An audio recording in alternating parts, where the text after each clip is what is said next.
In the coming 4 hours, I'm gonna give you guys everything you need to start a profitable online clothing brand. But today, I've decided to give it all away for completely free. From coming up with the name, to building your first store, to running profitable ads, and literally everything in between. So who am I to teach you? Well, my name's Yad, and I started my first clothing brand, Watch Your Step, around 3 years ago, and I made over $1 million from it within the first year. So just know you guys got a credible teacher today for this free course. The only thing I ask from you guys is, in return for giving you guys all this free value and all this free coaching, is to use the affiliate links down below in the description. It will support the channel a lot, and it means a lot to me personally, because everybody in the industry charges you guys thousands of dollars to give this kind of info away. Now, I do want to mention one thing, that this is going to be a mixture of two of my programs. One called Brand Builder, where I was showing people how to create clothing brands for influencers. So basically, you would find an influencer and create a brand for them. And it's also going to be a mixture of my brand discovery course, which is basically just how to start a clothing brand. So it's a mixture of both courses. They both work the exact same. So if the wording is a little different, like if I say this is how you design a product for this creator, then that's what I mean. But it's all the same thing. It's all showing you how to build and start a clothing brand from zero into your first dollars. And later on in this video, I show you guys how to build a website using AI. And when we get to that part, I do offer a free Discord where we're going to be doing coaching calls for free. We're not charging you guys. So just watch the whole video through, get your notebook ready, grab a drink, and let's dive into this free course. Before we go into product, marketing strategies, everything that goes into building a clothing brand, we first need to come up with the framework that actually works. What is the game plan, and how are we gonna actually make money with a brand? Because the problem is, a lot of people, when they go into business or go into clothing brands, is they just go in blindly and don't know exactly what the plan they're trying to follow is. And you cannot be successful without a plan. I've never seen anybody become successful without a plan. But you just need that framework you're gonna follow. So on my screen right now, I have that framework you guys are gonna exactly follow to build a successful clothing brand. This is the framework I've done to make millions of dollars in this industry, and the framework I still continue to follow with all the clothing brands I work with. Now, the first step is your foundation. This is like everything for your clothing brand in the beginning, to set it up and make sure it's good for the long time. This is your name, your logo, all the setup stuff that you need to get involved in. Next up is your product. And this is arguably the most important step of any clothing brand success. Because if you don't have a good product, you could have the best marketing in the world,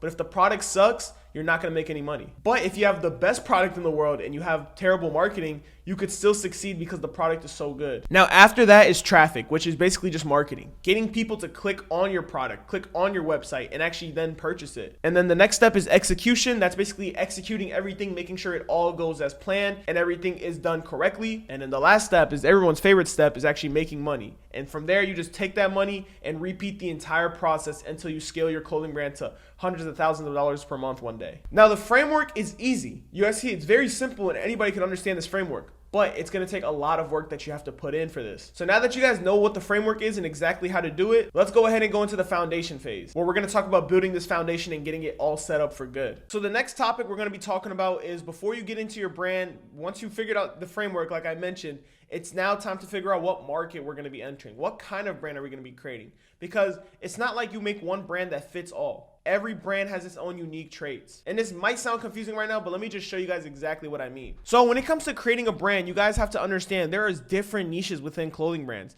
Not all brands sell everything, okay? You need to pick one niche and go all in on it. So for example, right here, there's Opium Fashion. If you're into this style of clothing, I would make a brand based around this niche, because you're able to understand what this target customer likes, since you wear the same products they wear. For someone like me, this would not make sense for me to start a brand around, because I don't understand what they like. I've never wore this type of fashion, and I don't know what looks good in this niche. But let's say you do dress like this, then this is a perfect niche to get into. Same thing over here with Y2K. If you dress like this, then make a brand around this niche, and so forth. Like example, YN niche. If you dress like a YN, then make clothes for YNs. And that's what I mean by defining your target customer and knowing what niche or market you're about to enter, because based off the clothes you wear or what you know best is how you'll succeed the best. Because you already understand the language these people talk. You already understand what type of clothing they like, how to make clothing that they like. And this is one of the biggest thing I see people, I've seen people like mess up on in the clothing brand industry. For example, like if you wear YN style fashion, you have no business doing Opium style fashion. You don't understand the market. You don't know what they like, and you don't know what they want to wear. So yeah, guys, it's very simple to understand what kind of customer you're going to be targeting, what kind of brand you're going to build. Just look at what you wear personally, or what niche you feel like you will understand the most of and understand the target customer's needs. And now that we got that out the way, let's actually go build a name and a logo now. All right, guys, so now that we've done all that, it's now time to come up with the name and the logo for our clothing brand. Now I'm going to first talk about the name, because you can't make make a logo without the name. And a lot of people tend to really overthink this part, and rightfully so. It's your name. You want it to be nice. You want it to be something you're not going to cringe at over the next 10 years and regret making that name. But you don't want to overthink it, because if you just overthink it, you're never going to get this stuff done. And I have a real life example of one of my IRLs wanting to start a clothing brand, had a product and everything, but it took him like 4 or 5 months to launch because he was so stuck on the name and trying to have the perfect name. And honestly, that's the wrong way to go about it. Now, there's a couple different name styles you could do with the clothing brands. There's 1-word names and 2 to 3-word names. Now, personally, for one of my clothing brands, it's called Watch Your Step, and that's a 3-word name. And a lot of people are probably wondering, how did you even come up with that name? And it's a wildly weird name for a clothing brand. Well, one of the methods I did was I was on a Discord call with one of my friends, and I was just spitting names. Like, I would look at brands that I was inspired by. At the time was Divide the Youth. And I was just spitting out names. I was like, okay, I want a 3-word name like Divide the Youth. So I was just spitting out names, just literally just sitting there talking and just saying names until that rolled off my tongue and I liked it and I went with it. Now, it may not be that simple for you guys to just come up with a name like that, but that's exactly what I did. Now, you can use other things like AI name generators and ChatGPT by just going into ChatGPT and typing, hey, create a name for my clothing brand, and this is the theme around it. Like, for example, if you have a luxury clothing brand, you want your name to be something luxurious. Like, think about Louis Vuitton, Dior. All these are people's last names and they sound luxurious. That's really what it comes down to when it comes to creating a name. Now, for this example, I'm going to use the name 45. It's a random number, but I like to make brand names that have these random numbers. I have one as well that's just a random number, and it just sounds cool in my opinion. Now, you might think it's cringe. You're not going to please everybody, okay? You have to understand that. So let's go ahead and create a logo for this brand name that I just created and show you how easy it is to make a nice logo. Now, what you're going to go ahead and do to create this logo is come over to canva.com. I'll have it linked down below in the description. You guys can use my affiliate link. It would mean the world to me if you guys do. And all we're going to do is come over to the home and then click on template. Now, after that, we're just going to search up logo templates. And it's going to give us a ton of logo templates that we can use to create a logo. Now, we'll just go ahead and find the best one that we like. Me personally, I like to do simple logos, especially with the type of era we're moving into in 2026, where sans serif text logos are better than just big image logos and stuff like that. And yeah, I'm just gonna keep scrolling here until I find something that I like personally and I think we can make a logo around. All right, I ended up finding this logo right here. I kind of like this whole style. It's very clean, and I'm gonna just click on customize template. And from there, we'll just edit the logo text. So for example, this brand is gonna be called 45. This is how I'm gonna spell it. And I'm gonna get rid of this because I don't like it. And then I'm just gonna move this down a little bit to make it look like that. Or I could move it over here and make it a 1-word like that. What if I did like the actual number 5 for this? Oh yeah, this is actually tough right here. This actually looks like one of those like luxury designer brands. Simple logo. Yeah, I actually like this logo a lot. It's very simple and very professional, and it's that easy to create a logo. A lot of you guys think you have to have Photoshop skills. No, most of the logos, actually 95% of the logos I use for all my brands come from Canva, and literally just taking a Canva template and making a logo around that. Your logo does not matter as much as you think it is, especially early on. Like, what you could do early on is just use one of these Canva based logos and then eventually go over to hiring a $1,000 logo designer when you're actually making a lot of money with your brand. That's pretty much what I did. But early on, I always use Canva for all my logos. And then we'll just click on share, download, and just like that, we have a logo. Now, if we want to make it transparent, we'll just get rid of the background here, and then we'll download it again. And this time we will click transparent background. You see how simple it was to make a logo, guys? It's that simple to come up with a name and logo. Now let's go over the next thing, which is setting up your LLC and EIN. And this is pretty much the legal stuff you have to do with your clothing brand. You don't have to do this right away, but it's good to know how to do this, and that's why I'm putting it in this video. All right, guys, so now we're gonna go ahead and set up this LLC and EIN. And basically what the LLC is, it's just basically registering you as a business so that you can eventually, pay those taxes. Now, I don't think you need to start an LLC until you make about like $20,000 total. That's what I did personally with my brand. That's what I do with all my businesses. But for those of you who just want to play it safe from the jump, I mean, nothing's going to happen when you're starting out. But like I said, I can't give legal and advice and tax advice. I'm basically just covering this just so you guys know how to make an LLC and an EIN. It's pretty much free. It's very, very cheap. But like I said, you don't have to do this until a certain amount of money. So just look it up in your state what it is, because it'll vary state to state, country to country. I'm gonna leave this document down below, and it's gonna say LLC and EIN. And basically I'm gonna have the link to all the websites of every state where you need to register an LLC, and the link to that specific state's LLC registration. You'll go ahead and click on that, and then just whatever state you live in, and then create your LLC that way. And then here is the EIN as well. This is how you create an EIN. You're going to create that after you create an LLC, and this is basically your business tax number. So I would do that right now, but I'm not going to give away any of my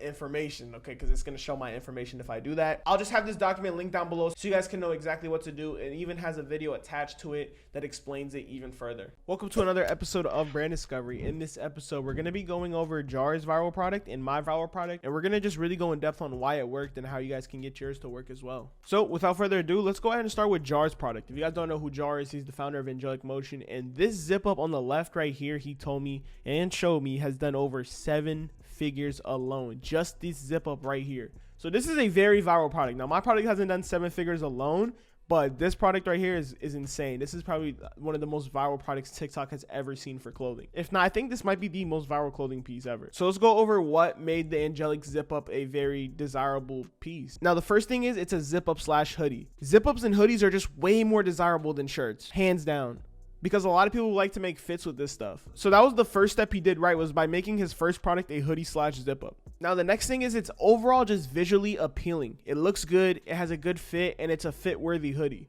Now the reason why that is it's not too much going on right here. It's just a simple text logo right here, simple sleeve design, and a simple head design. And the thing I like about JAR's product, he used a lot of viral assets. Right here, he used like a Chrome Hearts cross, which is a very, very viral asset. He has the word angelic right here with like a little halo, and it looks tough as hell, and a lot of people love this because it's very simple, but also has a little bit of pop with the stars and the halo. Now the next viral thing he did was use the numbers 333. And if you guys don't know, these numbers are very, very viral on TikTok. People use them all the time, but JAR was one of the first people to use them. Now you guys can't see this on the mock-up, but on the actual product and the way he markets it is it has a wow factor, right? Now what a wow factor is what makes the product like wow, it's literally what it sounds like, and what makes people say wow when they see the product.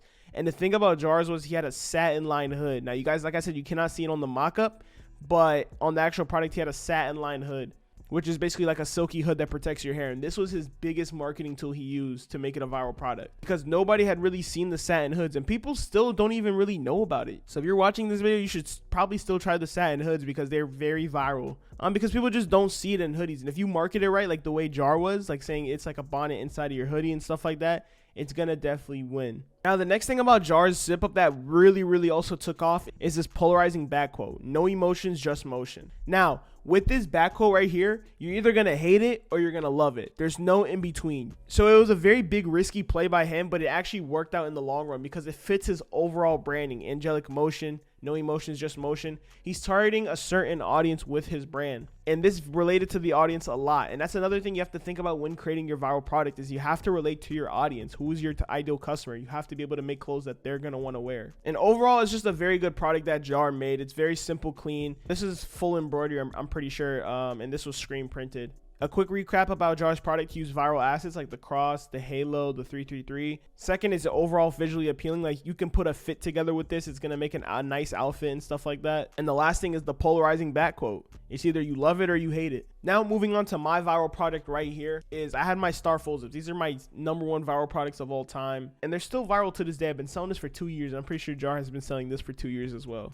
or a year and a half, both of us. So the whole thing is puff print, and when I made this product, puff print was just coming into the market. This is why I said market research is very important, because I came on puff print very early before anybody else was really doing it, and it was a new printing style people hadn't really seen too much before. So when I came out with this product, I made this a very puffy chest piece, and I had the puff stars and stuff like that, and people were like, wow, like this is crazy, because one, they never seen puff print this big, because I had like a pretty thick puff print, and that was the wow factor at first. Eventually I also added a satin lined hood, which also took this product off to the moon. Now, like I said with JAR's product, I use viral assets. Right here I'm using stars. Now, I'm not saying you have to use stars in your product and crosses and all that, but it does help when you have viral assets within your piece, because this is stuff that's known to work and people like, and it also can make a hoodie look good. Next up was, like I said, is the puff print right here, the very like eye-catching puff prints, like eye candy, people loved it and thought it was hard as hell. The next thing was it was a full zip. Full zips were also very trending at the time. So it all comes into play with, market research. Like I told you guys in the last video,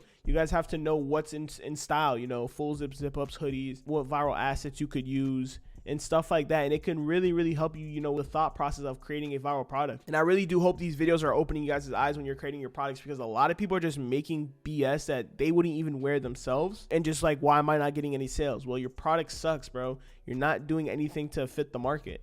You have to know what style is in demand and fit the market. So I hope this breakdown of these viral products helped you guys like open your eyes at least to, to when you're creating the viral product, what you want to add to it, what the the overall framework should look like when creating these viral products. And the biggest thing I want you guys to do, because you guys have a cheat code for being in brand discovery, is utilize the Discord. Send your product in the Discord. Let us see your product and we know what a viral product looks like. And we can tell you straight up if your product sucks or it doesn't, because I don't want you guys, like I said in the last video, don't have your feelings hurt if we tell you guys your product sucks. We're only trying to help you that way so you don't spend money on samples and marketing and all this stuff when the product isn't even gonna win in the first place. So send your products, we'll review them, we'll make sure your products look good and give you guys some things you guys can add to the products and etc. How's it going, boys? My name is Naz, and this is the brand builder part of the program. So this is the second part.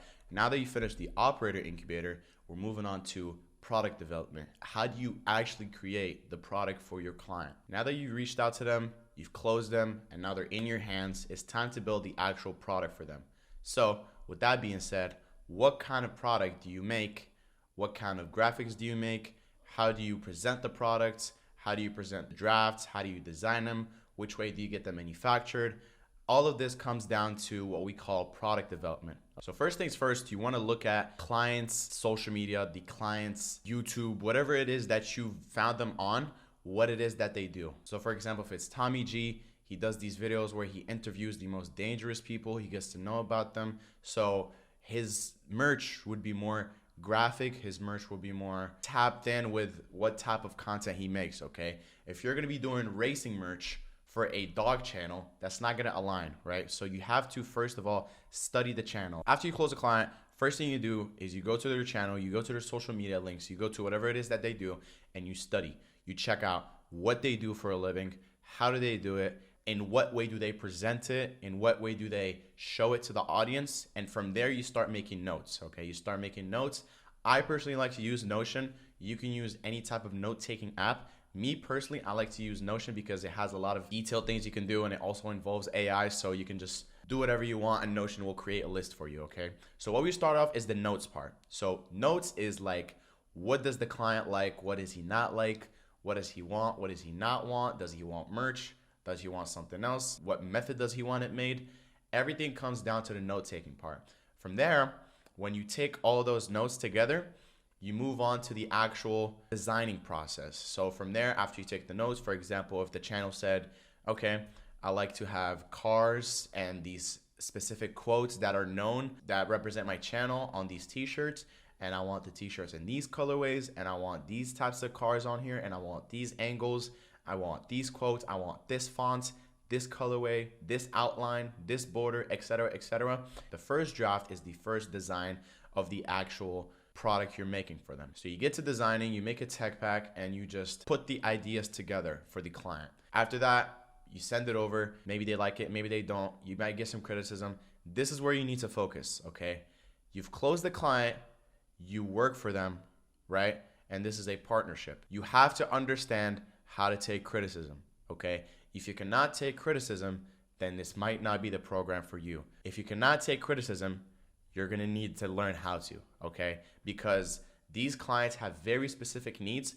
If you're not gonna meet them, they will mention them. They will say that, oh, I want a white tee instead of a black tee. Oh, I want this font instead of this font. Even the smallest details, you cannot complain about them, because at the end of the day, you are making the product for them and they are the ones paying you to do it, okay? So you have to be able to take criticism and you have to be able to take it professionally. Now that you've taken into criticism, you build up the second draft, third draft, until you come up to the final draft.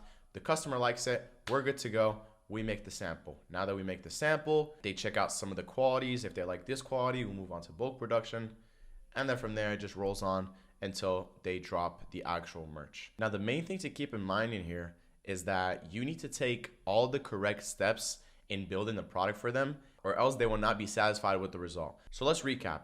After you close the client, the first thing that you should do is study their channel. Study their social media, study everything that they do. What do they do for a living? How do they show it? How do they display it to the audience? After that, then you get to asking the client, what does he want, okay? What type of merch does he want? What type of graphic they want? What type of design they want? What type of colorways they want? What type of t-shirt they want? After you get all of that, then you can start putting everything into the designing process, creating the actual draft, and from there you get criticism. Maybe it was the wrong colorway, maybe they want to add something, maybe they want to touch up on a design. Whatever it is, you need to comply with them. After the client is satisfied, then we move on to the sampling process. After they like the sample, they can get to advertising it. From there, if they want to do print on demand, then we just connect them to the right app and we start production. Or if they want to do manufacturing, then we can go that way, connect them with a manufacturer and get to making a bulk production. And after you build the website and the product is ready to go, collection drops and you could just watch the results come in. All right, then let's move on to the next video where I'm gonna explain what a winning product is and how you can actually make one. All right, what's up, boys? It's your boy back again, and this time we're talking about what a winning product is and how to actually make one. So first things first, you cannot make a winning product without studying the client first. After you study the client, then you know what they want, what do they not want. But just because that is what they want does not mean it will be a killer product. So you have to optimize for yourself, because the reason why the client hired you in the first place is because they don't know how to make a winning product. That is your job to figure out. So with that being said, what you have to do is a lot of research. Research on the client, research on the audience, research on what type of content they make, and you put that all together to make a killer product that will, one, resonate with the audience, two, actually win, which is like actually go viral and actually be wearable, and three, like I said, be wearable. You cannot make a winner product if nobody's gonna wear it, okay? Because let's be honest, a lot of merch nowadays is corny. Not a lot of people want to wear it, and that is why they hire people like you, because they want to make actual good merch that people would wear unironically, you know? Because back in the day, I remember I bought this like Preston Plays merch, and I used to think it was cool, but now that I look at it, it is very, very corny, and I would not wear it nowadays. Yes, I was a kid, but nowadays, there is genuinely merch like this that people would not wear, but at the same time, they want to support the influencers. But you know, when you don't make a winner product, nobody's gonna wear it. So let's recap. Market research, client study, and wearability. Let's use Dom Tracy. Dom Tracy is a YouTuber who does racing videos, and he builds these cars, and he tunes them and everything, and they push like 1,000 horsepower. Then he meets with other people when he races them. Okay, so let's say you close, for example, Dom Tracy. Okay, now you have to study Dom Tracy. Okay, so let's go study Dom Tracy. What does he do? He makes racing content, he makes car content, he's a big car guy, he builds cars, he blows up cars, you know, so that could be a little factor to put in when you're making the merch, you know, make a little inside joke, you know. What type of audience does Dom Tracy have? Dom Tracy would have mostly like teenagers to young adults who are into cars. Maybe they have their own car and they want to be like Dom Tracy. They want to also build their car to be fast and they want to race and stuff like that. So that's his audience. The entire time you're building that product, I want you to think as if you're one of Dom Tracy's viewers, okay? As if you're one of Dom Tracy's viewers and you are, you know, a car guy who likes to race and who wants to build a car, and Dom Tracy hit you up and said, yo, thank you for watching the videos. I want you to build me a t-shirt based on what you see in my videos, okay? So let's say you're a diehard fan. That is how you should think when building a product for each single client. You have to act as if you're a diehard fan, you know everything about the influencer, and you are just ready to put it all into one t-shirt that represent them as a person, as their content, and as their audience. Now, with that being said, let's move on to the actual product creation. You have to know a few factors. First of all, it has to be designed well. Second of all, it has to be good quality. And third of all, it has to resonate with the audience. When you put all of those things together, your product literally cannot fail. As long as the influencer markets it correctly, you cannot fail. You will get your client those results. Now remember, if you want to make a winning product, you have to act as if you're one of the fans of the influencer. You have to know everything about them, what type of content they make, what type of clothes they like, and how they would wear them, how they would style them, everything. After that, you can even think about putting those ideas into the actual designing process. Now, if you're horrible at designing or you just don't know how to put these ideas into reality, then we can move on to the next video, which is hiring a designer. All right, boys, so this is one of the more important videos, I would say, if you are bad at drawing or if you don't have any actual tools to design. So this is hiring a designer. So how do you get in contact with these designers? How do you find them? When you do find them, how do you explain the vision to them? How do they correctly apply what you want from the client? How does the client communicate with the designer? And then back to you, that little triangle we're gonna be having. So let's explain all of that. First of all, how do you find a designer? Now, me personally, when I built my 7-figure clothing brand, I always look into Instagram and I type .std. Now, hear me out. It stands for studio, okay? And a lot of designers use this usually when they design, you know, because That is just the tag they like to use, .std, okay? So one that I like to use is 6std. He's pretty good. He designs a lot of good product. You see, he even designs like freaking chips, I guess. So this is pretty cool. And he also got a cool design going on and stuff like that. So he's pretty good. Let's see. And then you just type .std again. There's Arl.std. They do designs as well. They're pretty good on the, I would say. Just depends on what you're looking for mainly. So if you're looking for more of like a, I don't know, if you're looking for more of a streetwear designer, that you would look at these guys. If you're looking at more of a regular merch designer, that you can just look up merch STD. Depends on what pops up. There's K-pop fan merch, is whatever you want to get made, okay? But that is usually what I like to do when finding a designer. I look up .std or something like Studios or something like somebody design, like name design. Sometimes even .png works.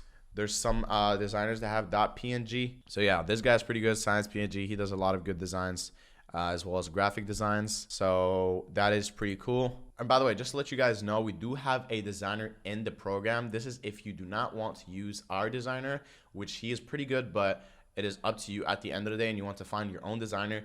This is also an option. So let's say you found your designer. How do you actually communicate with them? Well, first of all, you would hit them up on Instagram and you would say, you know, how's it going? I've got a client, or you would represent yourself as the client. That can work as well. And you could say that you want to get this made, send all the notes that you got from that first video we talked about. What do they like? What do they don't like? What you want on the actual product? What colorways? What type of garment? You know, t-shirt, hoodie, long sleeve, whatever it is. And from there, you let them cook up. So you have to explain the vision to them. If you do not explain the vision to the designer, it is very hard to get it correctly, okay? But after the designer sends everything back, you should be getting a bunch of designs as well as a tech pack. Sometimes they include a tech pack, but not always, okay? There's also a good designer I would like to mention. Eisen, I think I've used him once before. He is pretty good. So Eisen, I think it's like made by Eisen. He's pretty good. So you can also look up that type of name. He is also really good at designing if you're looking for more of streetwear stuff. But at the end of the day, he can design anything. Now, after you get the stuff back from the designer, you're going to send it to the client. And maybe the client obviously is going to want some revisions. Now, you can do those revisions on your own, or you can send them back to the designer. And now keep in mind, some designers do require more money for revisions, okay? So check with the designer first. Ask them, hey, you know, like how much do you charge for revisions? If you do free revisions, how many is it? Etc, etc. But that is basically how you find a designer. I basically just use Instagram. Now to sum up, you basically look up keywords on Instagram such as .std, made by, .png, designs, and from there you just look around and see what works best. After you find a good designer, you hit them up and you explain to them the vision. It is really important to send references as well to give the designer an idea of what it is that you want similarly. After you send that in and the designer cooks it up, you will receive some drafts as well as a tech pack, maybe if they offer that, and you are going to send them to the client. If the client wants revisions, then you send it back to the designer, or you can do the revisions yourself, up to you. We do have an in-house designer in the server. Yad and Christian have used them in the past for their clothing brands, and I can vouch that he is pretty good. Now, on top of that, if you are also bad at understanding materials, or you are just a beginner, what is cotton, what is polyester, what is the blend, how can I make a good quality product, how can I understand the different qualities, we are going to move on to the next video, which is understanding materials. All right, now that we know how to hire a designer and how to actually make a product, now we need to move on what type of materials we need to get. Now, there is a broad selection of materials that you can choose from, and each one serves its purpose. Now, this depends on the season, this depends on the type of garment, and this also depends on the client most of all. Because if they want to make something with, for example, let's say spandex, they can do spandex, because at the end of the day, client is paying you to make this product. So at the end of the day, you have to comply with their likings. With that being said, if we look over here on my screen, we can see the first example and the most popular one, which is cotton shirts. Now I'm talking about 100% cotton. Now there's different types of cotton, but we will go into the most popular one, which is 100% pure cotton pre-shrunk. Now, pre-shrunk means that if you put it in the dryer, if you put it in the washer, it will not shrink down. So what I basically mean is it's already been shrunk. Now, this is the option that most YouTubers, most influencers go with, just 100% pure cotton, pre-shrunk, the regular. But you can also do blends, and you can also use different types of garments. Now, if you're gonna do manufacturing and you're gonna go into the extra step to creating the best garment for, let's say, more of the fashion influencers that like to get their stuff made heavy quality and stuff, then you can use something that we call French terry cotton. Now, French terry cotton is more of the heavier cotton. As you can see right here, this is what it looks like on the inside. More of like this. It is more heavy and it is higher quality, but at the end of the day, it is more expensive. So you have to keep that in mind when talking to your client.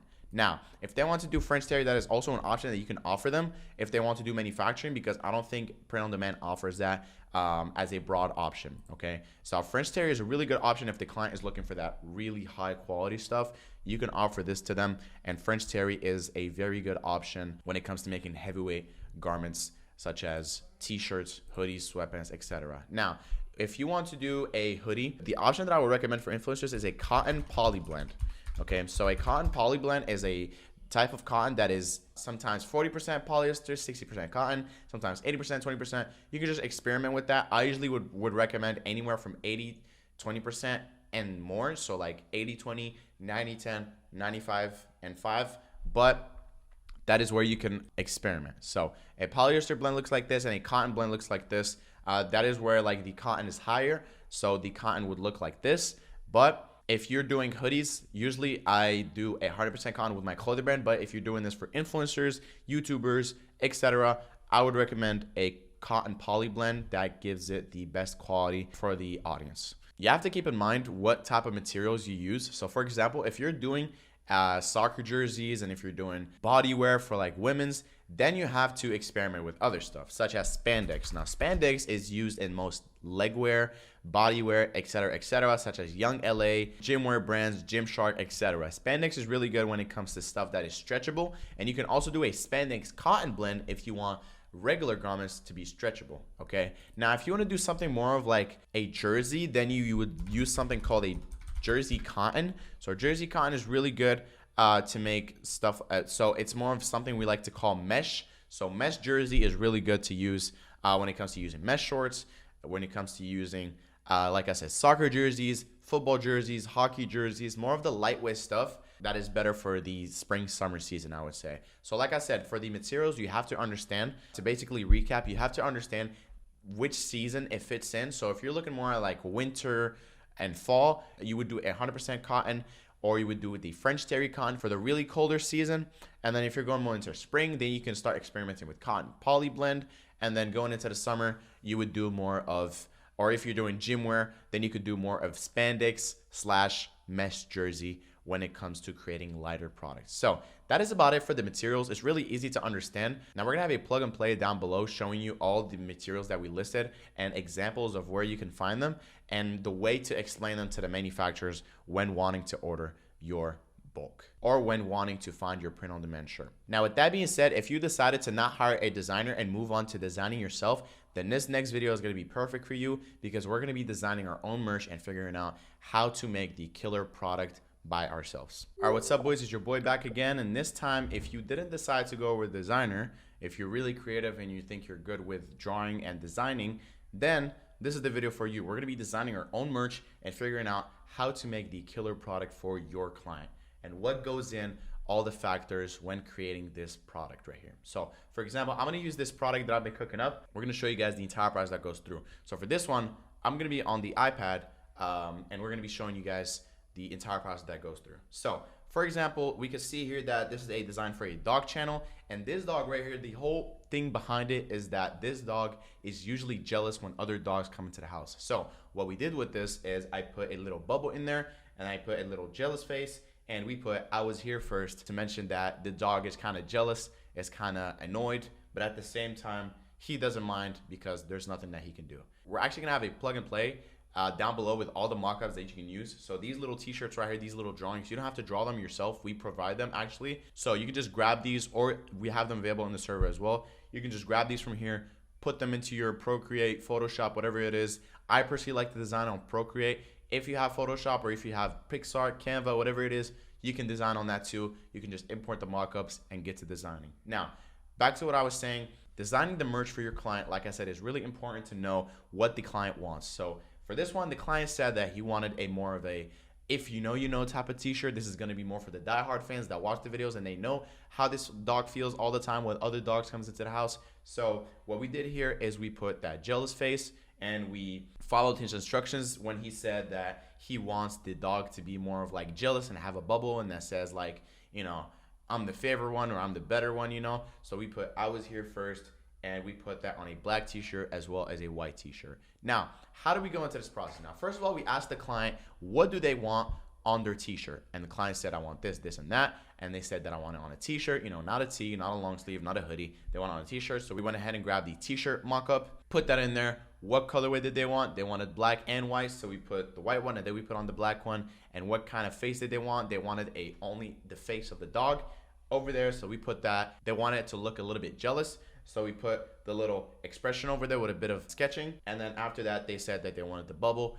with a little sign that they were, a bit disappointed that we had more dogs in the house, and they're not really feeling favorite and they're feeling kind of jealous. So that's what we did. We put that over there and we made this together. And now here we have the final product. It's basically a short sleeve t-shirt with a jealous dog, and the dog is mainly known for being jealous when other dogs comes into the house. This is what the client wanted, and this is what we made. And that is what you have to understand. When the client wants something, you have to comply. They will have a lot of revisions, so you have to understand their vision before you do anything. When you understand the vision, then you can slap it into a t-shirt, send it over, they make a few feedbacks, you finish it off, everybody's happy, end of story. Now, it's a really easy process, to be honest. You just have to, like I said, know how to design. And when you design well, sometimes I even use ChatGPT to make the AI generated versions like this dog right here. And you can just ask them in the prompt. I think it's about $20 a month, but you can use the free version. And you just ask them, I want this dog. You just send them a picture and you're like, I want this dog to look a little bit jealous. Send me this, this, and that.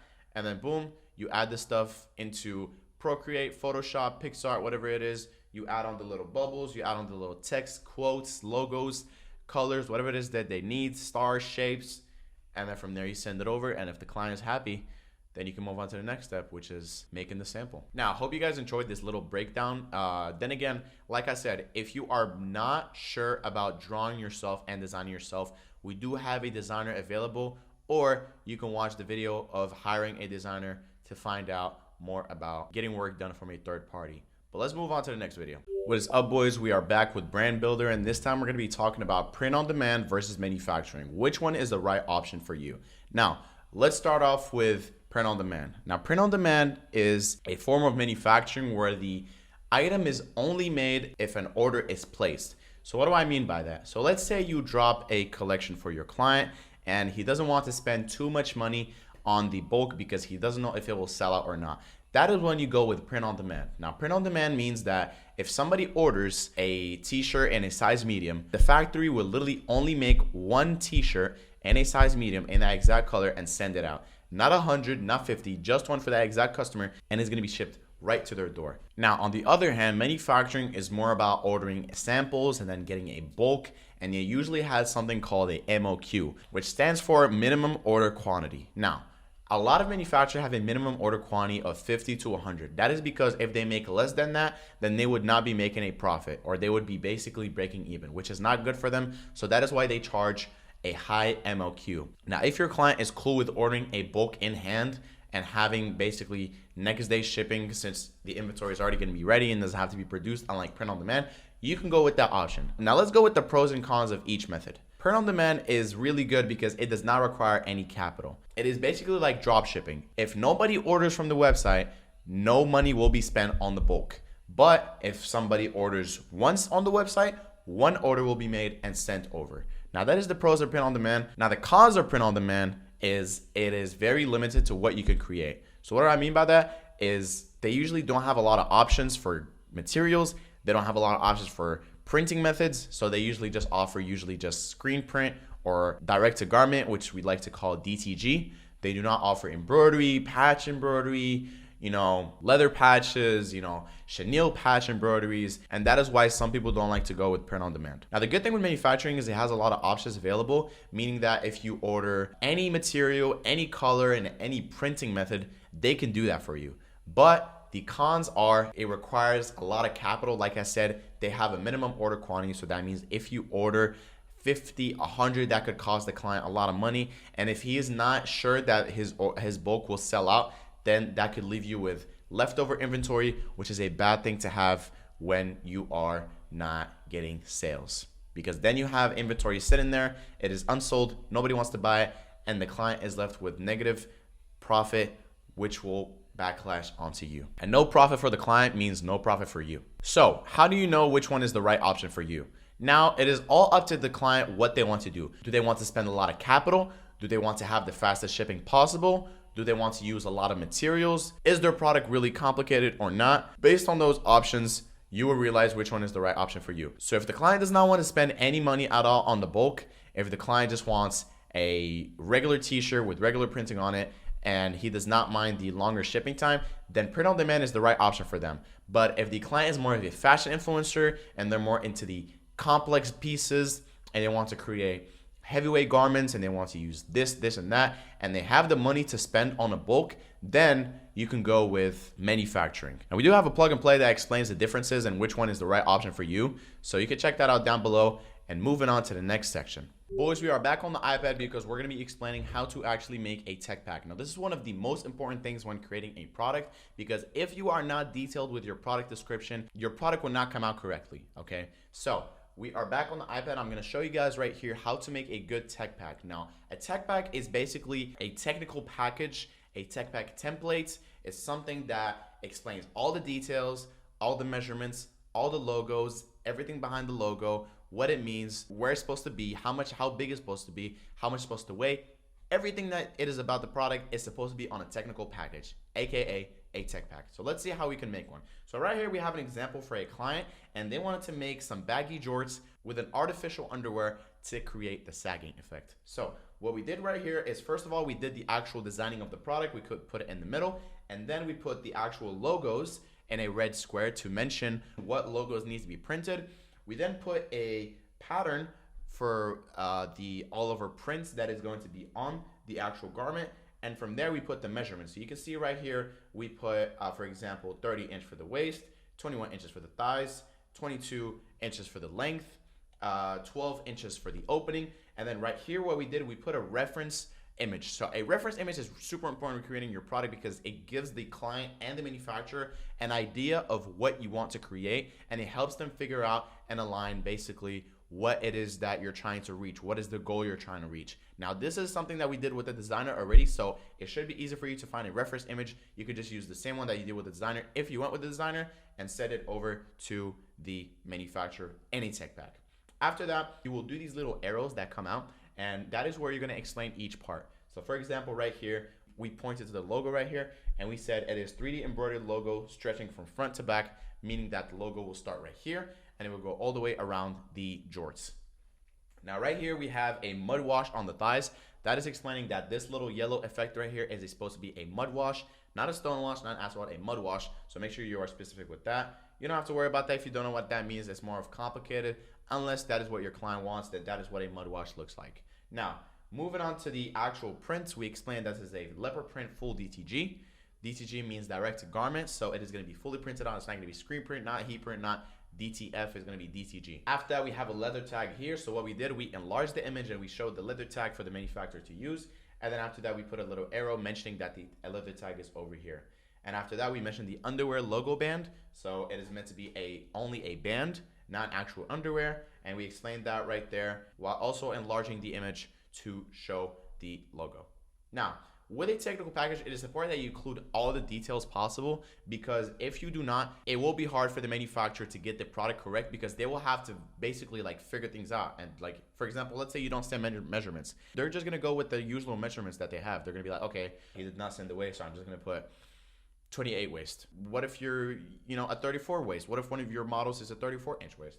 Now it's gonna look weird, now it's gonna come out weird, and you're gonna start blaming on your manufacturer, when in reality, you're the one that didn't make your technical package detailed enough. But it is really simple. All you have to really do is just be very detailed on the technical package, include all the details. So let's recap here. Include all the logos, all the reference images, include details with arrows pointing down to where they're supposed to be, include as well visual examples, measurements, and logos to show and give the manufacturer an idea of what you want and how it looks outside of the product. Now, that is a technical package. If you're doing print on demand, you don't really need it, but you still need to make one in order to show the client what their product is going to be and the details surrounding it. Now, with that being said, we do have a plug and play with the tech pack template that you can use for your own product, or we have the actual tech pack in the server and you can find it inside of there. Now, if you're going to be using a tech pack for a manufacturer, but you don't even have a manufacturer, then we can move on to the next video, which is the best way to find a manufacturer for your client. Boys, it's your boy, we're back. And this time we are trying to find a manufacturer because let's say your client wants to do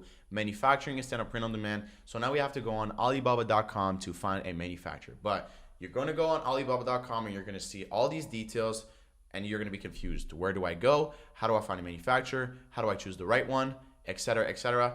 That is why I am here to help, because I am your boy. Now, the first thing you're going to do is you're going to go to Alibaba.com and you are going to land on this page right here. First of all, you have to create an account. And after you create the account, you are not going to go anywhere else but here. So you're going to go to where it says, welcome to Alibaba, and it's going to say request for quotation. You are only going to go here and you're going to click on this. When you go to request on quotation, you are going to upload a file, and that is where you're going to put your tech pack, your reference image, whatever it is, and then right here you are going to explain. So let's say, for example, I want a regular t-shirt, 100% cotton with screen print design. So then we write RFQ details. So now we're gonna go more into detail. This is where you're gonna be more detailed with your product. So when the manufacturer clicks on this request, they're gonna see like, okay, what does this guy exactly want? So we're gonna put in here, we are looking for a reliable manufacturer, first of all.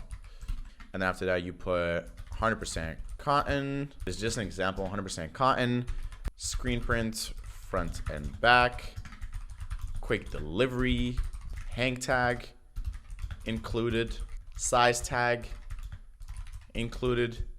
And then you just put all the details that you want. And then from there, you're gonna go down here and you're gonna upload the same images that you put, the reference images, whatever it is. You're just gonna upload here, and then you are going to post your request.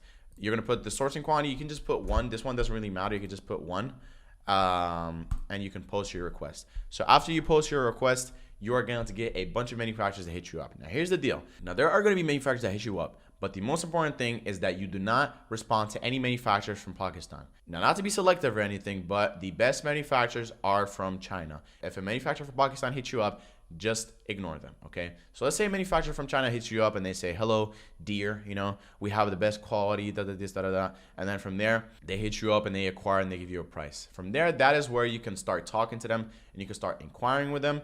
And that is where you can show them your design and they can understand your vision. You need a manufacturer to understand your vision. If they do not, then you will get a bad product because they do not understand the details. They do not understand the vision, and they will make a bad sample. Now, it's always good to understand the vision with your client and manufacturer, so make sure you always keep that triangle connected. You ask the client what they want, they tell you, you deliver that information to the manufacturer. The manufacturer says they cannot do this, for example, they say they cannot make this design this big. You receive the information, give it back to the client, and you say, hey, the manufacturer said we cannot make the product, we cannot make the screen print, for example, this big, we need to change it. Client says, okay, that's fine. You give it to the manufacturer, etc., etc. So you're basically going to be the middleman in this operation, and you need to be as communicative as possible, because if you are not, like I said, this is the most important part, because if the product does not come out correctly, then the customers will not like it. They will think it's horrible. They will think it does not look good, and therefore you are not going to get the results your client is seeking. With that being said, that is basically how you find a manufacturer. Make sure that you do a lot of these RFQs before you find a good manufacturer. Don't just find one and settle with it. Make sure that you do a lot of research. Check if they're verified. Check if they have trade assurance, which means that if anything, you can charge back with Alibaba and they can give you a refund. And check that if they are at least 2 years into the business. And like I said, from China. Now, we should have a plug and play down below that shows the entire RFQ process, what to say to a manufacturer, and things that you should check off before even responding back to their inquiry. Now, if everything looks good and the manufacturer is trusted, then you can even think about starting a sample, and that is what we will talk about in the next video. All right, boys, it's your boy again, and now that you have found your manufacturer, you are now going to create your sample. Now, what is a sample? A sample is basically like a free trial, or not really, it's more of a paid trial before you order the actual bulk with your either manufacturer, or if you're doing print on demand, before you move on to print on demand, basically. Now, with that being said, a sample is a very important piece of the product development because it is what you're going to show your audience, okay? It is what you're going to market with. It is the piece that you're going to do everything with. So it is important that you get it right on hand. Now, how much does a sample usually cost? Now, when you're doing print on demand, it can cost anywhere from $15 to $50, depending on the quality and depending on how many pieces you're going to order. But if you're doing manufacturing, it can cost anywhere from 50 to like $300. So at the end of the day, it is going to be the client paying for it, but you still have to keep that in mind when explaining to your influencer. Now, when you create your sample with your manufacturer and after you send them the tech bag and everything, it should take them anywhere from 7 to 10 days, even let's say 14 days. But anything more than that means they are just taking their sweet time on it and they are not reliable. So make sure you keep that in mind when you are talking to the manufacturer. If they say that they're taking 3 weeks, 4 weeks to make the sample, it is not trusted because they are not taking you seriously, and that is a bad partnership to start with a manufacturer. On the other hand, though, if they say the sample is going to take like 2 to 3 days, that is not trusted, okay? The sample should take its own sweet time, not too long, but it should take its own sweet time to be made, to be perfected. Now, you got the timing right, you got the pricing right, you've placed your order, and now the sample is being made. Now, you have to prepare your mindset for something, and it is going to be a harsh reality, and it will try to like bring you down, but you have to put this in your mindset first. Your sample will not be perfect even for as many details as you provide. Sometimes your sample will not be perfect, and that is okay, okay? You are communicating with a manufacturer literally overseas on the other side of the world. You guys don't even speak the same language, and they're using translations. Sometimes miscommunications happen. That is okay. When miscommunications happens, that's why we order more than one sample, okay? So there's always like the first sample, second sample, and then there's like the final sample. But you can get it correctly on the first try if you make your tech pack really specific. But that is not a guarantee because like I said, at the end of the day, miscommunications happen all the time. So after you get your samples done and you receive them, that is when you're going to send all the pictures to your client. You're going to update them. Here's how the manufacturing is going. Boom, boom, boom. And if you're just doing print on demand, then you can just send it over and you can just tell them to connect their Printful or Printify, whatever it is that they're using. And if everything's good to go, then you guys can start off with the orders and the marketing. Now, with that being said, that's really it for the prototype / sample. You just have to make sure that it is not too expensive and it will not take too long. But at the same time, do not fall for the cheap price and for the quick production because sometimes that means the product will come out bad. And like I said, do not be stressed if the sample does not come out correctly. Like I said, again, miscommunications happen all the time. And that is why you order a second sample, third sample, final sample, etc., etc. Now, with that being said, you have to also make sure one thing if you don't want these communications to happen, if you want to get the best price for your client, you have to understand how to negotiate with your manufacturer. Now, we will have a plug and play for the sample stuff down below. You can check it out. And now we are going to move on to the next video, which is actually negotiating with the manufacturer to make sure, like I said, to get the most competitive price for your client. All right, boys, so now here's the deal with manufacturers. Sometimes they like to get over you and they like to take control because they think that you are a beginner. But thankfully, you're a brand builder, so you know how to talk correctly to a manufacturer. You know how to get the most competitive price for your clients. Now, with that being said, how do you really negotiate with a manufacturer? Now, first things first, you need to understand their slang. This is not even trying to be funny. They actually have a slang, and it's good to use it because they will realize that you are actually been in the game for a minute and you know how to communicate with their words, basically. So, like I said, the first one, the most important one is dear. Using dear, not even joking, is a really good slang to use when talking to the manufacturer because it shows empathy, and it is a word that they use all the time. So it is just, I don't know, it works. Like I use it for my Seven Figure clothing brand, and it always worked for some reason. And then we got also other words such as my friend. Those, I don't know why, but those words just work with the manufacturer. So now that you have the slang correctly, it is time to move on to the actual pricing, negotiating, because you are just a messenger from the client and you need to get whatever they need correctly. If the client says they want a $25 unit price, then you get a $25 unit price. End of story. Now, with that being said, the way that you reach out to a manufacturer is you have to reach out by showing how big you are, basically. So you reach out and you say, hello, I'm a, sometimes you can throw a little bit of a white lie, I'm an influencer with 100,000 followers. I want to make a big clothing brand and I want to order a lot of pieces. I want to work with you long term. I want a long partnership, but I cannot work with you if you do not offer me the correct pricing. So boom, boom, boom. If they try to, say, oh, we cannot offer that, we can offer you this price, you counter that with a rebuttal, which is saying that you have another manufacturer that's offering $2 less, but you want to work with them.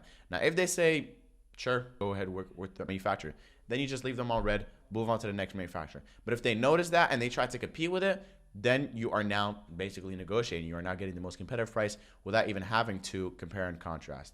Now, next thing you do, you get your shipping times correct. So you have to tell them from now on, If the sample is going to take 7 days, I will hit you up in 7 days. If the sample is not done, I will charge back with Alibaba and I will report you. That will put basically a bit of authority on them, and they will realize that, like, oh shit, I need to actually like lock in and make the sample in 7 days. So that is really good when it comes to negotiating. At the end of the day, it is really just about like putting your position and like realizing that you are the dominating one here. You get to decide what unit price you do. You get to decide what shipping times are. But I'm not saying that you should just like be rude and just be like, hey, make my sample, you know, and if you're not going to make it, I'm going to block you. I'm going to report you. I'm going to get you fired. At the end of the day, these people are literally just human beings. So keep that in mind when talking to the manufacturer, and, you know, keep it respectful at the end of the day. But with that being said, negotiating with the manufacturer is super important. So let's recap. You are going to reach out to them, tell them that you are a big clothing brand, you want to order a lot of pieces, you want to spend a lot of money, you want to work with them long term, as well as you want competitive pricing because the next manufacturer next door said that they can make it for 18, so you would like to get it for 17 from them. Next thing you want to confirm is the shipping times and the requirements. So you tell them basically if you need the sample by April 29th, it needs to be done by April 29th. If not, then you cannot work with them. And that'll put basically authority over them and make sure that they get it done in time. But yeah, that's really about it. Whatever the client needs, make sure you deliver correctly to the manufacturer and make sure that you get the best price for your client. That will show that you are ready to do anything for the client. You are ready to get them the best pricing possible, and that will make them stay even longer with you, which means better results in the end. Now we have a plug and play down below with a script that you can send to the manufacturer with basically a template of how to reach out to them and the rebuttals to what they ask. So you can check that out down below, and we can move on to the next video and the last video, which is pre-order versus pre-made. All right, it's your boy Nas again, and this time we're gonna be talking about a very crucial thing that you need to understand when building out your product for your client, and that is understanding what is the difference between pre-order and pre-made. Now, if you've been in the clothing brand space and you've been trying to get into the clothing brand space, you've probably heard about these two terms and you're probably confused. What does pre-order mean and what does pre-made mean? So let me break this down for you. Now let's start off with clothing brand A. Now clothing brand A has a lot of capital to start, okay? Clothing brand A has let's say around $5,000, and they have enough money for Shopify, they have enough money for the website, the sample, they are ready to have inventory ready. So that is where you go with what we like to call pre-made. Now pre-made means that the inventory is already paid for in full, and when somebody orders on the website, it is sitting there ready to ship to the customer, okay? So when somebody orders one hoodie, you have 100 hoodies on standby ready to ship. So that means when somebody orders one hoodie, that means you have now 99 hoodies left ready to ship. Okay, now let's move on to pre-order. So pre-order is for clothing brand B. Let's say clothing brand B only has $100 to begin, and they've already spent everything on the sample, Shopify, the website, etc. And now they only have $100 left. Now what they can do is they can go with the pre-order method. So what does the pre-order method mean? Let's say customer A orders a hoodie and it is a pink medium. Now clothing brand B does not have any inventory on standby. So what do? They get that order of pink hoodie in size medium, and then they wait for the other customers to order. So let's say, for example, 20 people order a pink hoodie as well, 50 people order a black hoodie, and 70 people order a green hoodie. Now let's say at the end of those 1 to 2 weeks, clothing brand B is going to pick up all those orders and they are going to send them to the manufacturer. And they're going to say, I need 20 pink hoodies made, 50 black hoodies made, and 70 green hoodies made. The manufacturer is going to make those exact numbers, and after a while when the production is ready, it is going to be sent out, and clothing brand B is technically going to be sold out because they made their bulk exactly according to how many orders they received. Now pre-order is cost effective because you only spend money on the bulk when you receive orders. So let's say if only 10 people ordered pink, 10 people ordered black, and 20 people ordered green. That means you only have to order 40 pieces total instead of 100 pieces compared to clothing brand A. Now this all comes down to which method your client prefers. Now you have to explain this exactly like this to them so they can also understand it, because this may be a hard topic to understand from a beginner's point. Now it all depends on the client's financial situation. If the client has capital ready and they want to have the fastest shipping possible and they do not care about leftover inventory and they know that they can get results, that is where you go with the pre-made method. That is ordering the bulk and getting it ready for the customer so that when people order, it is ready to ship. Compared to the other hand, if the client does not have capital and they just want to do pre-orders and they are unsure if the bulk is going to be sold out and they are not sure if the actual customers will literally sell out the drop and they are scared of having leftover inventory, that is where you go with the pre-order method. And you can basically explain this to your manufacturer by telling them this process. You say, something like, dear, I am going to hit you up in about 2 weeks and I will order these exact numbers. Please let me know if this MOQ is acceptable,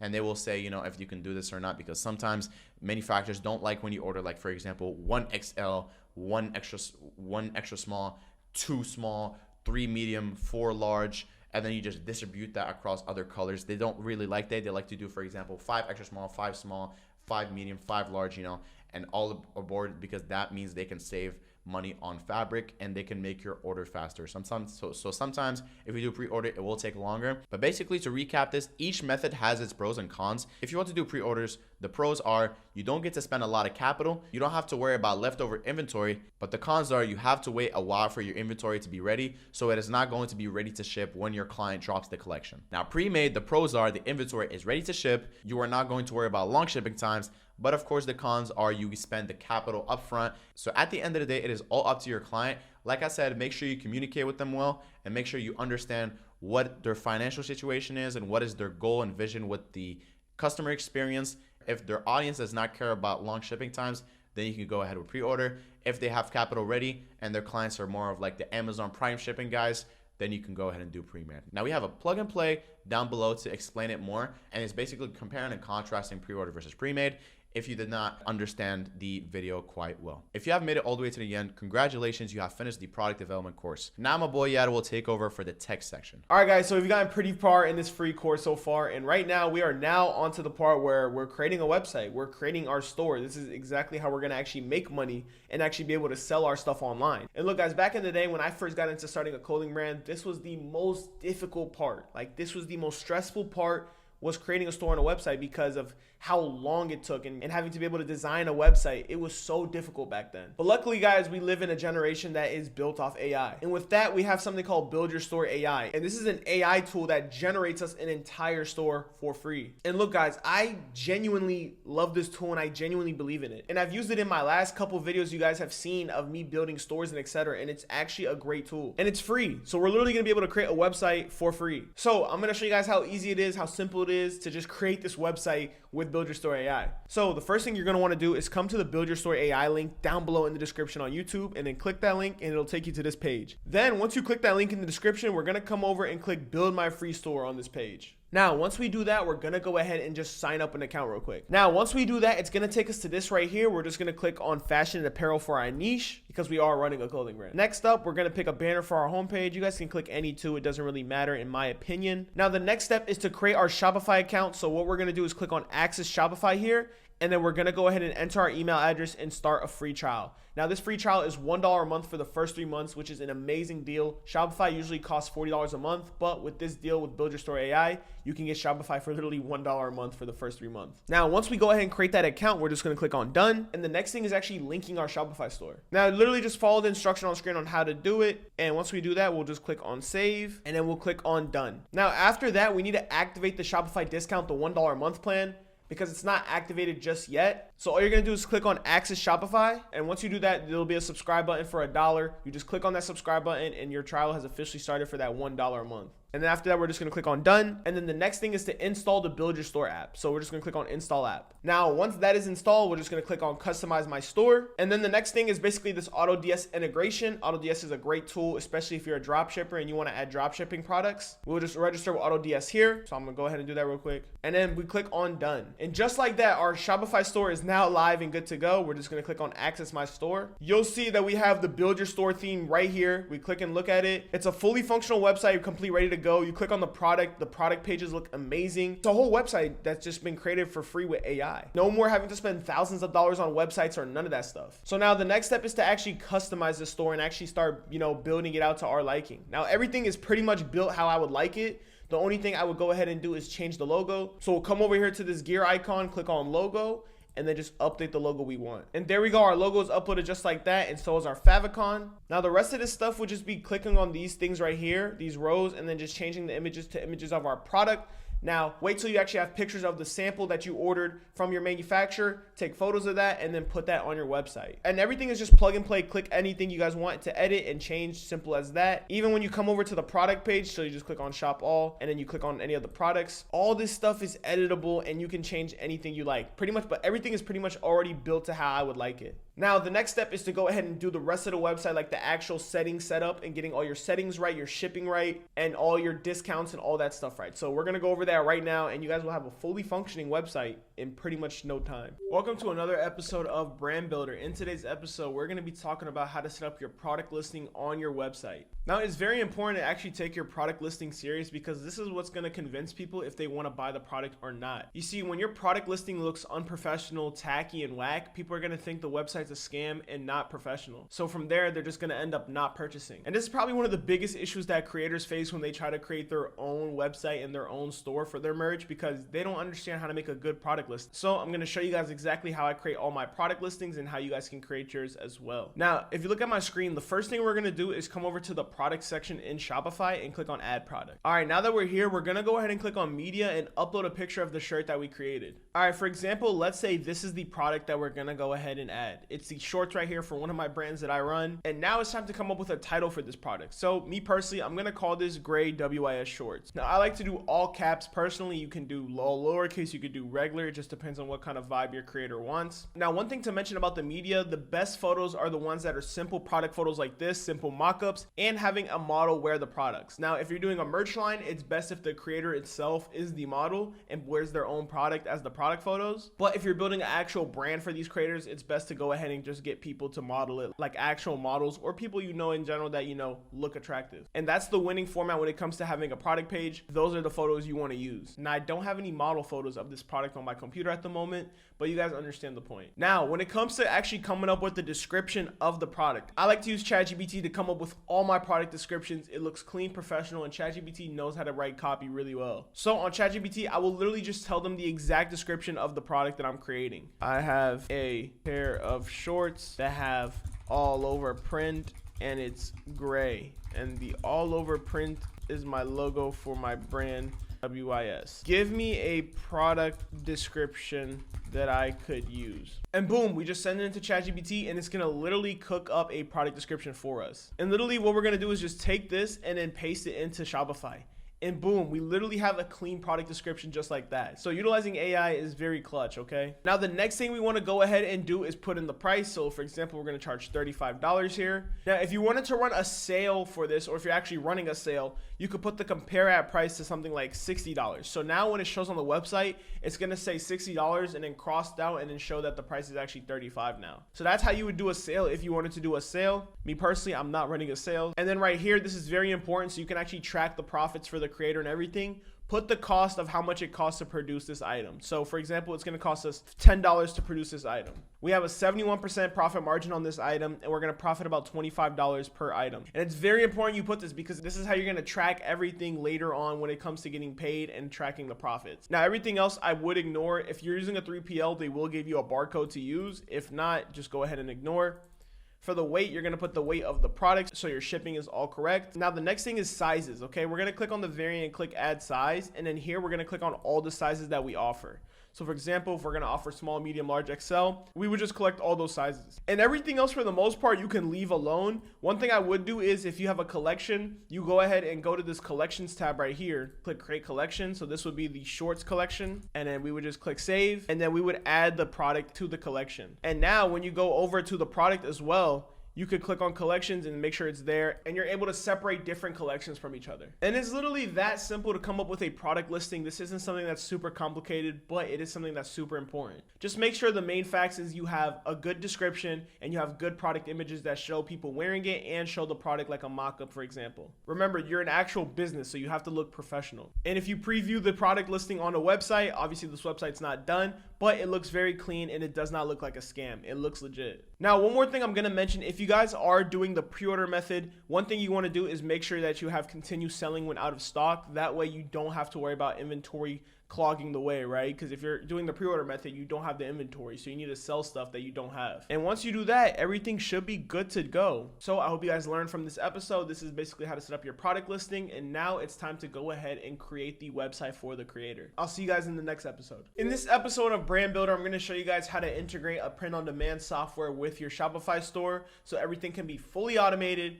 good to go, and you don't have to stress about orders not getting printed, shipped, or having to manually place orders. Everything will be fully automated once you follow this video. So in the plug and play description down below, I'm gonna link a bunch of print on demand softwares we're gonna be using, and the main one that I personally use for pretty much everything. So without further ado, let's get right into it. All right, once you guys load up on your Shopify right here, we're gonna go over to the app section and go ahead and download our print on demand software called Printful. So you're just gonna search it up and then click on it right here. Now, once you get to this screen, you're just gonna click install on this app and then install it. Now, before we continue, I want to mention, guys, there's a couple of print-on-demand softwares that I recommend, like I mentioned, and I'll have them in the plug and play below. But Printful is by far the best one that I know of so far. I'm actually in the process of launching my own print-on-demand company. That's going to be perfect because I understand from a consumer standpoint what you guys need and what creators want and what type of quality they're looking for. So that will be out very, very soon. We're in the final stages of working on that. But for now, I recommend using Printful, okay? Now, once you get to the screen, you're going to go ahead and create an account. So I'm going to do that real quick. Okay, once we get to the screen right now, this is what you should be looking at when you log into Printful, okay? It's literally this simple. First, we're gonna go ahead and click on add products,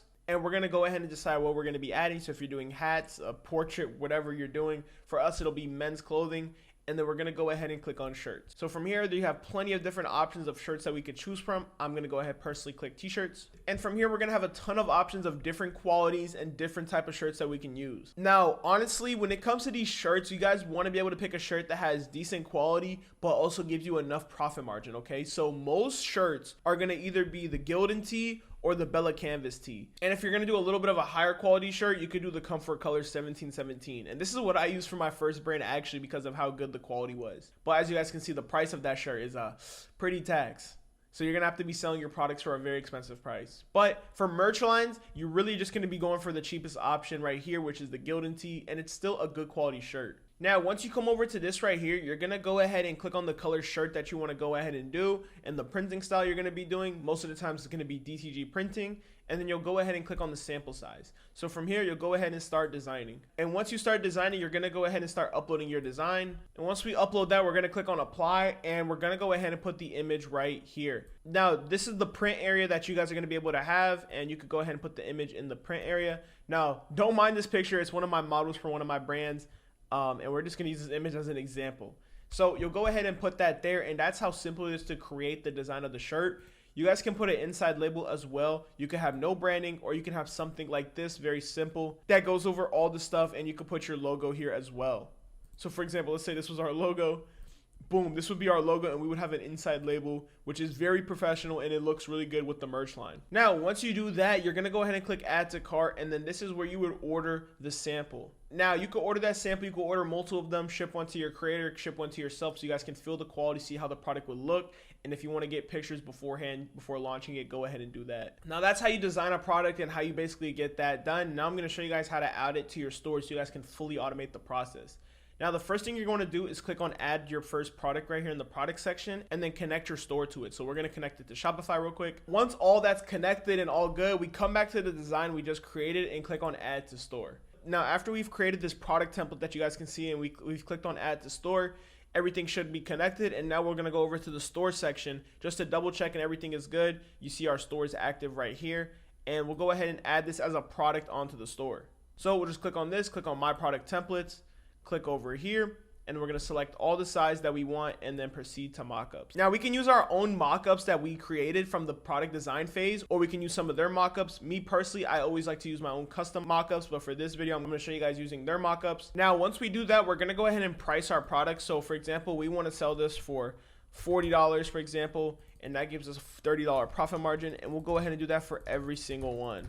And once we do that, we'll go ahead and click save product. Now, once you do all of that, guys, the product will be in your product section on your Shopify store. And from there, it'll be on your website, and once people start ordering, everything will start to come in. And once that starts to happen, all the orders will finally start to come in. And the only thing you guys really have to do is, if you're doing print on demand, it's a little different from the product listing videos I did earlier. Basically, you're just gonna go and take those product listing descriptions or whatever and put them on this new print on demand listing. So it's quite simple, very understandable. If you guys have any questions about it, let me know in the Discord. I'm sorry if this video was a little bit confusing, because the one time I'm recording this program is the print on demand software starting to glitch. So I tried my best to go ahead and show you guys everything. But that's literally how you set up a print on demand integration for your store. And I will see you guys in the next episode. Welcome to another episode of Brand Builder. In today's episode, we're gonna be talking about the essential Shopify app. Now, this video is gonna be very, very short, because the plug and play is going to explain literally everything when it comes to the Shopify app. And if you don't know what Shopify apps are, these are apps that you could add to your Shopify store that give add-ons to it and let you do certain features. Now, for this video, I want you guys to check out the plug and play down below. And in that plug and play, I break down every single app that I use personally, and I have a video attached to every single app, so I can give you guys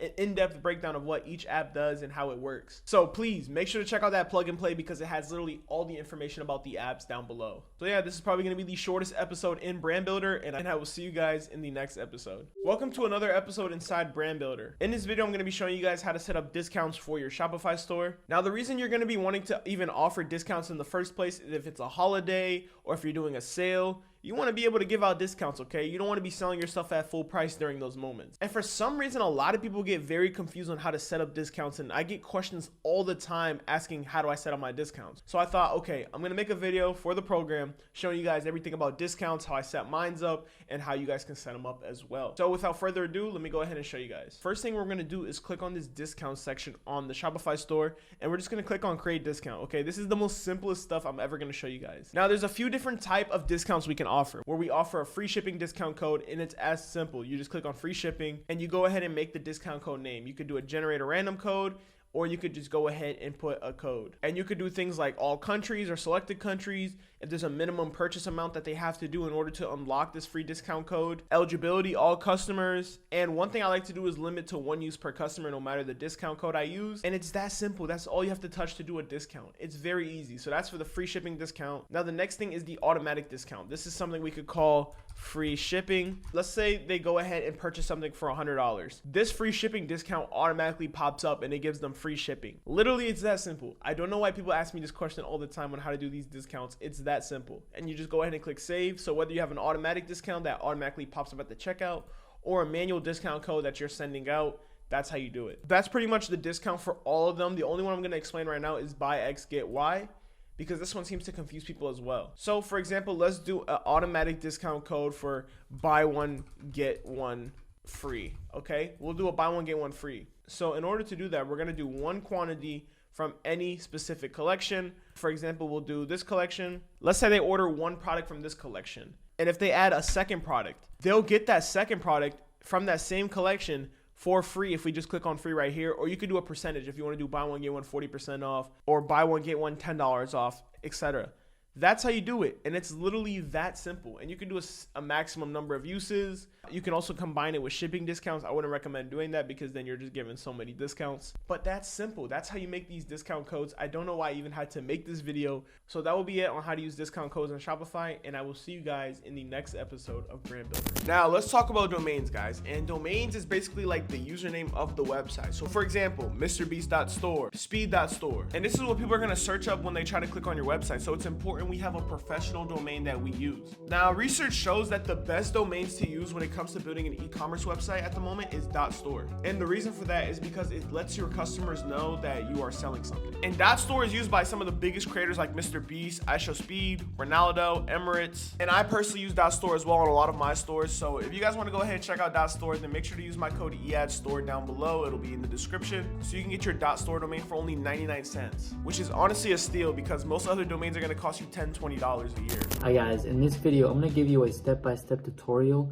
on how to create a converting pop-up in Klaviyo, and I'm saying like 5 to 12% conversion rate of your website traffic. So if you get like 10,000 people on your site, this is roughly like 500 to 1,000 people signing up to either your newsletter for emails or your SMS for phone numbers. My name is Matthias. I run an email marketing agency, and in 2023 I've made brands over $500,000 just through emails and SMS. So if you do want to work with me, just click below, but let's get into the tutorial. First, we're gonna create the mobile, actually no, the desktop one. So just click on this one, multi-step email and SMS, that looks like this. Click the newsletter, and then for subscribers, click SMS marketing. So for the email subscriber list, click newsletter, and then SMS, click SMS, and then I'm gonna name it test desktop. And you could put whatever you want and then desktop, just so you know it's the desktop version. And why we want to make it one for desktop, one for mobile is because each one is different, and to fully design it the way we want it, we have to separate it. But yeah, go to targeting and behavior, click on show based on rules, and click on show after 5 seconds. You don't want them to just go on the site and then boom, you get the pop-up. Make them wait 5 seconds, they're scrolling, looking at products, and boom, then they get the pop-up. Because then it's just an automatic 10% off. Next, do show on, go to devices, show on, and only click desktop, and then you're done. That's all you need to do. And then for styles, click on, I like doing it on the left side, but you can do whatever you want. Here, just click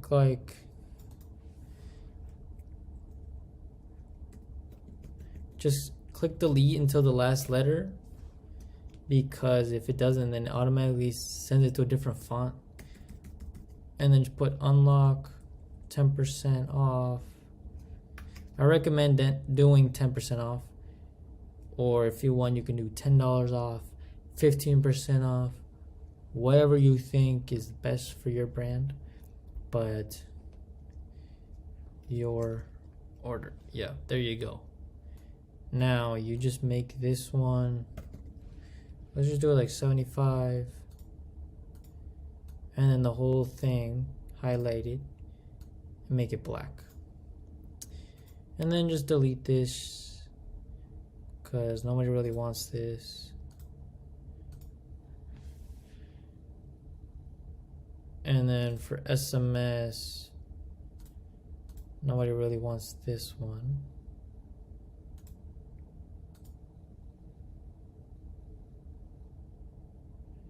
And then do the same thing here, just delete until the last letter.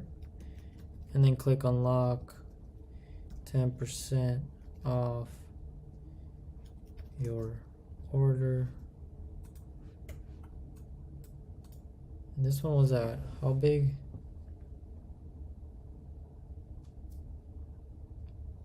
This was at 75. Okay.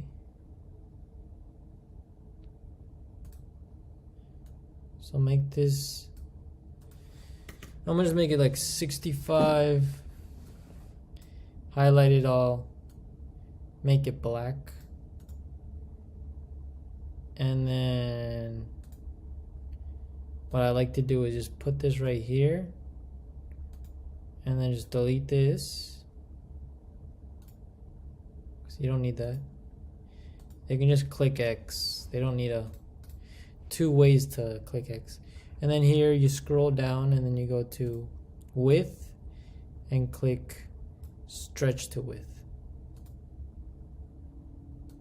And then go down to button text, and then type in, you can just put unlock now. And then boom, make sure this button goes to SMS marketing, and this button goes to your newsletter or your email marketing. And you're basically done. And all you really need to do is right here, just put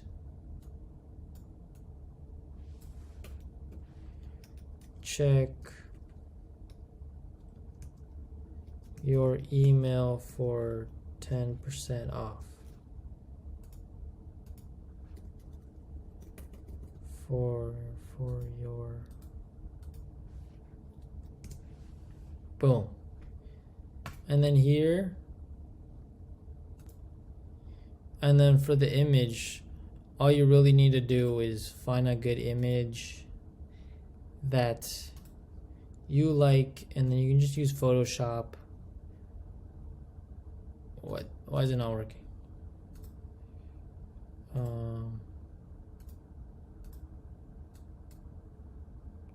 I just chose this one. Boom, there you go. And then make sure to change it for all of them. Boom. And then boom. So now this is how it looks.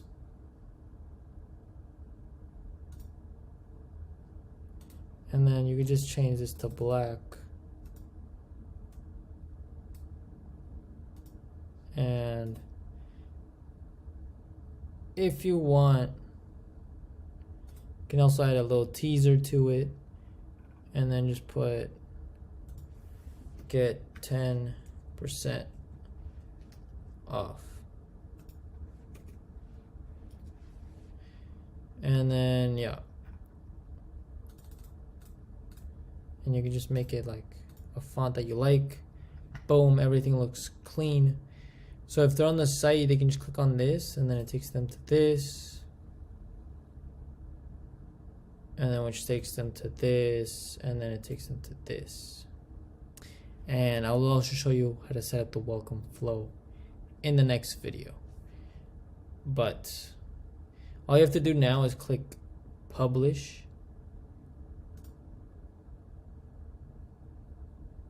And basically, yeah, that's desktop. Now I'm gonna show you how to do the mobile one. So you just click create sign up form. Click the same one, and then choose newsletter, SMS subscribers. And then now click on targeting and behavior, and then go down to mobile. And now you see it automatically changes to mobile.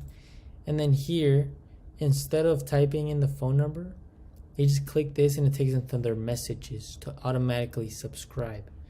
So that's another benefit of having two different pop-ups. First, right off the bat, let's delete this. Delete this.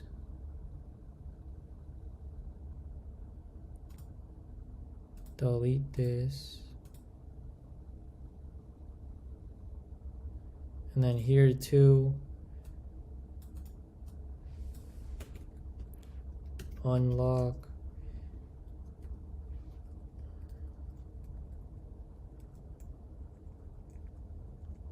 %10 off your order. Make this like 65. Should make this shit bigger. Make it this shit like 70. And then make it all black. Boom. Same thing for SMS.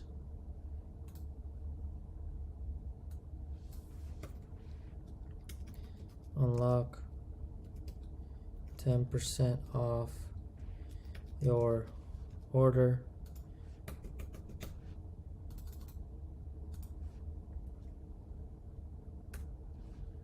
Boom.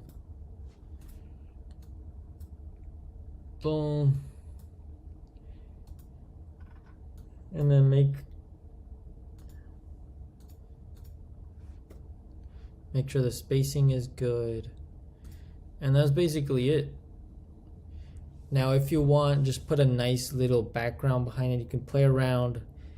Find, if it's black text, find an image that's light colored so it blends in well. Or you can find a dark image and then use white text.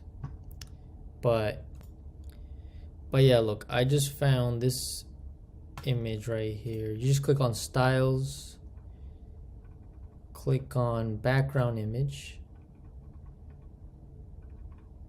and then this is the image I chose. Boom, and then click on cover. So that's how it looks. And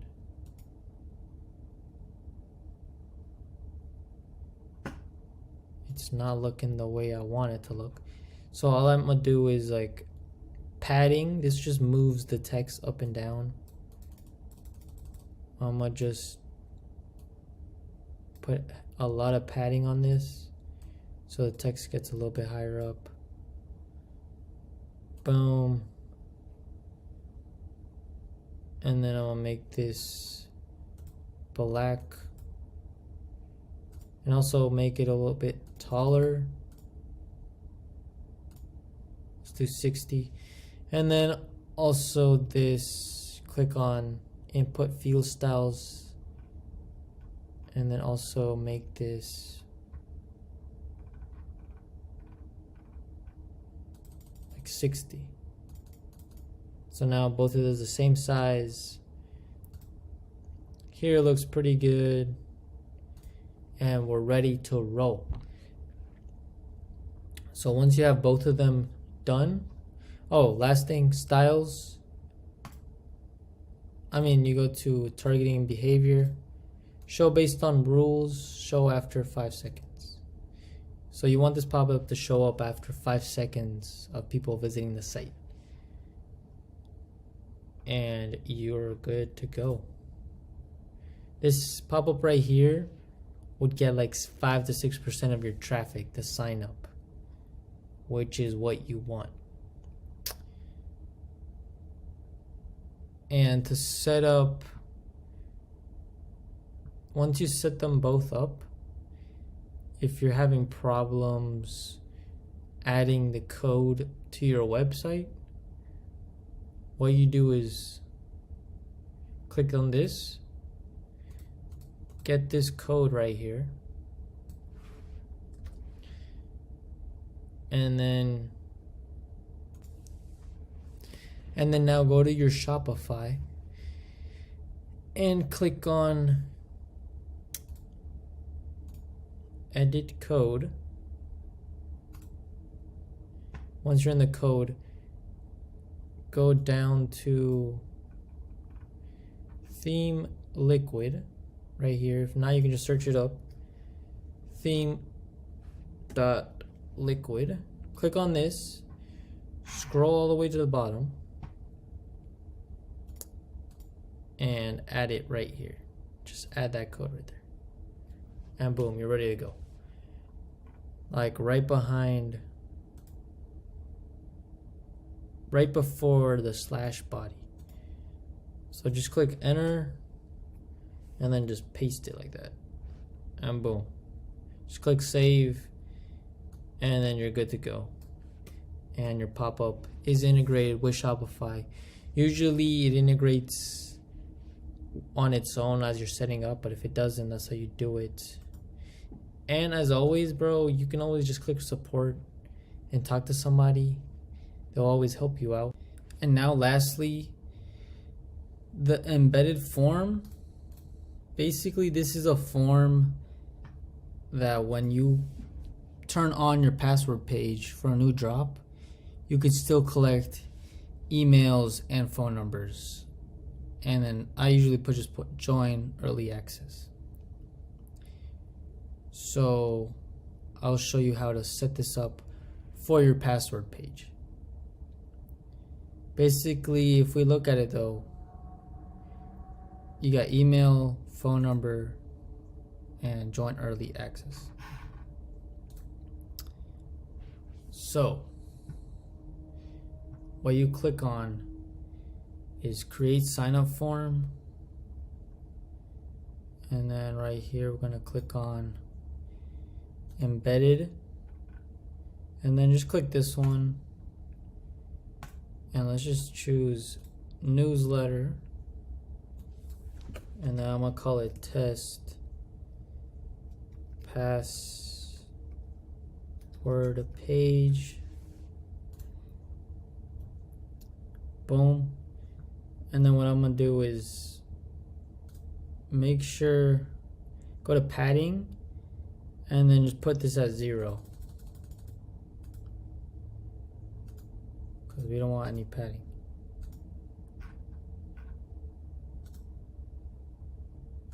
Why is it in the middle?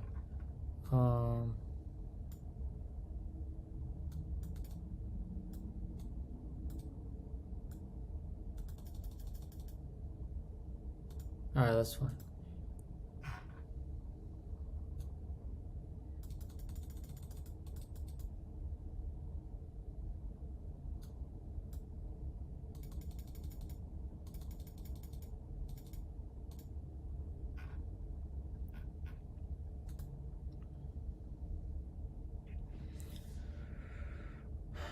Actually, I don't know why I did that. Either way, look, just click on add blocks, phone number, and then just put it right there. And then move this. Fuck. Move this at the top. And then move this at the top as well. And now we could just do this at 0 padding. So you got email, phone number. Here to make this look cleaner, click on edit. Highlight everything. Click on the 3 dots. Actually, click on this. Click on this one. So it just looks a little bit more formatted. And then I would also just click on, make it like 11 or some shit. That looks good. And then the subscribe, I could just make it like black, and then click on button text and just put sign up for our next drop or something. You can just put that Arial black. Why does it look ugly? We're just gonna do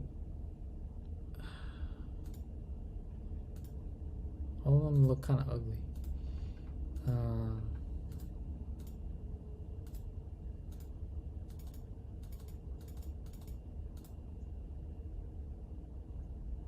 We're gonna click on stretch to width, and then we're gonna actually we're gonna leave it at 5 for the right and left padding.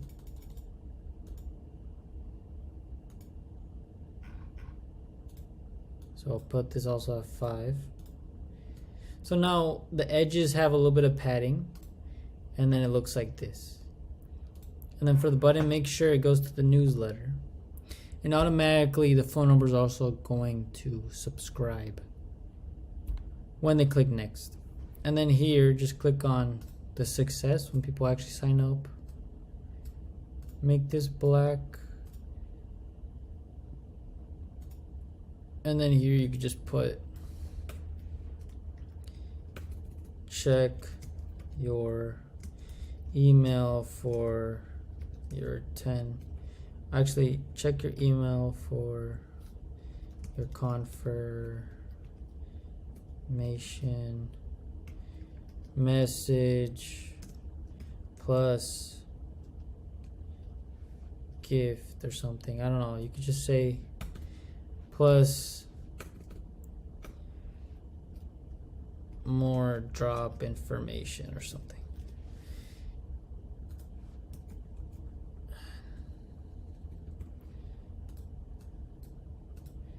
And then now, once you have it all set up, what you gotta do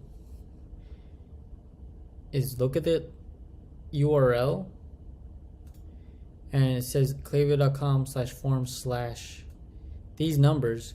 Copy these numbers, then go to your Shopify, click on online store, themes, and then click on customize theme,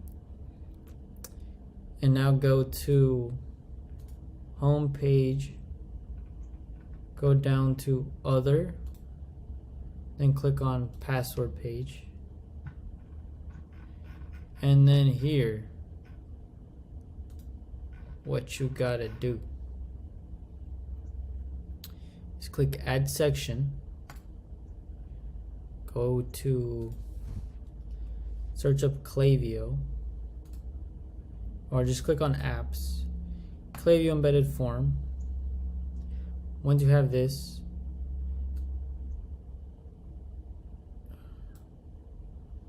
it says right here embedded form ID, just paste the URL and then boom, click live, and then let's see how it shows up. Boom, there you go. And then up here you could just put like some text. Actually, I mean, you could also just put it in here, to be honest.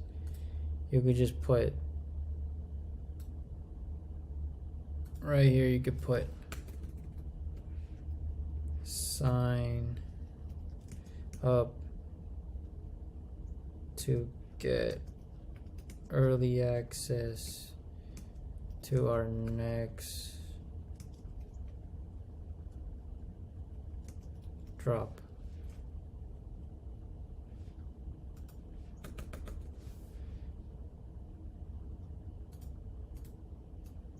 And then just make it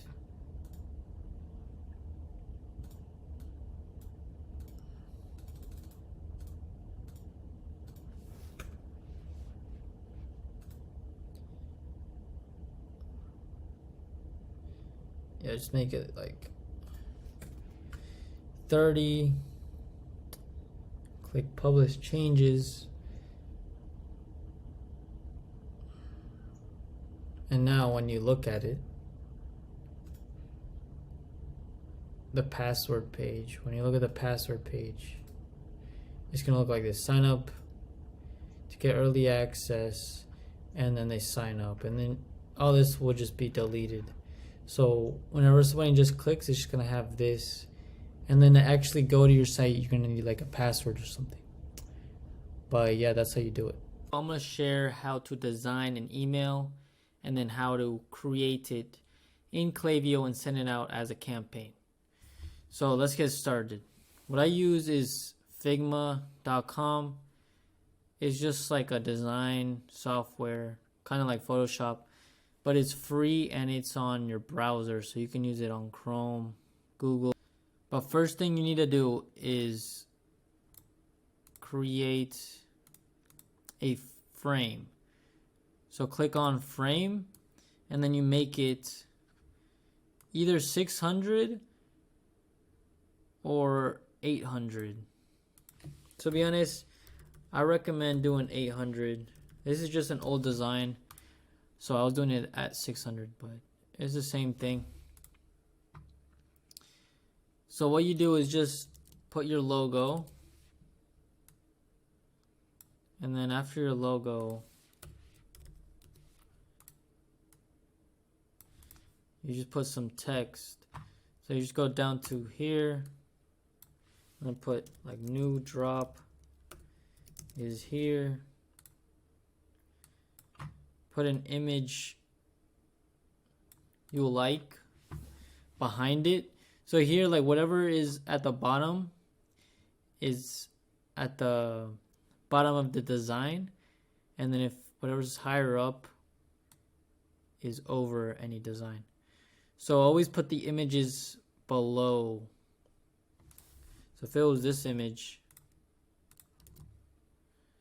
right now it's the top one, so it's over everything, and then if you put it at the bottom, boom, it's in the background. So yeah. And then the other thing you need is a button to take people to your site so they can purchase. So after you have these three main things. These are three main things every email should have: the logo, a main heading, and then a button, and also an image. So yeah, that's basically everything you need. And after you're done designing it, what you do is click on your frame. Let me just delete this real quick. You click on your frame and then click on slice. And then you're just gonna put it the exact width of your campaign. And then just copy it. I put Control C, and then Control V is paste if you have Mac. And then you drag it down to make another slice. Then you do the same thing, copy it, paste it. And then you copy this one and paste it. So now you have 4 different slices, and each slice is going to be its own image. Why I do this is because you don't want one image that's a really big size, and now you're going to end up in promotions or spam, because Gmail is going to be like, why is an image so big? So usually you try to keep your your images less than 1 megabyte. So that's why I do slicing. After you slice them and you make sure that it's the exact width, see it says 600, you click on export, and if it's a 600 width, make it a little bit bigger, so 1.3. But if it's 800, you can just keep it at 1.6. But yeah, make sure the slice is highlighted. So, and then you click on the next slice, and then you do 1.3, then you export it. Then you click on the other slice, you do 1.3, you export it. And now, I was already doing a different one, but yeah, you just click on create campaign, name it something like new drop on, I don't know, a random date. Click on email, and then if it's a new drop, you just want to send it to your whole list, and then don't send it to, exclude means don't send to, and then you can do everybody that has bounced an email before. And if you want to know how to make this segment, just watch the video on how to make segments. And also you can remove people that have bought from you in the past 50 days.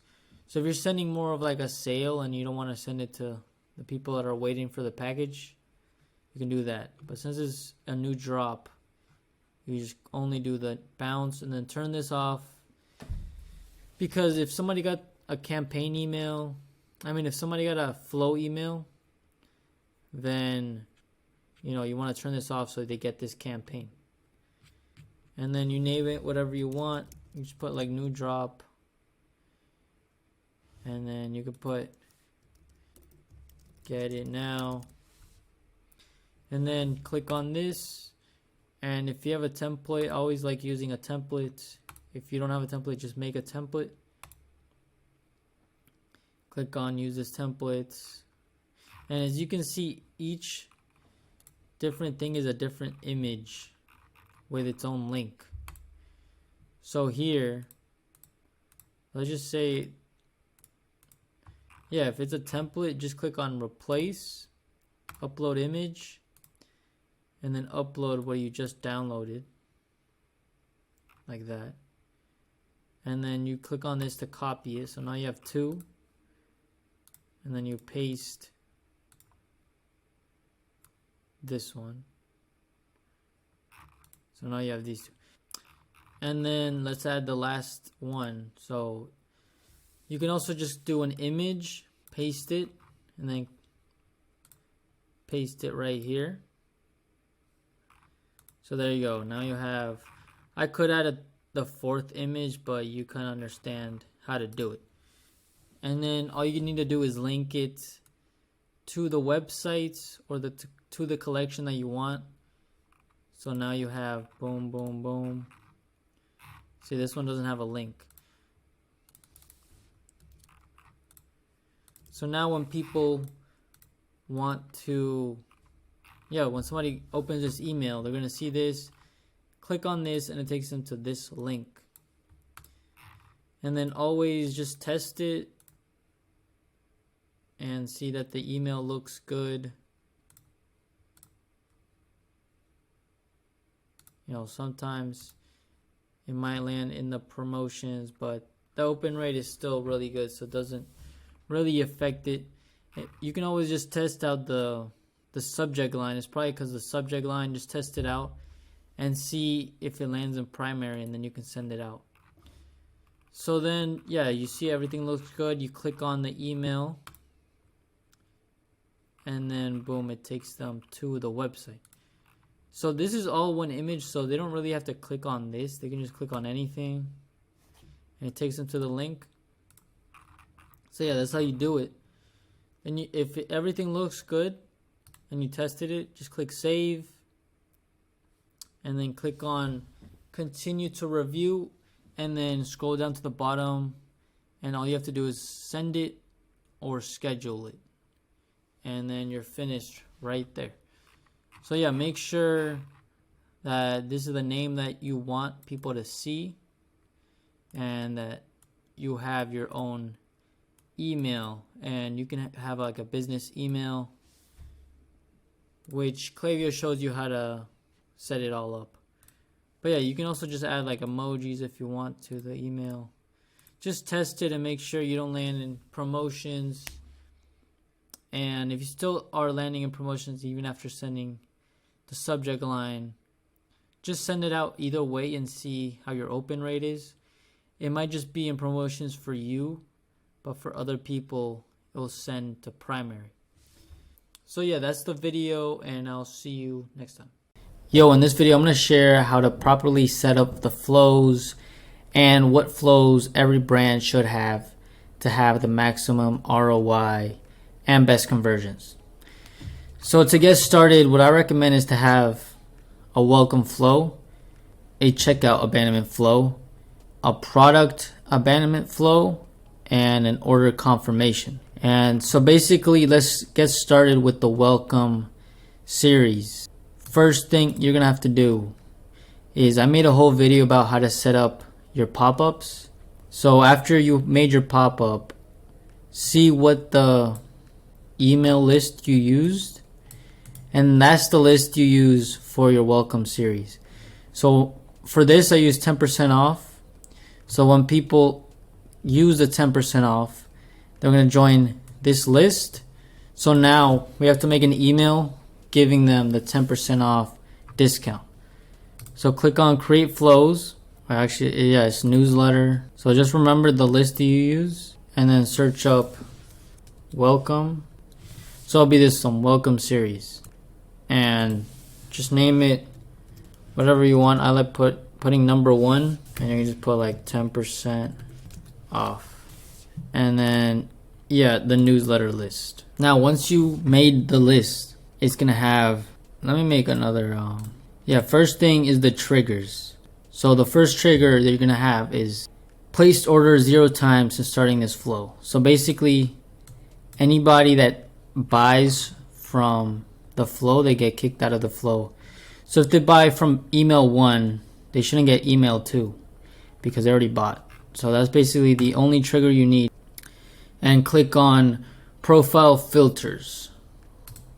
So click on add profile filter and click if someone has, and it's placed order at least once, or 0 times since starting this flow, and you click save. So now you have the filter, and then this is if somebody bought from you before. So you're gonna have different people coming into the list, to your newsletter. Some are gonna come in because they bought a product, and then since they gave you their email, they joined the list.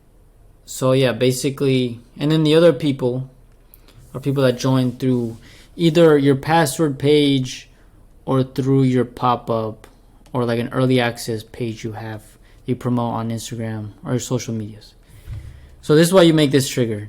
these are the people that after they checked out and purchased, they joined this list. So that we can just turn this off.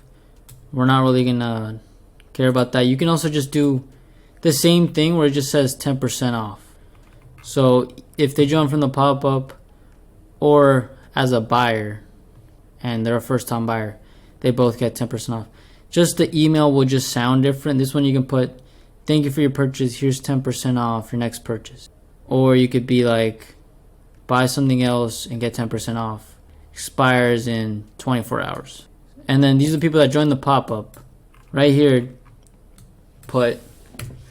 you can just put like, here's your 10% off. And then you can put whatever you want in the preview. Of course, here put your name, your business email. And then here, it's pretty easy to make. Basically, just go down to Klaviyo and then go down to coupons and then just make a coupon. So for me, I would just call it test welcome. This is just because I'm testing it for you guys, but you could just name it whatever you want. It doesn't even show the customers. This is the part that does show the customers. So this is the prefix that shows before each promo code with a bunch of letters and numbers. So I just like putting like, hey, dash. So everybody that joins the pop-up are going to get their own unique promo code, which basically is going to look like this. It's just going to be like a bunch of numbers and letters. And then all they do is copy this, put it in their checkout, and then they get the 10% off. So we're just going to leave it like that. I'm going to put 10% off. Entire order starts at send time, and then you could put like ends in 3 days if your flow lasts 3 days, or however you want to do it. Just put it at like 4 days. Create coupon. Now that you have the coupon, just remember it's called test welcome. So we're gonna go, this is how I made this email. You can design it however you like. Basically, just put an image that says welcome, here's your 10% off. And then this is what you need, this right here. How you get this, just search up like Klaviyo custom coupon. And then it'll be this link right here. And then just scroll down and it should be right here. So just copy this and then go down to the email that you made. So for this one, just put your logo up here, and then you can just, if you're trying to be really simple with it, you can just make it super simple. Just put welcome. Here's your 10% off. And then here, whatever between the two dashes is the name of the promo code you made. So we made one called welcome, test welcome. Let me double check that. Yeah, test welcome. So if we test it, it should say preview. If it says error, you either didn't make the promo code or you typed it in wrong. So double check. If it does say preview, it's because you made the promo code, you typed it incorrectly, and now when you send out a test email, which you can do right here, then now each person that signs up is going to get their own code based on all these criteria. And you can check how many people use the code, how many people got sent out the code. So for this one, we made 25,000 codes with this brand so far. So that's basically how you do it. How I make my email designs look like this is through Figma.com. It's a free software, design software. So basically it's just an image as a background, put some text on it that says welcome, put your logo. This is one image. And then there's another image which basically just says here's your 10% off, and then use this code at checkout. And then this part is the text, because you want people to click on this and copy their own promo code. And then this one, see right here, always put, of course, your brand website on all these images. Probably gonna click on this and then shop now. And I like putting different products at the bottom. So, and how you do this is just you just go down to products right here, and it'll be right there. So yeah, that's basically how you do the welcome series. What I like doing, first email, just give them the promo code and then tell them it expires in like 3 days, 2 days. Then let's just delete this. Let's say you don't have this. Next thing, go down to time delay and make sure this line means that where the people are going to end up going. So you actually don't want the people that bought to get this email. So make sure you put it where it looks like this. So if they go through this side, they're going to get this email and then this email. And then if you go through this side, they're just going to get this email and then finish the flow. So it's 2 separate flows in the same email. So make sure they don't connect and they start getting the emails from the different flow. So now that you made your second email, the subject line is what everybody's going to get. You can just put like, don't miss out on your 10% off. Or here's more about our brand. So give them an email talking about why your brand's new, unique, and why they should purchase from you. I usually like doing it 1 day after. So if they didn't use their promo code and bought, the next day, send them another email. And then give them the promo code as well. And then I like sending out even another email saying like your promo code is about to expire and use your 10% off. And you can use the same link every time, because they're just going to be getting the same welcome series for their own profile, for their own email. So just copy this and put in their other emails, just saying like, yeah, what I said previously. So that's the welcome series. Just make sure you have the trigger set up with the filter. Make sure that people that check out and purchase get whole separate emails. And then make sure your subject lines look good, and then you put the time delay to 1 day for each email. And then you're good to go. Now, the checkout abandonment, create on create flow. And then search up checkout. I guess, yeah, they call it cart, but it's the checkout. See, the trigger says checkout. It's not the cart. So just, yeah, search up cart. And then you're going to get all these, and then choose the one that says just standard email and SMS.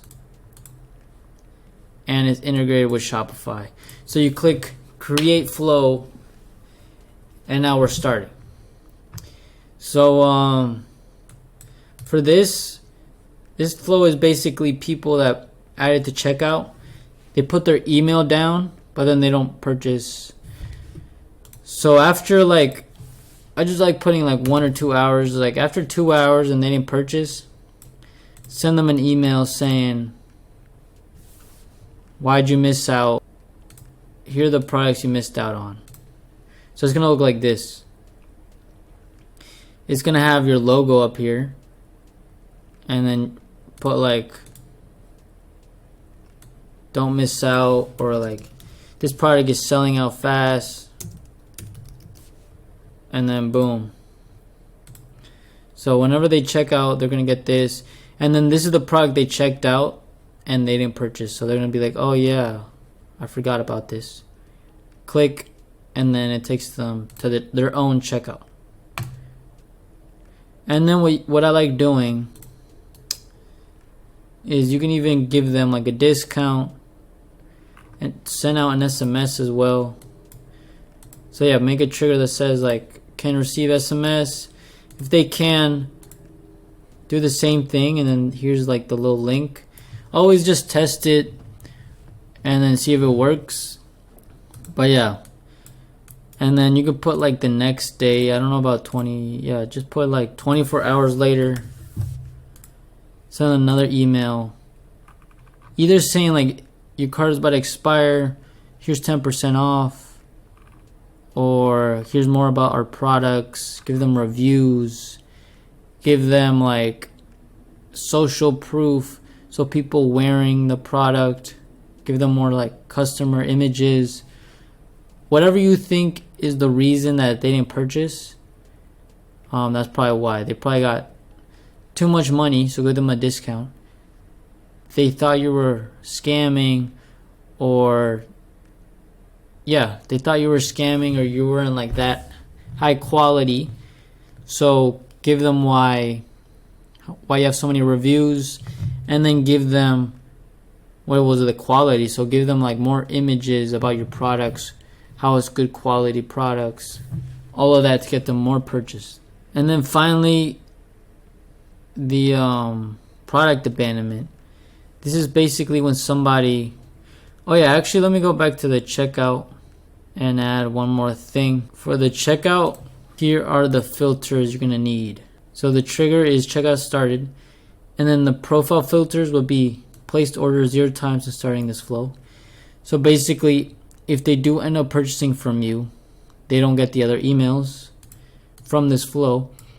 And then you click and has not been in the flow in the last 5 days. Basically, you don't want people, let's say they checked out today and then they check out 2 days from now. You don't want them getting the same flow, because now he's going to be getting like the same type of emails. So I do it after 5 days. If he isn't in the flow anymore, he gets the flow again after 5 days, if he checks out again. So next is the product abandonment, which this metric is low because we have a password page right now. But basically, go on create flow and click on product. I think they call it browse abandonment. Yeah. So search up browse abandonment and then click on create flow. So this would be flow number 3. Flow number 2 would be checkout abandonment, and then flow number 1 would be welcome series, the welcome flow. So this is kind of like the same thing as checkout, but in a lower level. So these are the people that looked at a product, but they didn't add to cart or checkout. So these are the people that aren't as intent to purchase, but you still want them to give them more emails so they do purchase from you. So actually delete this and put just leave it like this. If they viewed a product after 2 hours, then send them an email.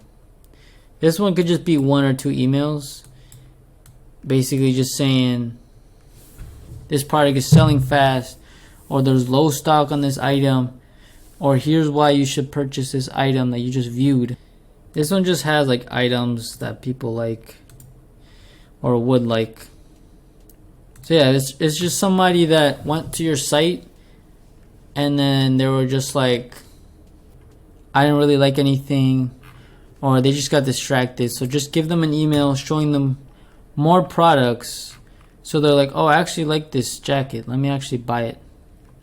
So just put like, we saw you looking, here's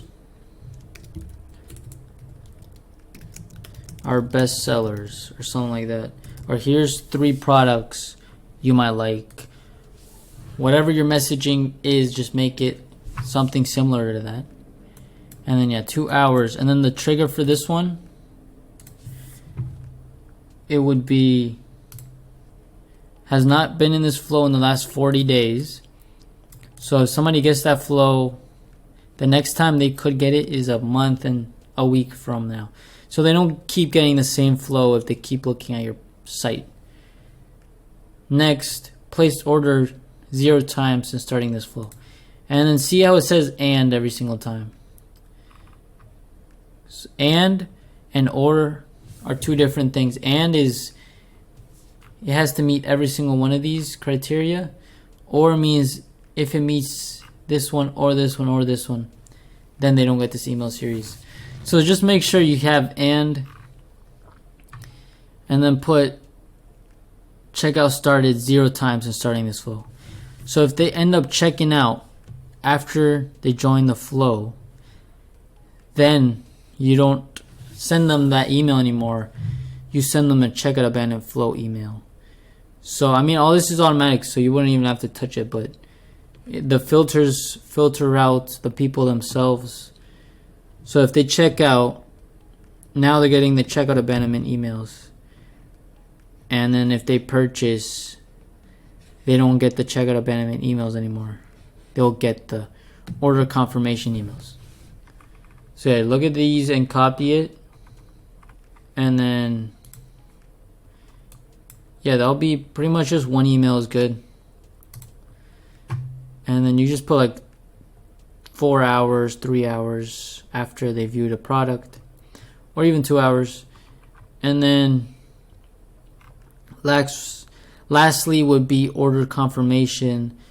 This could be sending them a discount after they purchased, or sending them like just a thank you, and also just order confirmation details about if you have pre-order, you can even send them an email saying like your package is on the way, or let's just say it takes 4 weeks for your product to deliver and 2 weeks for it to finish manufacturing.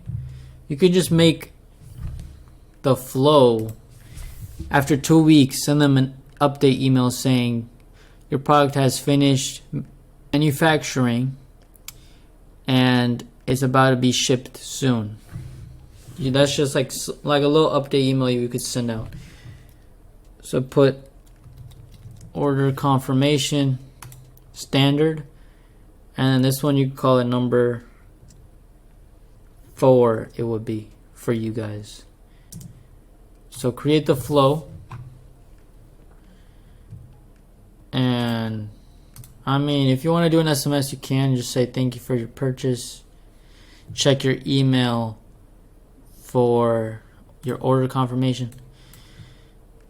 So the trigger is just anyone that placed an order, and then send them a thank you. And then this is how it should look like. I mean, the template's already made for you. And then after this, yeah, like let's just do the 2 weeks. We could just put after 2 weeks, so days 14, and then put another email. And then this one could be like update on your order. Boom. And then just type it in. And then this one could be like another 2 weeks.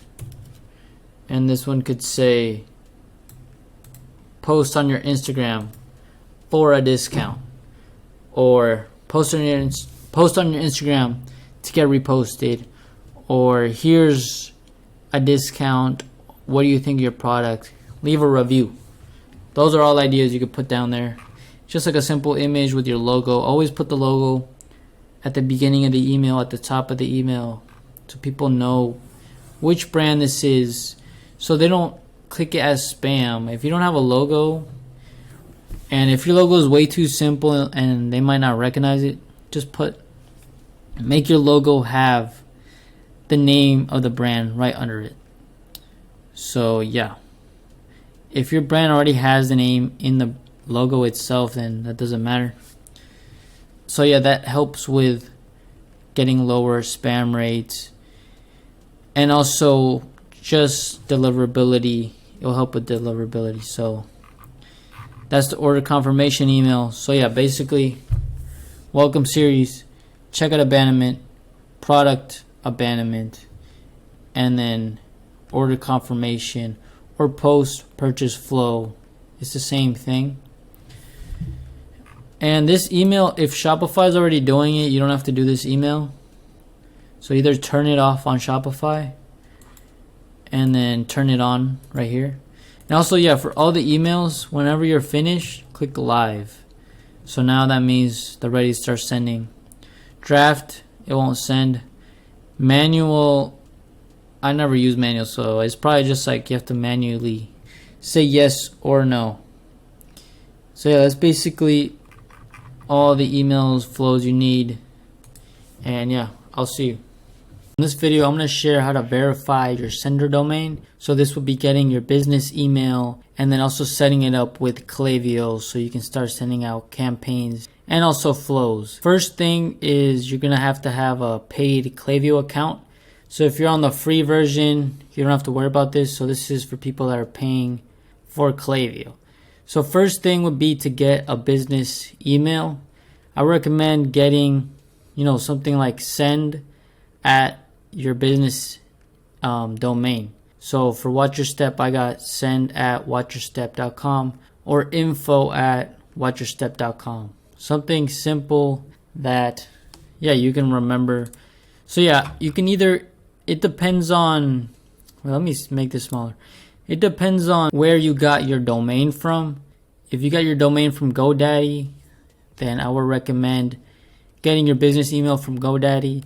And then if you got your domain from Shopify, I recommend getting your domain email from Workspace. So let's just say you got it from Shopify, then just get it from Workspace and then just buy the most simple version. So here just put like send at yourcompany.com. So after you got your business email, what you're going to have to do is go down to Klaviyo and see here it says new sender requirements. You're going to have to do the first step. So click on this. And I already completed it.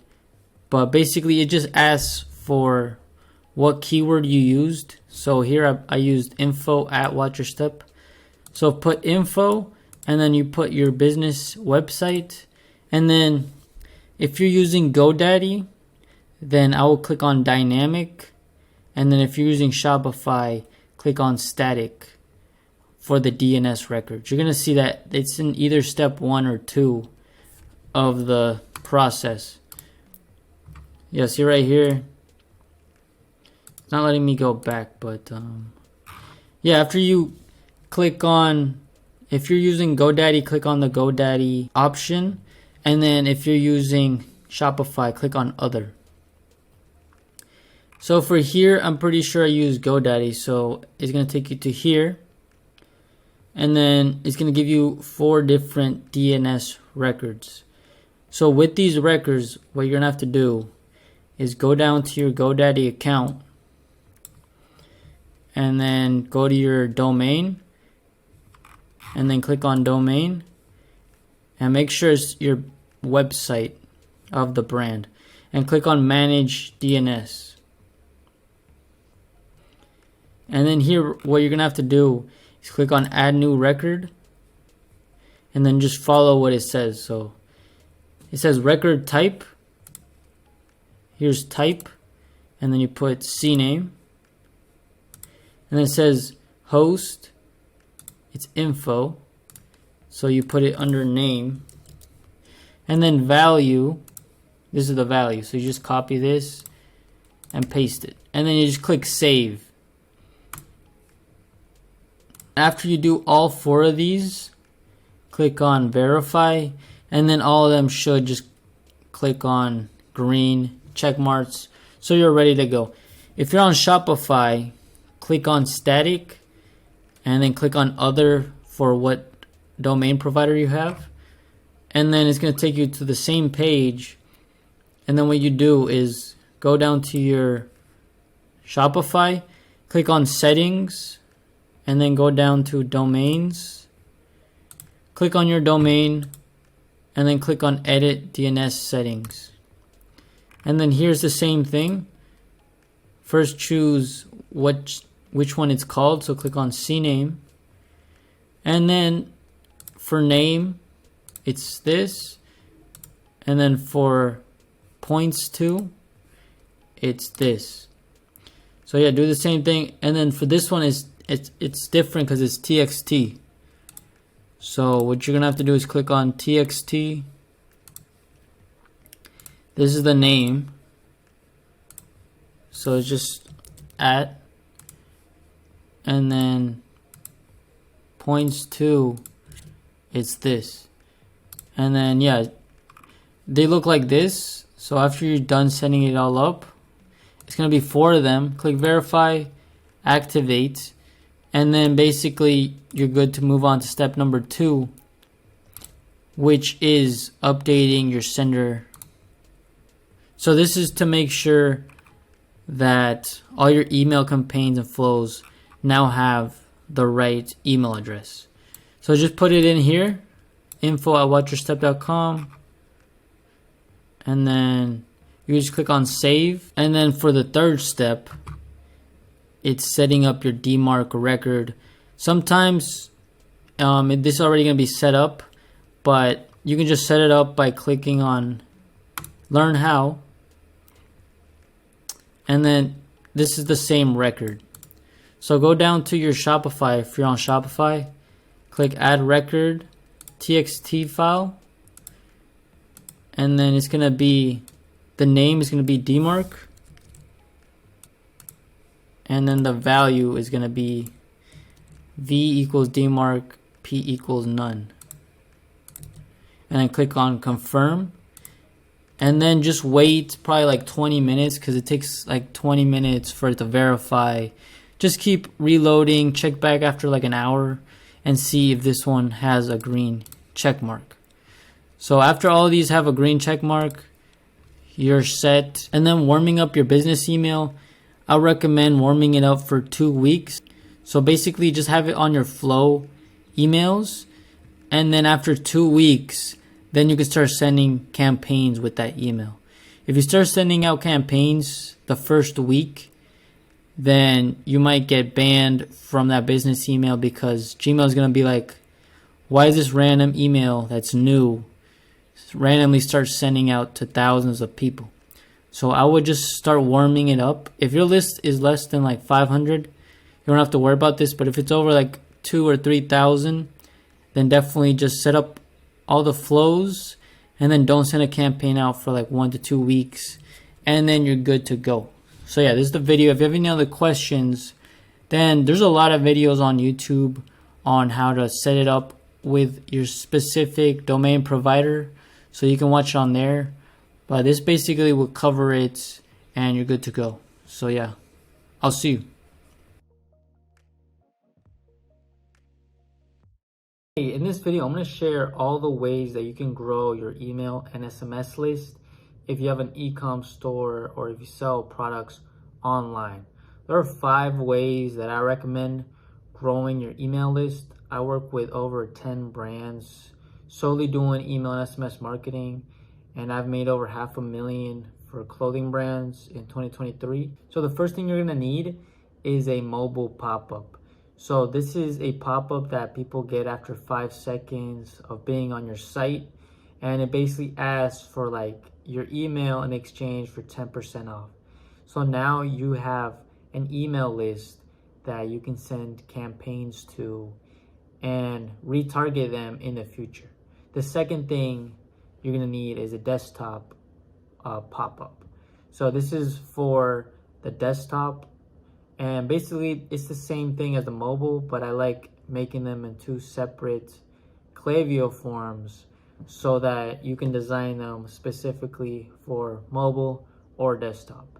And then the third thing you're gonna need is an early access page or a page that's solely for signing up to your next drop or your next collection. And basically this page you can promote on your Instagram or your social medias, and it makes it easy for them to just sign up without having to wait for the pop. So the fourth way to collect more signups is when you have a password page, basically when you lock your website for a new collection, or for whatever reason you have the password page, you can actually make the form, the email and SMS. So now when people go on your site and then they realize it's closed, they can sign up for your email list. And whenever you drop that collection or that item, you can just send them a bunch of campaigns and they're going to start purchasing. Which you can also send them hype emails, hype SMS. So basically these are emails that you can send to create a hype for your next collection. So you can be like, 24 hours left for our new collection. Here's a little bit more details about the products, some images, or the supply that you guys have. If you only are making like 1,000 units, then you could definitely put that in the email. You could be like, we only have 1,000 of these in stock, so you better get them before they're gone.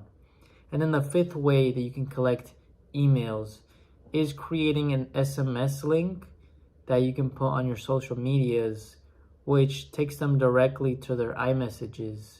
And all they have to do is click send and they sign up to your SMS list. I'll show you how to make the last two things in Klaviyo right now, and let's get to it. So to create the password page form, first go to Klaviyo and go to sign up forms, create sign up form, and then click on embedded and click your email newsletter, and then add blocks and put phone numbers. And then you can mess around with the layout, make this bigger, and then make it look like this, where it has the email, the phone number, small text here, and then the big sign up form button. After you have it however you like it, click on the last numbers and letters after /form/. Copy this and then go down to your Shopify, click on themes, customize, and click on homepage, others, and the password page. And then here you can just add a section and click on Klaviyo. And in Klaviyo it's going to show this little field right here, and then you can just paste the link from Klaviyo, click save, and then it should show it right here. But I'm going to just delete it so I don't have duplicates. So yeah, basically it's just the link after form/. Now to set up the SMS link, you're going to have to go down to growth tools in the audience section, and then go down to manage subscriber links, and then click on a new subscriber link. You can name it whatever you want. It could just be like Instagram story, and then make sure this is your brand name, and then just click save. After you save, now you have a link that you can copy and then put it on your stories, on your social media, and it directly takes them to their iMessages or the messages to sign up for SMS. If you are a clothing brand making over 30,000 and you want to work with me and grow your revenue with email and SMS, you can contact me below. And I hope you like this video. I'll see you in the next one. Yo guys, here's a quick video on best email practices. These are tips that I usually see people make mistakes on, and basically if you follow these, you're gonna have a pretty good reputation, email reputation, and you're definitely not gonna be ending up in spam for the most part. So let's get started. First things first, you need to have a business email domain. You can buy these at GoDaddy or with Shopify or Workspace, Google Workspace. You can go to the video of how to set up your own dedicated sending domain, and I talk more about that in that video. But after you get it and you set it all up with Klaviyo, which I explained in the other video, you have to warm it up for at least 1 to 2 weeks. So basically, don't send out any campaigns to your whole list for at least, and definitely for the flows to get the highest open rate. If you have low open rates, turn off the low performing emails. And for the first 1 to 2 weeks, only have live the emails that are over 20-30% open rate. The other ones after the 2 weeks you can turn on. Basically, Gmail wants to see how good this domain is the first 2 weeks. And once you have a reputation, then it's going to be a lot easier to land in the primary and have good open rates. Second tip, well, also I want to add, after 2 weeks, then you can start sending campaigns out to your whole list, and that'll be the tip. Tip number 2 is all your open rates should be over 20%. If it's under 20%, then you need to be testing it, especially in the flows, to get it higher than 20%. Aim for 30 to 80% open rate. So on the flows, just go down your whole flow email and check the open rate. If you have like 30%, 50%, and then 15%, then test that subject line and make sure to get it above 20. Aim for 30%, and then you should be fine. Now, if you have a flow and all the emails are below 20%, let's say you have a check and abandonment flow and you have 3 emails in the flow, and the first one has a 20% open rate, second one has a 15% open rate, the third one has a 10% open rate, you probably have a reputation issue. So what you should do is turn off the last 2 emails and let the first one just run and also test it to get higher open rate. And once that gets to like 30-40% open rate, then slowly turn on the second one and then the third one, just so you're getting emails with high open rates. Now Gmail's like, okay, let's get him out of spam.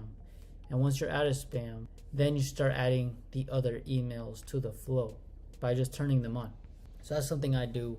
That's very, it's not that advanced, but like that's one technique to get yourself out of the spam rate. It will take probably like 2 weeks to a month, but that's how you do it.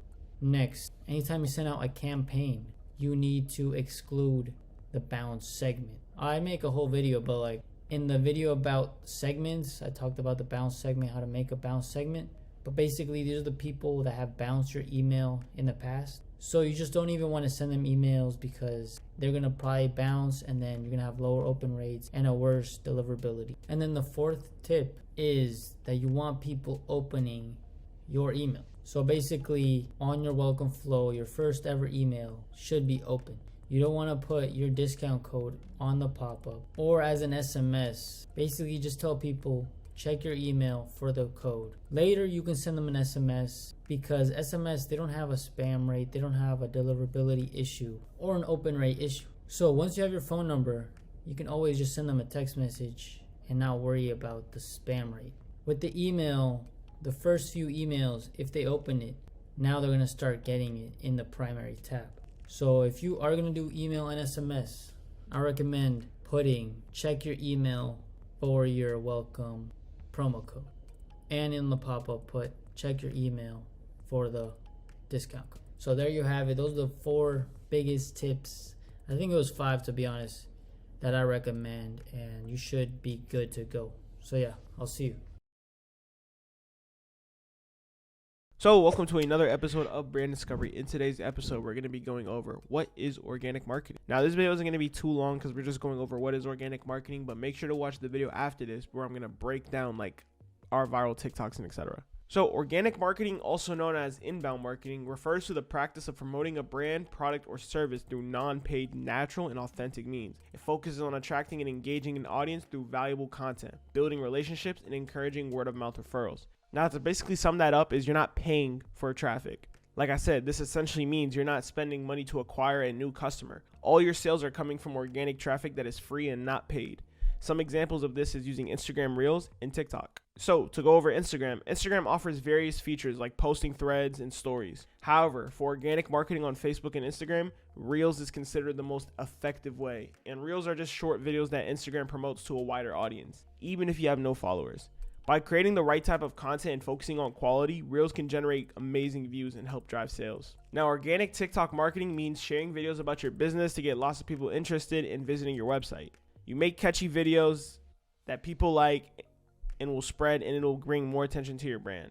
Now, basically, TikTok is the same thing as Instagram Reels. They're both short form platforms. You guys can post content that's short form on these platforms, and it's nothing too crazy.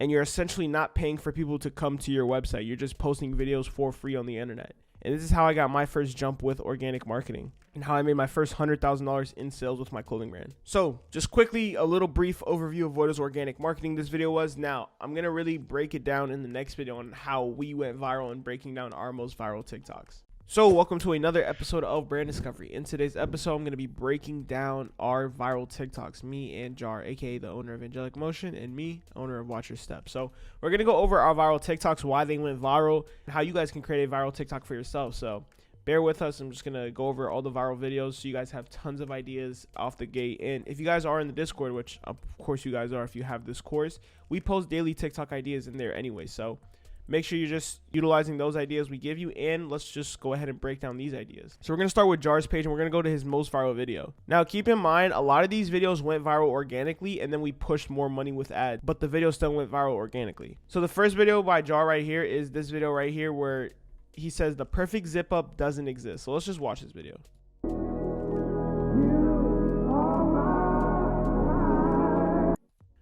Okay, so let me explain why this video went viral. One, the product, right? Like we talked about earlier in the course, your product needs to be a proven winner. Like your product has to be good. We know that Jar's product is good. So that's one thing that helped out this video a lot. And for all of these as well, your product has to be good, like I said. The biggest reason why this video went insanely viral is if you see, and I'm pretty sure you guys already noticed this, but Jar had his toes out. Now, this is going to drive a ton of comments, which is going to boost the engagement. Now, let's look at the comments. Bro got his grippers on display for free. Why is bro barefoot? Bro's dogs are out. For the free, got the grippers out. You see, he's driving a ton of engagement and comments by just showing his toes. This is something you guys can do, and this is something I did for my page as well, and it helped me go viral multiple times. So just a simple video showing the features out of the product while having your toes as like a comment attractor can help make you go viral like crazy. Now let's see the second most viral video on Jar's page. I think I just made the hardest tooties.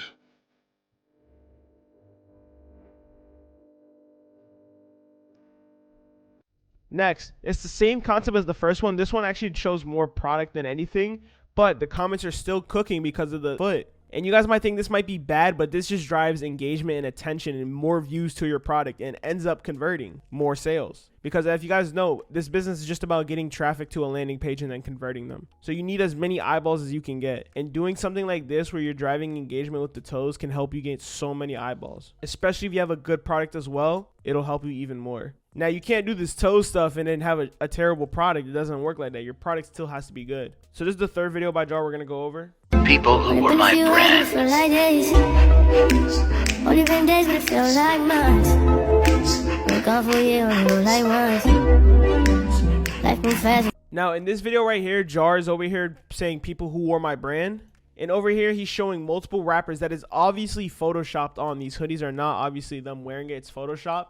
And this helps drives, like I said, more engagement and more comments, which gets people to want to actually, see the product itself. And if you notice, some of this content is kind of trolly and stuff like that, but it's all meant to get engagement. Your biggest goal when you're making TikToks is to get engagement and to get people to actually comment and like on your post, because that pushes your video out way more. Let's look at Jar's next video. How did you get Lil Baby in your hoodie? Good question. Our viral zip-ups feature a silky hood to protect all hairstyles. Large premium embroidery work. 333 to help you get head.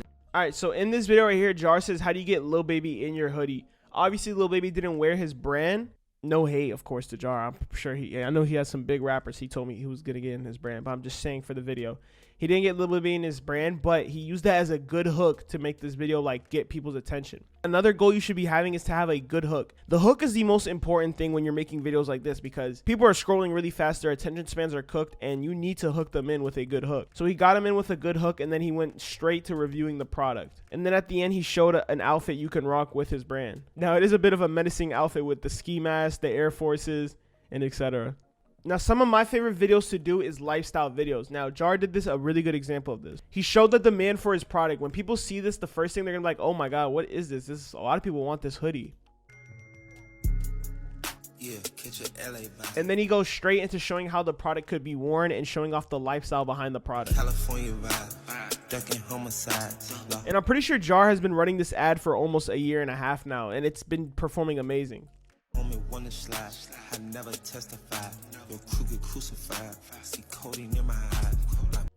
I do these a lot for my brand, and we'll get over to there when we see it, but showing off the lifestyle behind your brand is really good. Now, this is another video I want to go over with Jar's account, because this is a very good example of something you don't have to do troll content or anything, and just showing off the product well. So, like I said, with this, he has a very strong hook. He says, if you have curly hair, dreads or curls, then you need this. So, what he did here is he said, if you have curly hair, dreads, or curls. Notice how he said curly hair and then curls again.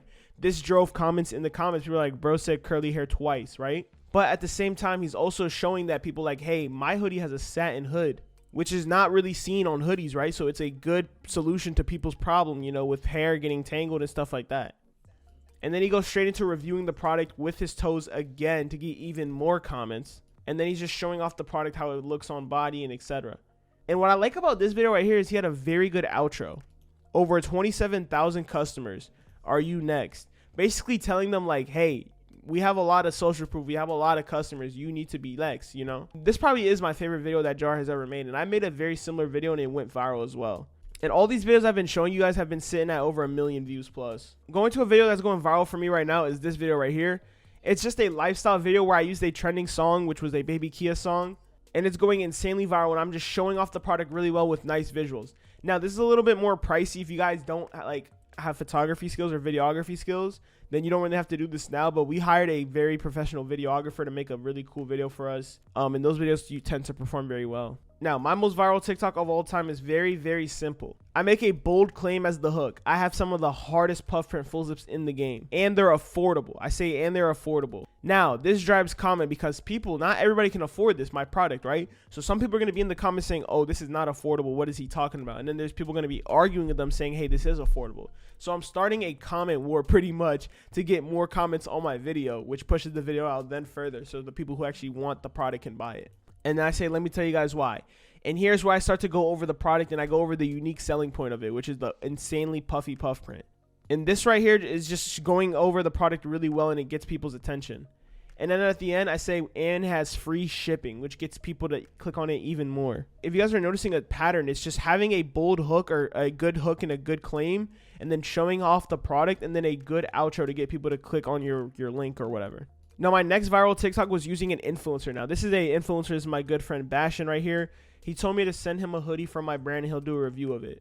So, Bastion is already a really well-known TikToker. So, utilizing someone else's face, an influencer that's known on the app, can help you go viral like crazy. He gave me a good reaction, and then we did the when you are restocking and all this for the social proof, and it worked out amazing. So don't be afraid to utilize influencers if you guys have the budget to send out, or if you can just send it to them for free and, you know, get them to review it. Now, this is the video I'm talking about that I made kind of similar to Jar's, and it went viral. So in the beginning, I say, if you have dreads, curls, or waves, then you need this hoodie in your closet. I'm telling them straight up, if you have this type of hair texture, you need this hoodie in your closet. And people are going to be like, okay, what do you mean I need this hoodie? Let me check it out.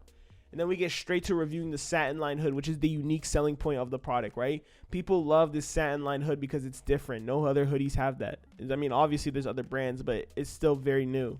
Never worry about your hair getting messed up again while being able to wear your favorite hoodies.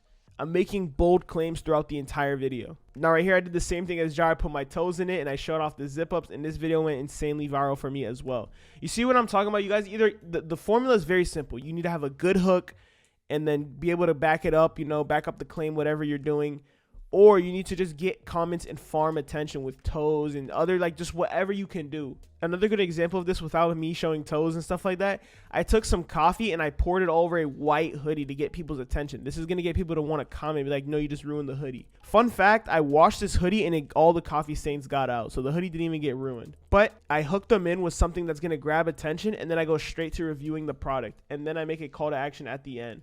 And just for more comments, I even show my toes on more. So these are our most viral TikToks. I just went over them for you guys and how, you know, our thought process behind making TikToks. Make sure you just have a good hook, good claim, or you just do farm comments and engagement by doing stuff that's going to get people to want to comment and engage. If you guys do have any more questions, just ask us in the brand discovery chat and we'll be there to help you and review your TikToks. Yo, what's up, chat? Welcome back to another breakdown talk.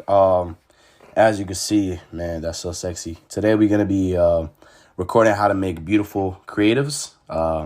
So this is my setting. This is where I record all of my videos. It's in the garage. We got this beautiful, lighting. That garage lighting is top tier. So yeah, this is my setting. Doing a voiceover over this, but yeah, you just open your garage and it has that beautiful light. And yeah, your product just looks sexy under the sunlight. So yeah, first things first, do not use any effects. Like, don't use any of these, mainly because when you use effects, your camera is very shaky, right? But when you don't use any effects, you can see the camera is really smooth, compared to you can see on the regular camera, very shaky, doesn't hold well. But the TikTok, it does a really good job at being smooth with it. So yeah, what else? Yeah, we're gonna go use sounds. I don't know why it's still doing that, but let's go to saved sound. I'm gonna show you guys the best sounds to use. Just gonna give you guys a few examples. So stuff like this, aesthetic. This one I really like. This one's it's just a fan favorite. So yeah, I'm just gonna let you guys hear some of these. They're really good just to use. Oh, you fancy, huh?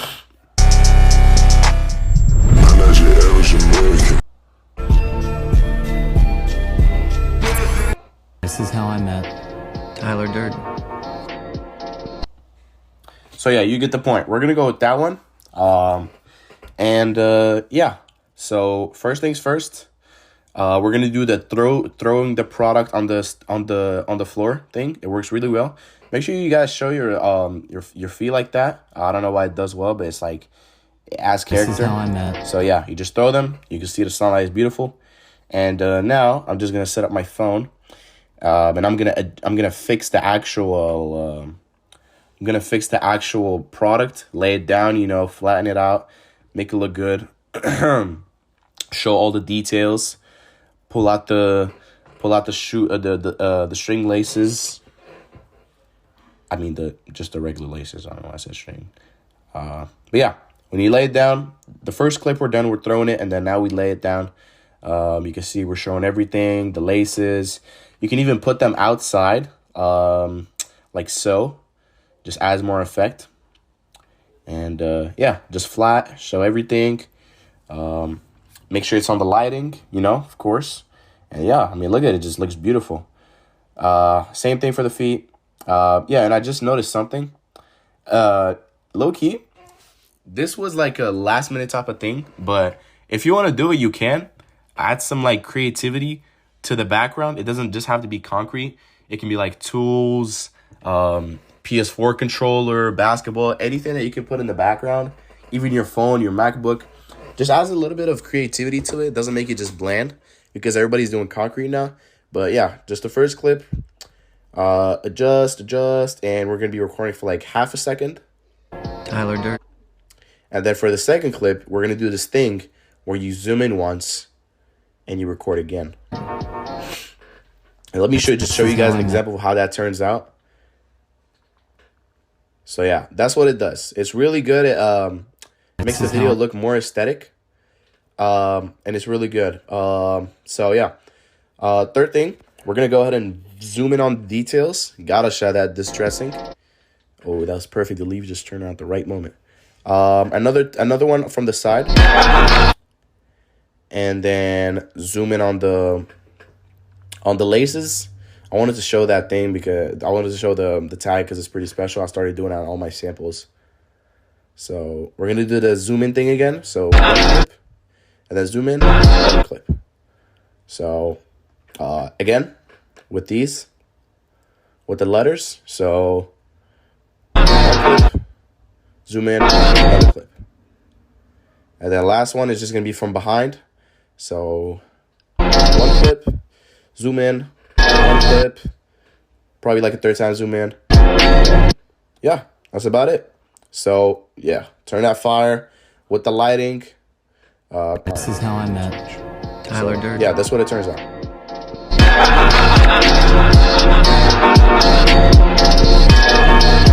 This is how I met. So yeah, pretty aesthetic. All right, bro. This guy's doing way too much, bro. Exaggerating. So yeah, that's basically it. For the TikTok, this is what I would recommend. When you go on the app, all right, bro. When you go on the app, you're going to save the TikTok, like download it, so that you can get it without the watermark and post it on IG Reels. That's what I do for my IG Reels. I just save it. So yeah, that This is how I button. met. Come This on, is how I that met button on the top right that Tyler says Durden. download. You can do that. And then you can post it on IG Reels. For the caption, turn off auto caps is what I recommend. It just looks more aesthetic. And this is the one that I did. What did I? Oh yeah, I put toughest sweatpants. I was gonna do for fall, but it's like for the season. And then just add a little brown heart to mix with the brown sweatpants. And yeah, for the cover, please change it. Make sure that it shows the product so that when people go to your page, they can see the actual product. So choose like a good one like that. And yeah, save it to your drafts and you're all good, man. Also, if you guys have any questions about this, I know it may be a little bit complicated to do all this in 6 minutes. So if you guys have any questions about this, ping me in the Clothing Brand Talk. Be like, Nas, I didn't understand this part of the video. I didn't understand how to do this, how to do that. I'll be more than happy to answer you guys. So welcome to another module of brand discovery. In this module, we're gonna go over probably the most important video in this entire course, and that is knowing your numbers. This is gonna be a little bit of a more advanced module, running ads. So if you don't have a lot of money or capital to run ads, I'd suggest you just move on to the next phase and just go from there, and then come back to this later when you have money for ads, because this is gonna be very advanced, okay? If you guys qualify, you have the money, you're ready to run ads, let's get into this video. Now, knowing your numbers is very important, because one of the biggest mistakes I made in my business was not knowing my numbers. And not knowing your numbers is going to cause you to lose a ton of money. You're going to scale incorrectly, and you're going to burn all your cash flow. And I almost went bankrupt because of this, because I didn't know my cash flow and I didn't know my numbers. So make sure you pay attention very well. I made this video so you guys could not go through the same mistakes I went through, and you guys can figure this out from the jump. So without further ado, let's get into the computer and let's show you guys how it is. All right, so the first calculator we're going to be using is the cost per acquisition calculator. Now, what is your CPA? Your CPA is how much it costs for you to acquire a customer. So if I'm selling a product for $60, the cost is around $20. That leaves me about $40 to acquire a customer before I break even. So you need to know how much you're willing to spend to acquire a customer for your business. And this calculator is going to help you figure that out very well. Bear in mind, you are going to need something called Triple Whale. I have a video about it down below. It's probably the next video after this on how to get Triple Whale. Like I said, this is a very advanced section of the course. You need Triple Whale. If you cannot get Triple Whale, then I wouldn't recommend touching ads, because Triple Whale is an essential app. And I'm not sponsored by them or anything, but it's very essential when scaling. It's probably the biggest ROI investment you can ever make. So if you have Triple Whale, you have all this, let's continue. Now, to fill out this calculator, this is how you fill it out. The first thing is your average order value. You have to figure out how much your average order value is. Now, Triple Whale will tell you this. Now, to keep it simple, I'm just gonna put my product sale price. So for me, that would be 68. That's how much I'm selling the product for. Quick heads up, you're only gonna fill in the light blue spaces. Don't fill in the dark blue. This is all formatted, ready for you. Cost of goods, how much it costs to produce the piece. So for me, it costs around, let's say, for example, $18 a piece. Once you do that, you're going to go ahead and put the shipping and handling. How much does it cost to ship to a customer? We'll say about $5. So our landed cost is $23 for this product. So that's our landed cost. It's $23. A landed cost means just like how much, what it sounds like, you know, our cost. Now, this leaves us with about $45 in profit and a 66% gross margin. Usually I want to aim for 70% or more, but a 60 can cut it as well. It's pretty good. Now, our break even is $45. That means on ads, we can spend up to $45 acquiring a customer before we break even and don't make any money or lose money, which also translate to a 1.51 break even ROAS. The reason why this is important is because this can show you how much you can acquire a customer at and how much your LTV is going to help you. So let's say our 3-month LTV is $100, right? LTV, by the way, is just somebody like, it's just like lifetime value. So how long a customer is going to be purchasing with your brand in their lifetime. So let's say our LTV is $100. Let's do $150 LTV, right? That means we have, on average, a customer is going to come back 2 to 3 times. 3-month NC ROAS, you're going to find this number in your Triple Whale on NC ROAS. Just watch the Triple Whale video setup and we'll show you guys how to do that. And you'll figure out your 3-month NC ROAS. So for me, it was probably like around a 4. So right here, you're going to put your monthly monthly ad spend. Let's say we spend around $15,000 in a month on ads. Okay, so everything is filled out. Now let's look at the scenarios and how you can actually read this calculator and know how to use it. This is our current stats right now that we just put in. Let's say we're making $60,000 in a month at $15,000 ad spend. That means we're gonna profit on day one $24,000. Our day one profit is pretty good, actually. It's actually very high numbers. But if you look at the 3-month profit, it's $72,000 in profit over lifetime. So this is why you want to focus on getting a high LTV, getting people to come back to your brand and purchase from you over and over again, because you can spend more and more. So I'll show you a better example if this is not making sense. So let's say we're getting a 2.50 ROAS, right? A 2.50 NC ROAS, new customer ROAS, and we're spending $50,000 a month on ads. This means we're doing 125 grand in revenue, and our day one profit is gonna be $32,000. But since we have such a high LTV, over the next few months, we're gonna have $132,000 in profit. That's $100,000 in extra profit over the next 3 months, just because we have such a high LTV. Now, for day one profit, you want to figure out what your day one profit percentage you want to have. So this is basically just your profit margin percentage. So for me, I like to hover around a 20 to 25% day one profit margin. So that means we can have a 2.50 ROAS and probably even a 2. Oh, the 2 is a little too low. We can have even like a 2. Let's say 3. Yeah, so we can even have like a 2.3, 2.2 NC ROAS, which is very low, and still make good money on day one profit. So from 115K in revenue, we'll make 26K profit. But over the span of 3 months, we'll make $117,000 in profit just because our LTV is so high. So that's why you want to focus on getting your LTV. So now that we know all this information, let's look at the target NCPA. With your target NCPA, now when you're running ads, you need to aim for this every time you run ads, a $29 or less CPA. When you're running ads, you're looking at your cost per acquisition. We'll get into that in another video. Knowing what your CPA is, you can acquire customers at a $29 CPA and you'll be in this range. Like, this is going to give you like a little overview of what you need to hit. So if we want, let's say we want to hit more day one profit. Let's say we want to get a 40% profit margin. Then we have to acquire customers at a $17 profit. So that $17 cost per acquisition. So that means when we're creating ads, we need to try to create ads that are going to get us these super low cost per acquisitions and hit these targets, just so we can stay profitable and know our numbers. Now, this is a little confusing. You guys can tag me or Jar in the chat. We can answer this for you guys very easily and give you some more clarification. This calculator just shows you how much you need your target NCPA should be, how much your target CPA in general should be if you want to hit certain metrics and certain numbers. So just play around with this. You guys can try out different scenarios, see how much you would have to spend at what ROAS to equal what NCPA you would need to acquire a customer at. So that's how you use the target cost per acquisition calculator. And I know this video is kind of advanced, so you might not really understand it off the rip. Just go ahead and tag me or Jar in the chat, or even Nas. We will answer that for you guys, show you guys, how to use it even more, and just answer all questions with it. So that's the target cost per acquisition calculator. Now, the next sheet you want to have is the expense sheet. And by the way, I didn't mention this. Down below this video, we're going to have a plug and play with all these sheets and all these tools, so you guys can just use it. Just make sure to make a copy and, go ahead and use it. And there's videos inside of the sheets as well on how to use it. Now, for the fixed expense sheet, this is a very simple sheet. It's just going to help you figure out your daily expense, because a lot of people don't put this into mind. You have something called OPEX, which is your operating expense, how much it costs for you every single day to maintain the business. Now, if you don't hit this certain amount of profit every day, you're going to be losing because you're not covering your OPEX. So you have to make sure you're covering your OPEX every single day with profit. So for example, this sheet's going to just let you figure out how much your OPEX is. So for me, example, our rent is $500 a month.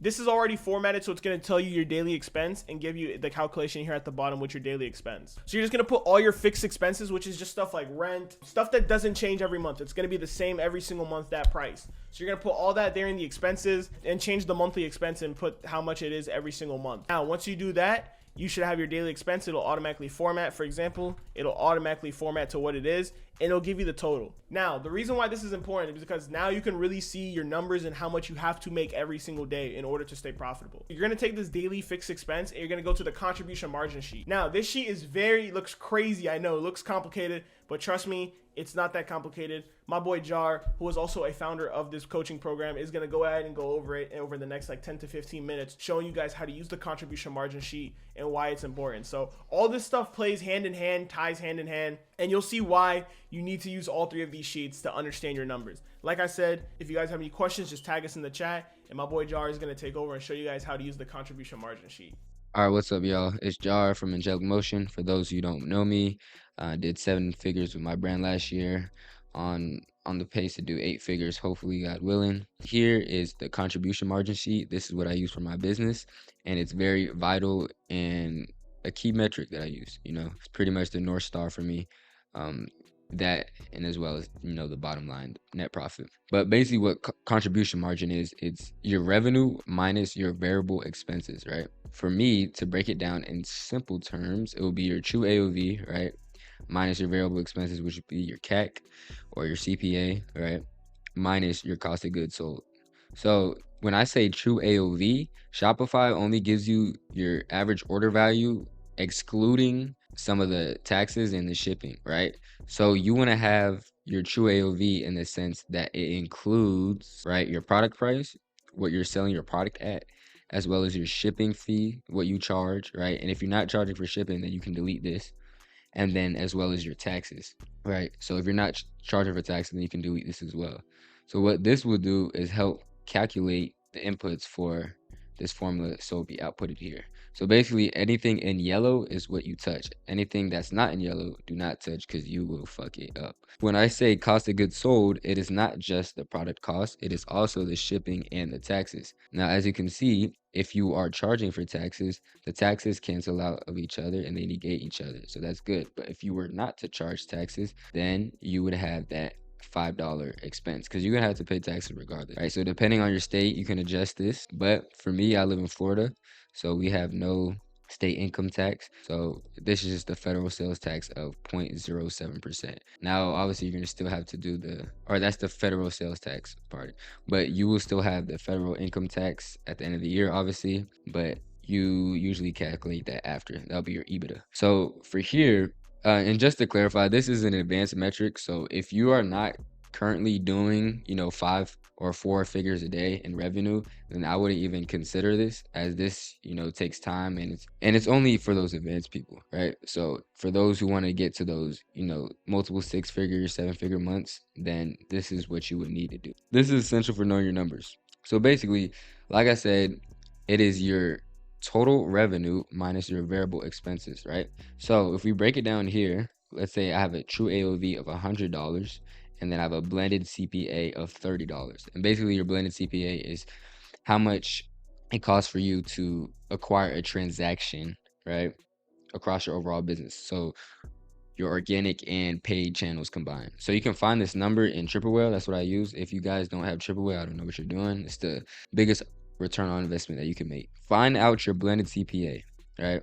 And then find out your true AOV. Now, to find out your true AOV, simply all you do is calculate. You do your total amount of revenue minus your total amount of orders.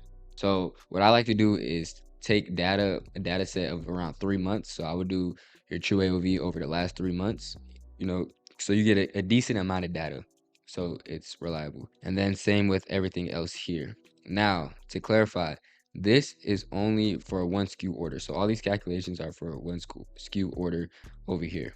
So what that means is that you're gonna have different product costs, like different product costs for different items, obviously. But for me, currently, I am only promoting my hero products, which is my hoodies and my zip ups. So the beauty in that is that everything is congruent and is the same. So I get my hoodies for the same price, right?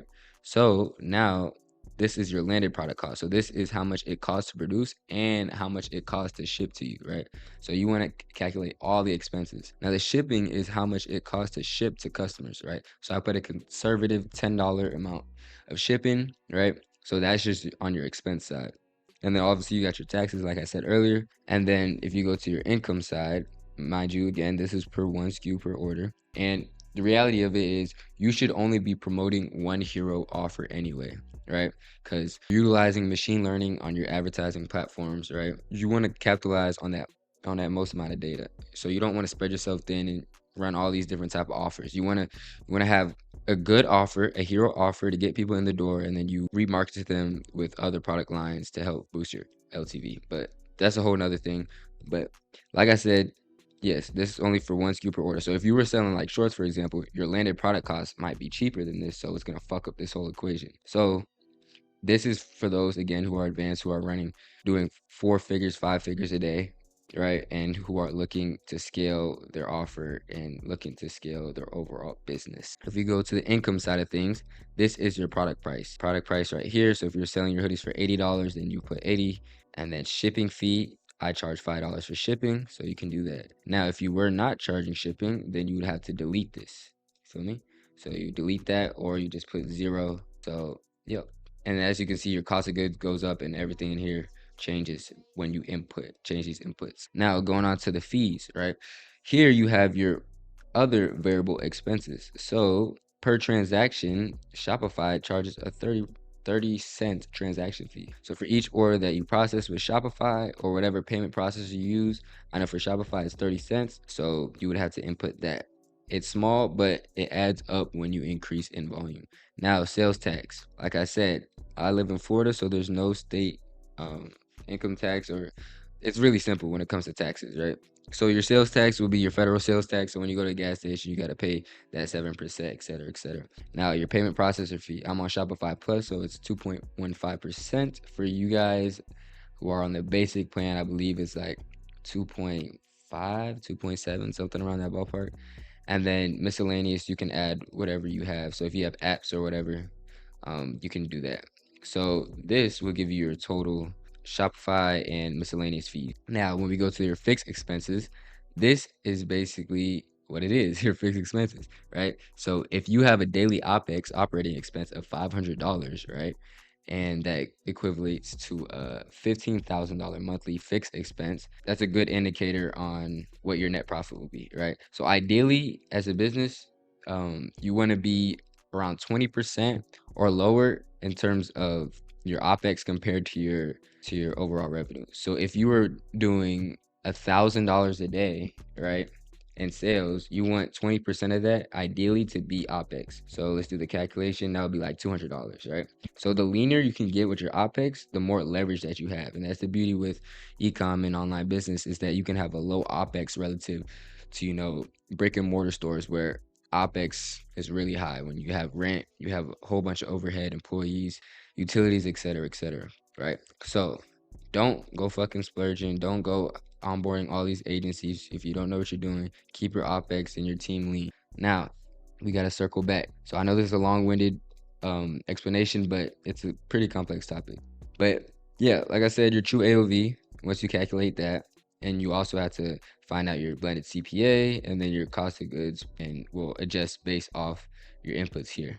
Now, what this means, this is your contribution dollars, right? So this is saying you are profiting $31.96 per order with this scenario, right? So that comes out to a 31.96% margin, right? So that would be your profit margin, but that's not your bottom line, right? So this is just your contribution margin, your contribution dollars, right? So if you have a higher AOV, right, let's say 150, we can see how much that shoots up your contribution dollars and your percentage, right? So if you play around with these numbers, you can really see that you only have a couple of levers, right? So you can either acquire customers for cheaper, so you can get a $20 cost per action or cost per acquisition, right? And that'll increase your contribution dollars. Or you can increase your AOV, or you can do a combination of both. And what that will do is that will overall increase the amount of money going into your pocket. Now, in this chart here, we have different scenarios, right? So you have, if you make 25 sales, 50, 75, these are all 25 increments, right? And then it tells you your revenue, contribution dollars, taxes, et cetera, et cetera. So here, right, 25, it's pretty simple formulas, right? So you just take 25 sales times your true AOV, right? And then it does the same thing as well as with your contribution dollars. And then basically this will be your net profit after everything is said and done. And then this tells you how much you're paying in fees, give you a good representation of what is going out the door. Now, in terms of net profit, right, this is very important when it comes to net profit. So let's say, let's bump these numbers down, right? Let's say you have $30 CAC with a $75 AOV, right? So the beauty of contribution margin is that it tells you where you have to be in order to to break even or to be profitable, right? So no matter what, no matter how many sales you get in a day, right, you will have a daily OPEX of this number, 500. You have $500 going out the door at the end of the day, right? So you have warehouse expense, you have employees overhead, you have software subscriptions, etc., etc., right? So you want to tally up all your expenses, right? I know Yad provided us with a sheet with that. So you tally up all your expenses and you break it down on how much you have going out the door at the end of the day and at the end of the month, and you plug it in here. Now what this will tell you, right? So this pulls your contribution margin minus your OPEX, right? Your daily OPEX. So if you get 25 sales in a day, right, you will have a profit of negative $90. Now, to clarify and to give a slight warning, this sheet is not 100% accurate, right? This just tells you the story, because you will have other variables such as, your discounts, that cuts into your bottom line, and also your return fees, your chargeback rate, when you get a chargeback fee, shit like that. But this is a pretty good representation of where you're heading with your business, right? So I would say this is around 90% accurate. So once you get, right, your daily OPEX, right, your fixed expense, and then this formula plugs it in. So no matter what, you have to make more than $500 in a day to break even or pull a profit, right? So now you can see that even though, right, you might have a contribution margin percentage of 21% at this current scenario, you still have to have enough volume, right? Volume of orders in order to break even or be profitable, right? So you can see that 25 orders is not going to cut it for your business, right? You're sitting at a negative 4% net margin, right? So that's not great. So what you want to do is play around with, oh, okay, if I'm getting 25 orders at this current scenario, right, and I'm losing money, then maybe I should spend more on ads, even though I'm not as profitable. But if I spend more on ads, right, and get a worse CAC, right, spend more on ads, but with that worse CAC, I get a higher amount of sales, and I'm actually breaking even or going slightly positive, right? So you can see the dynamics of that. And here I got the this is the profit margin percentage change. No, this is the percentage change. This is the percentage change. So basically this tells you the difference between this figure and this figure, right? Yeah, so this number right here tells you the difference between this figure and this figure.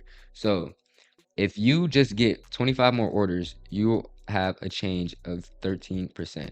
Now you have a daily OPEX of 500, right? Like I said, now at a certain point, this drastic change becomes futile, right? It's minimal, right? So once you clear the 500, right, then you start to drop off in the change, because it starts to come less important as you're making this amount of money, right? So 41,000, for example, is nothing compared to 500, or 500 is nothing compared to 41,000, as you can see here. But right here is really, at the beginning, is really where you're gonna see that big lift. So if you're struggling with your business right now, you're not breaking a profit, your answer could be just to increase the amount that you're spending on ads. I know that sounds crazy. You're not making any money, so you got to spend more money, right? But once you get that volume, right, to play with you instead of against you, then you can actually start to break even or break a profit with your business, right? So then you can start playing around with stuff like this. Now this is just AOV. This is on a first order basis. Now you can play with stuff like LTV. So if you can put your LTV in here, then you can say, oh, I have a $150 LTV, and then you can also change the blended CPA to NCPA, right? So this will be your new customer cost per acquisition, aka your CAC, right? And then you can say this will be a little bit higher, right? And then you can really start playing with stuff like that. But this is, like I said, this is helps tell the story, and this is a really good North Star and a key metric for you guys to understand. And if you guys have any questions, you can at me in the Discord. I'll be happy to explain everything. But yeah, like I said, you guys need to learn this stuff, especially if you're an advanced entrepreneur and you're looking to scale your brand even further. So that's all I got for y'all today. And like I said, y'all can hit me up in the Discord. Welcome to another video of brand discovery. Now this video right here is a very, very important video, because we're going to show you guys how I create my creatives, how Jar creates his creatives, and how we're able to, make winning creatives, and just our whole thought process and the whole process in making a winning creative. So there's a lot of sheets that you have to use for this. Just bear with us. After this video, make sure to check out the plug and play down below, because that's where it's gonna have all the sheets and all the links and stuff like that. So without further ado, let's hop on the computer. All right, to start, you guys got to do research for your creatives. You know, you have to research good ideas and find winning creative ideas, you know? And one of those tools that we use for research is Foreplay.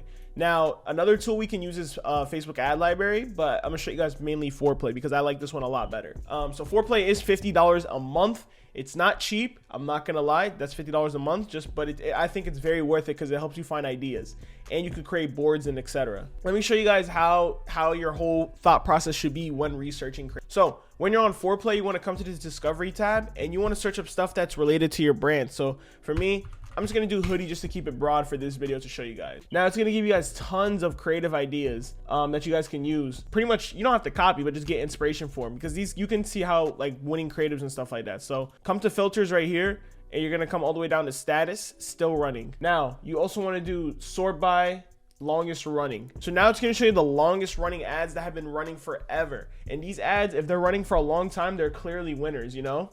And you can go through all this until you find creatives that are winners and etc. And the thing I like about Foreplay is, like, if you're scrolling on Instagram or TikTok on your computer, you can save videos directly from the website to your Foreplay board. You can make a board with like a bunch of just creative ideas and etc. So this is like a cheat code in my opinion to finding creatives. It helps cut down the research process by a ton, and I love it.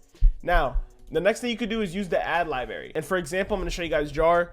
Just because it's the easiest one to find. So you come to ad library and search up any brand that you know are competing with, and you can look up their ads that they're running right now and just see their longest running ads, and those are definitely the winning ads. You see, Jar's been running this ad since July 2023, so this is definitely a winning ad for him. And you could just, if you have Foreplay, you could just save it to your Foreplay board like this, and it'll be saved in your Foreplay account. So it's super simple to use for research, just finding, you know, winning ad creatives and looking at ideas and etc. So keep it simple. This is how we find our ideas. And of course, you can be original, come up with your own ideas, but this is how I look for winning concepts myself. Now, once you have that winning concept, you want to go ahead and make the script for it. For the script, I have the plug and play link down below. You guys can use the plug and play and copy exactly these scripts and figure out how to make a good script. So right here we have our headline and hook combo. This is going to give you a bunch of hooks and headlines that you guys can use. This is another plug and play inside of a plug and play. Right here for the research section, you just want to put the research like of your audience and what they're into. Ad concept, you could just put a video, and then you could put like the title of the ad concept while putting your video link that you found on Foreplay. Now for the script, we like to do 3 scripts personally. So you do the first script, and you guys can see, you guys can just, it's going to have this script preloaded. You guys can look at it, see my thought process. And each script has a different hook. So it's the same script, but just a different hook every time. And once you figure out your scripts and you've done rough drafts with your scripts and found the one that you like, then it's time to visually articulate each scene. Now, it's just a script with like a line in between it. So this is showing the content creator, whoever's going to be filming, what type of shot they need to get each line. So it's very good for making a good video ad and etc. Now, once you create the script, you want to come over here to the creative roadmap and you want to fill out all these sheets right here.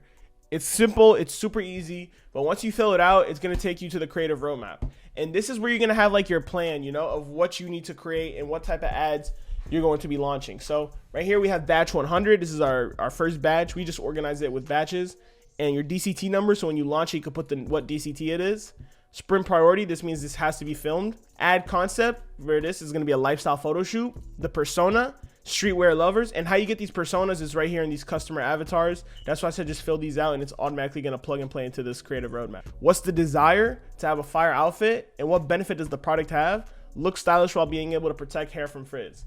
And now positioning, there's a ton of stuff for the positioning of the ad that you can go through. And then what are we creating and testing here? Now, once we launch this ad, you should be able to put winning ad found, poor spend, great CPA, and this will give you an idea of what ads are performing the best and what ads are not, so you know what type of ads you need to create more and often. Now, learnings is just like exactly what I just said, putting down if this ad performed well or not, and you're able to, you know, find a good ad creative. So it all ties hand in hand to keep you organized and create those winning ads, you know? So make sure you guys use this, use the headline and hook combo as well. It's going to help you. I'll just show you guys it real quick. Bunch of headline and hook combos you can use to create hooks and stuff like that. So that is our whole creative process when creating ads. And this is how you're going to create a killer ad. And if you guys need more help with your ads, just send them in the chat. We're going to review them, let you guys know if they suck or if they're good. So if you have any questions, let us know in the chat. Other than that, I will see you in the next module. Welcome to another module of brand discovery. Now, in this module, we're gonna go over organic TikToks, a little bit of some game on my thought process when creating my TikToks, and my boy Nas is gonna give you guys some game and show you guys literally a live video of him creating a TikTok and his whole creative process when creating one. So if you guys do have any more questions about this, just ask us in the chat. We're here to help you. We're here to answer every single thing. Without further ado, let's roll the footage and get into it. All right, so today's breakdown is going to be about TikTok again. So I don't know if I went over this in the last video, but in this one, I want to talk about building like be recognized, if that makes sense. So what I've realized is with me and some other brands, when people see our videos, some people just stop automatically because they recognize our face and they're like, okay, let me see what they have to talk about. When you're scrolling on TikTok and you see someone like Speed or Jinxie or like somebody like that's a really famous streamer like Aiden, you're gonna watch the clip every time because you recognize them and you just like their content. Or even if you don't like the content, most of the time you'll still watch because you recognize them. And I feel like you have to like that comes with building your name up, of course, and building your like credibility. And people are just gonna just start watching every video because they see it's you. Like, and I've noticed that heavy, and I thought I'd make a video about it, because if you're not showing your face, you're limiting yourself so much with TikTok. You need to show your face, bro. And it is a reason I'm telling you to show your face, because I think it helps so much. So building your personal branding with your brand is pretty good. And I know a lot of you don't want to show your face, and I'm gonna be honest, it's gonna be a lot harder to blow up on TikTok without showing your face. But yeah, it's gonna be a lot harder to grow your name and your branding when you're not showing your face, because people don't have nothing to relate with, people don't have nothing to connect with. So I want you guys to start showing your face in your TikToks. I didn't even realize all these TikToks were getting all these views. Like, I just realized 48k or 44k, 40k.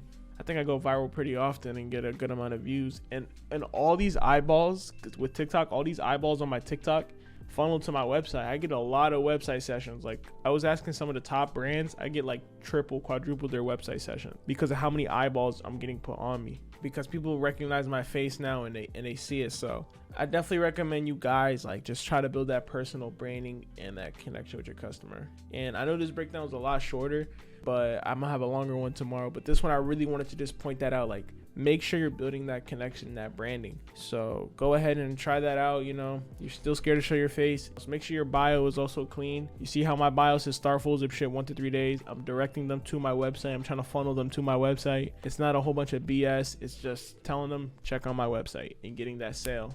All right, so this is the second breakdown we're gonna be doing today. Don't mind my lip. I don't know why it's bleeding, but I've been trying to get rid of the bleeding. But today I'm gonna show you guys how I'm able to like consistently get viral videos and like 60, 50, 100k plus videos pretty easily, and at least minimum 5k most of the time. And I'm just gonna break it down, like how like TikTok really works and like how much it is important on building like that name, because in the beginning people are not going to respect you at all, especially on TikTok, because TikTok is the biggest app where there's people that just glaze all day. So I'm just going to break it down to you guys how it really works and like give you all that I know, like the nitty gritty, because y'all see like I'm scrolling now, you guys see I'm pulling 100k views consistently, 10k views and stuff like that. So basically how TikTok works is, first of all, you need a good product and able to go viral. Of course, I mean most people can go viral with trash products, but they have a lot of good marketing behind it. I mean, you guys can see I'm 657k views, 58k views,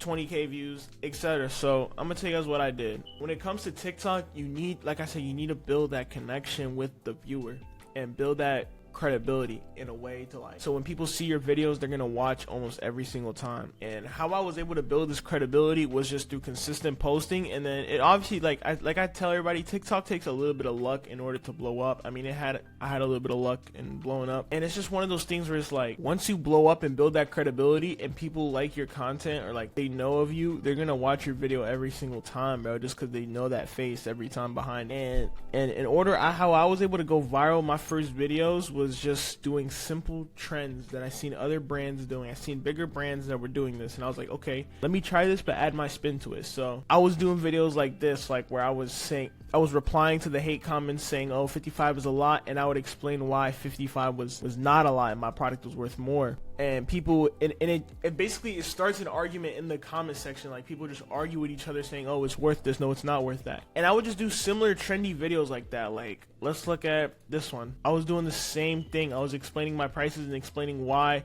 the full zip was worth it, and etc. 117k views. 45 is 45, bro. 55 a lot. You see, I'm doing the same thing. I'm just replying to the hate comments and showing them why my product's worth this. 300k views on my satin zip video. I did the same strategy, replying to hate comments, and that's really like one of the best ways to build credibility and just get a little bit of clout to start off, because people love seeing that type of content. And another style of content, this one got 100k views right here, that I used to do is I used to do these videos where I would be like, I started a clothing brand and did this, or like I would explain the process of me starting my brand, and those videos go viral every single time. I've never dropped one and it failed. Every single time they go viral. So just that's a good way to also build credibility with your viewer. Like, oh, you started a brand at this, hey look, I did it again the next week, 90k views. I'm telling you, it does not fail. I was just doing that consistently, and I would drop the same type of, that's why people don't realize you don't have to have an original idea every time. You can repeat the same videos, bro. I repeat the same videos all the time and it works. 13k views right here going over my stuff, and I would basically just, like I said, go over my products and show why they're worth the price, because once you build that connection with people,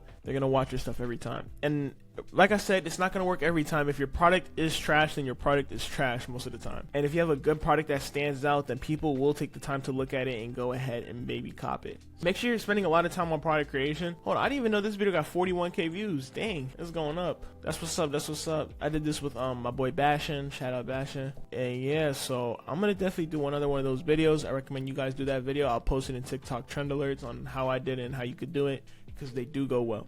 So I hope this video really did help you guys like break down like why I'm able to go viral so much and get all my videos, because I built that connection with people now, and people, when they see my face, they know my face. And it's just, at the end of the day, it's brand awareness. You have to build brand awareness. That's what I did. I built brand awareness. So many people seen my face. Millions, I'm talking millions of people have seen my face and my brand. So when they see it on their For You page, they're gonna stick and watch a lot of the time. And when you have attention like that, and you could get attention, you could transfer that into sales on your TikTok by funneling them to your Shopify, through your website. In the bio, like you see right here, start full zip ship 1 to 3 days. I'm funneling them to the website, and then when they go on the website, everything is set up perfectly to lock in that sale. So I'm gonna give you guys a little tip right here. TikTok is not the only thing you need to get sales. You could get a viral video, but so many people don't know how to capitalize off that viral video. You need to make sure you have that email and SMS pop-up set up. Please make sure you have that, and make sure your website is clean and get straight to the point. It funnels them straight to the product that they want to see. And that's the same thing with ads too. If you have ads aren't gonna work if you don't have everything else set up. So I can make a video breaking down to you guys what you need to get set up, so when you have that viral video, you guys know what to do. Just let me know if you guys want that video. But I appreciate y'all for tuning in. Yo, what's up, chat? Welcome back to another breakdown talk. As you can see, man, that's so sexy. Today we're gonna be recording how to make beautiful creatives. So this is my setting. This is where I record all of my videos. It's in the garage. We got this beautiful, lighting. That garage lighting is top tier. So yeah, this is my setting. Doing a voiceover over this, but yeah, you just open your garage and it has that beautiful light. And yeah, your product just looks sexy under the sunlight. So yeah, first things first, do not use any effects. Like, don't use any of these. Mainly because when you use effects, your camera is very shaky, right? But when you don't use any effects, you can see the camera is really smooth compared to you can see on the regular camera. Very shaky, doesn't hold well, but the TikTok, it does a really good job at being smooth with it. We're gonna go use sounds. I don't know why it's still doing that, but let's go to saved sound. I'm gonna show you guys the best sounds to use. Just gonna give you guys a few examples. So stuff like this, aesthetic. This one I really like. This one's it's just a fan favorite. So yeah, I'm just gonna let you guys hear some of these. They're really good just to use. Oh, you fancy, huh?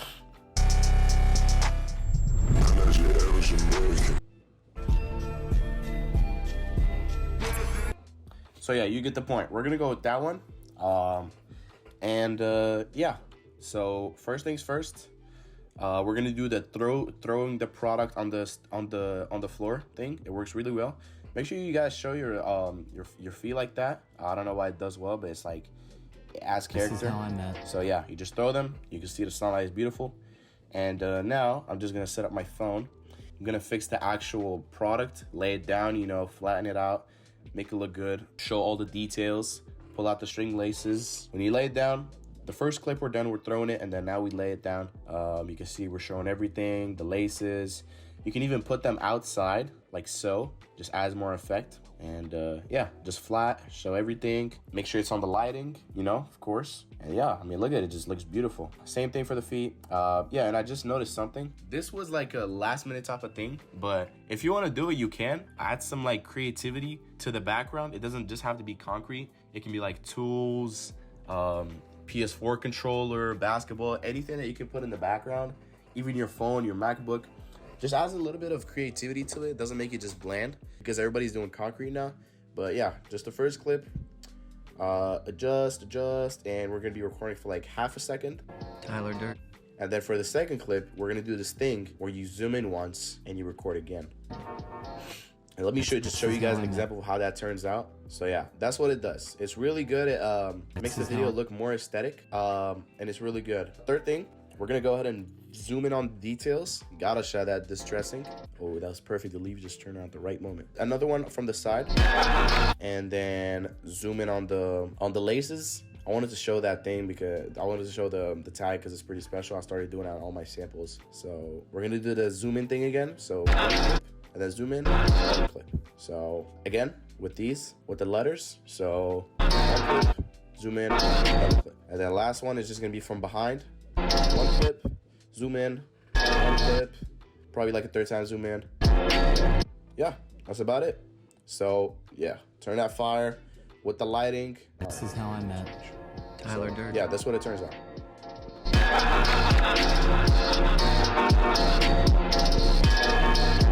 This is how I met. So yeah, pretty aesthetic. That's basically it for the TikTok. This is what I would recommend. When you go on the app, you're going to save the TikTok, like download it so that you can get it without the watermark and post it on IG Reels. That's what I do for my IG Reels. I just save it. Yeah, that button.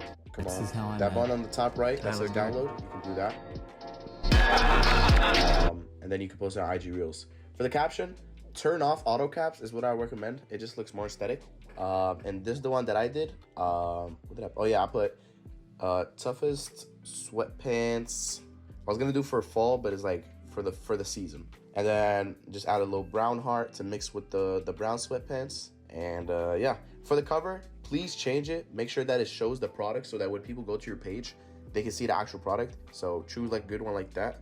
And yeah, save it to your drafts and you're all good, man. Also, if you guys have any questions about this, I know it may be a little bit complicated to do all this in 6 minutes. So if you guys have any questions about this, ping me in the clothing brand talk. Be like, Nas, I didn't understand this part of the video. I didn't understand how to do this, how to do that. I'll be more than happy to answer you guys. Welcome to the ultimate Facebook ads tutorial for clothing brand. I get hundreds of DMs every single day texting me, yeah, how do I run ads for my brand? I want to get into Facebook ads. How do I get into it? And I went on YouTube and saw there were 0 good videos on how to run Facebook ads. So today I thought I'd be the one to bring it to you guys so you guys can learn and stop paying these agencies to run your ads. Make sure you guys watch until the end because I do have a giveaway that I know you guys will like. So what you will learn in today's video, why advertise your brand on Facebook, what you need before advertising, how to set up your business manager, how to create a campaign, how to test creatives, how to evaluate the results, and then how to scale the campaign. So let's dive into why you should even advertise your brand on Facebook. Meta has over 3.9 billion active users across their platform every single month. Now, this is a huge market with endless opportunity. If you can advertise efficiently and correctly, you'll make tons of money.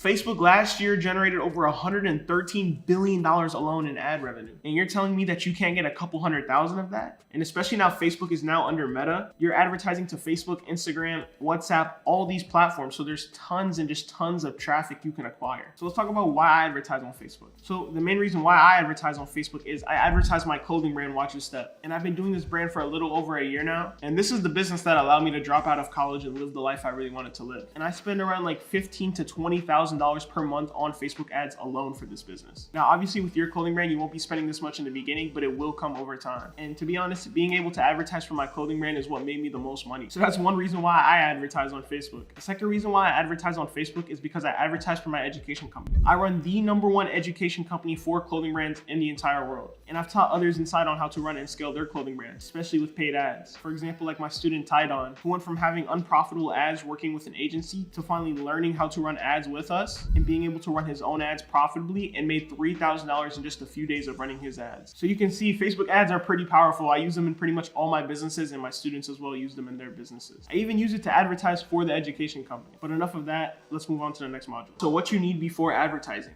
And the first thing you're gonna need is a winning product. Having a really good winning product is super important. Some people think ads alone can make them lots of money, but that's just not true if the product isn't great. Ads just make the good stuff you're already selling even more popular. So if you're already selling things without ads, you can use ads to help you scale up even more. Basically meaning ads only amplify what's already working. And a lot of people overlook these things because they just think if you're pouring money into ads, you're gonna get sales. But in reality, you need to have a winning product in the beginning. The next thing you need before running advertisements is having a converting website. This is a website that convinces people to buy your stuff when you're running these ads. When people click on your Facebook ads and end up on your website, it's like they're walking into your shop. So your website needs to be set up the best way possible for people to easily buy things. This includes making sure your main page, which is the landing page, and everything else on the site are top notch. So you can turn all those visitors from the ads into customers and make tons of sales. So let's talk about how to set up the business manager. I'm assuming most of you guys already have the business manager set up, which is basically just having your Pixel, your Facebook page account, your business manager account, and they're very simple and take less than 10 minutes to do. If you don't know how to do that, go on YouTube after this video is over and just search up quickly how to set up the business manager. It'll take less than 10 minutes. So once you get all that set up, it's now time to create your first Facebook ad campaign.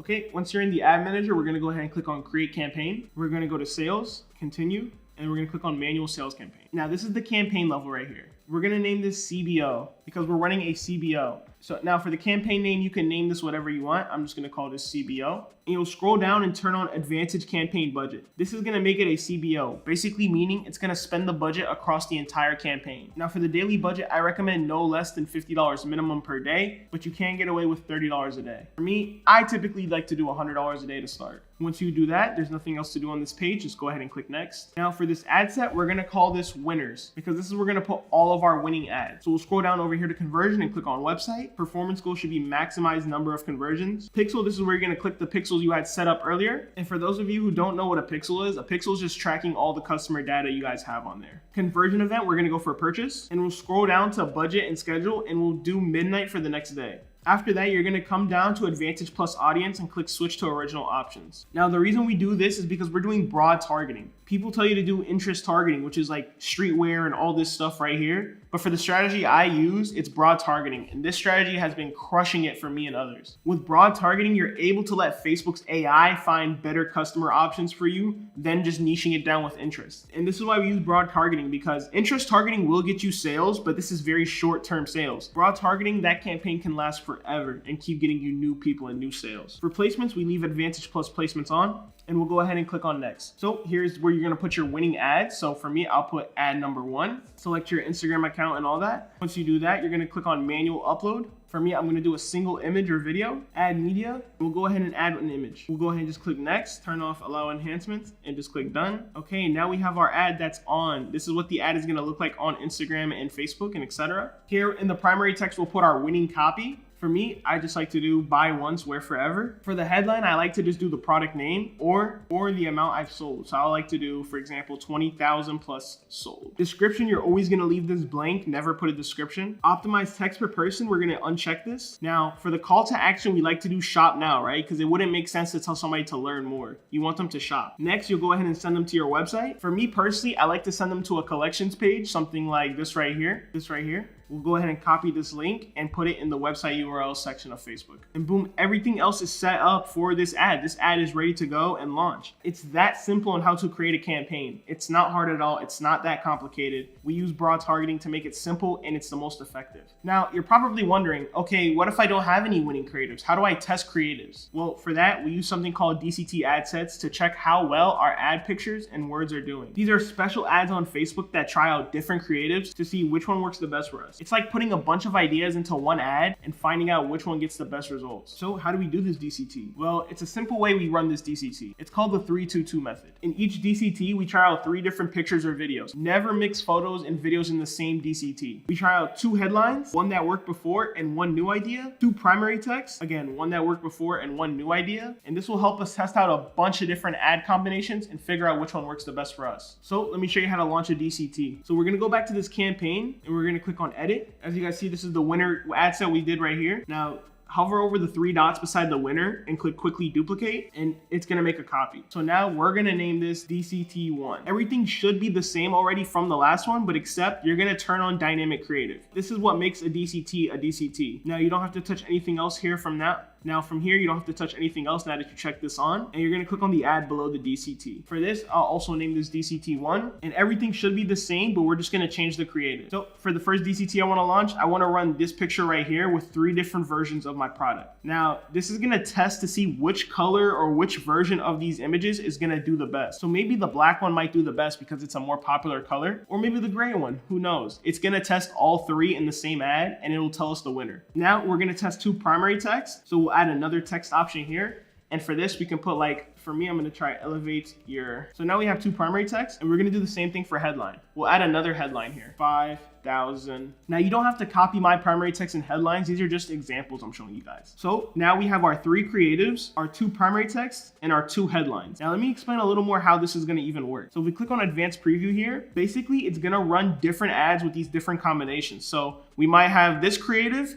with this headline, this text and this headline, right? And it'll try out these different texts and headlines. Or we can have this creative, it mixes with this one and keeps this one. So it's just gonna mix and match the different headlines and text and the different medias to find the best winning combination for you so you can see which one is the winner. Now, every DCT might not be a winner. It's normal. Some creatives are just not good enough to be winners. So you have to keep launching and keep testing new DCTs every single week. I would launch 1 to 2 DCTs per week until you find a winning DCT. And it's that simple to launch a DCT. So we do our creative testing and our scaling in the same campaign. This keeps the ad account clean and structured since we're just running 1 campaign for testing and scaling. It's not a cluttered ad account with a million testing campaigns and then 1 scaling campaign. This does both in the same campaign and it does it efficiently. So let's figure out how to evaluate our results and make decisions based off that. So let's look at one of my old ad accounts to see some of these results. Now, to know if you got a good result, there's 2 metrics you mainly want to pay attention to, and that's cost per purchase and purchase ROAS. This is going to basically tell you if your ads are profitable or not. Now, you need to figure out what your target cost per acquisition is, which is basically just cost per purchase. Let's say you have a product that's $50 and it costs $20 to make. So you have $30 left in between to acquire a customer. If you spend $20 to acquire a customer, that'll leave you with $10 profit per unit. So knowing that information, you need to figure out how much you want to make per unit, and then that's the target cost per purchase you want to go for. For me, my target cost per purchase is anywhere from $20 to $25 for my product. So right here, you see we're getting a $17 cost per purchase, which means we are profitable and we're hitting our target. This ad set as well was also hitting its target. And you can see we got a 3.92, which is basically a 4x return on ad spend. So let's talk about how to scale a campaign now. Now, obviously you don't want to be spending $50 to $100 every single day forever. You want to eventually get to that $200, $300, $500, even $1,000 a day in spend mark so you can keep printing more money. Well, the way we do our scaling is pretty simple. So you guys can see on October 4th, we hit our target ROAS. Also, I forgot to mention, to figure out your target ROAS, it's basically finding out what your break-even ROAS is. To do that, there's a website called the Dropship Toolkit. And to find that, we're gonna use a website called the Dropship Toolkit. Basically here in COGS, you would put your cost of goods. So for me, it would be like $20. And then you would put your selling price. Once you do that, your break-even ROAS will be right here. So our break even is a 1.6. This means in order for us to break even, we have to hit a 1.6 ROAS. Anything above that is profitable. Everything below that is not profitable. So knowing that in mind, we crushed it and we got almost a 10 ROAS this day, which means our ads are profitable and we need to scale. Now, in order to make sure you can really scale, you want to look at the 3 days previous before that. So we'll look at these 3 days right here. We'll look at these 3 days up until the 4th. So from the 4th to the 2nd, this is 3-day time frame. And you guys can see we're still profitable, right? This is above our 1.6 target ROAS. So if the previous 3 days are profitable and you're hitting your target ROAS, you want to go ahead and turn up the budget by 20%. If the last 3 days were not profitable and not hitting your target ROAS, you want to scale down the budget by 20%. And you'll rinse and repeat this process every single day. So on the next day, you'll look at the 3 previous days before that and see if you hit your target ROAS or not. If you didn't, scale up or down.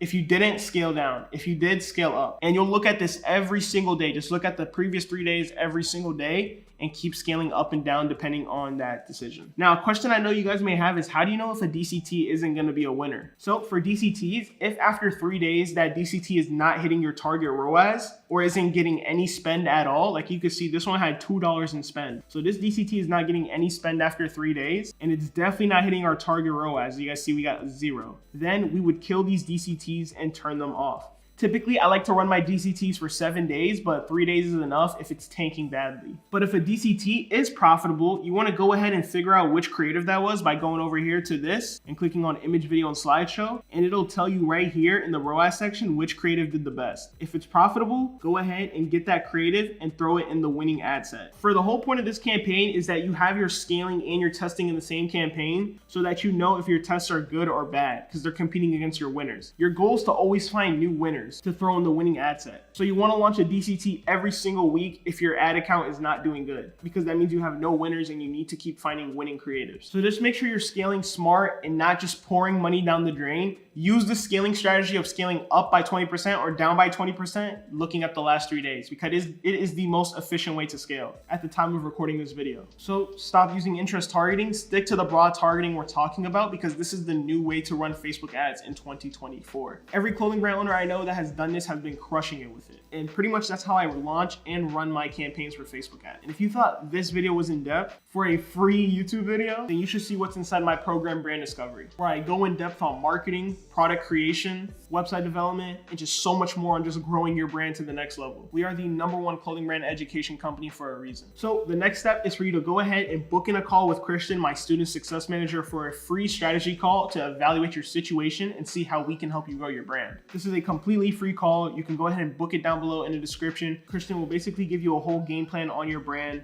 and he'll see if you're a good fit for New Age Wealth and brand discovery. If you're not, you're gonna walk away with tons of free information anyways after the call. So you have nothing to lose. You're pretty much only gonna gain information. The second step is to follow me on Instagram, where I'm posting daily content and you can connect with me directly. And the last step is to leave a comment about what you learned in today's video, because I'm going to give one random comment a one-on-one mentorship call with me to get all the help they need and all their questions answered by me personally. So that's how I run my Facebook ads and how you guys can run Facebook ads as well. And now that you know how to run Facebook ads, make sure to check out my video right here on how to market your clothing brand, and I'm talking about all the marketing strategies. Other than that, I love you all and I will see you in the next one.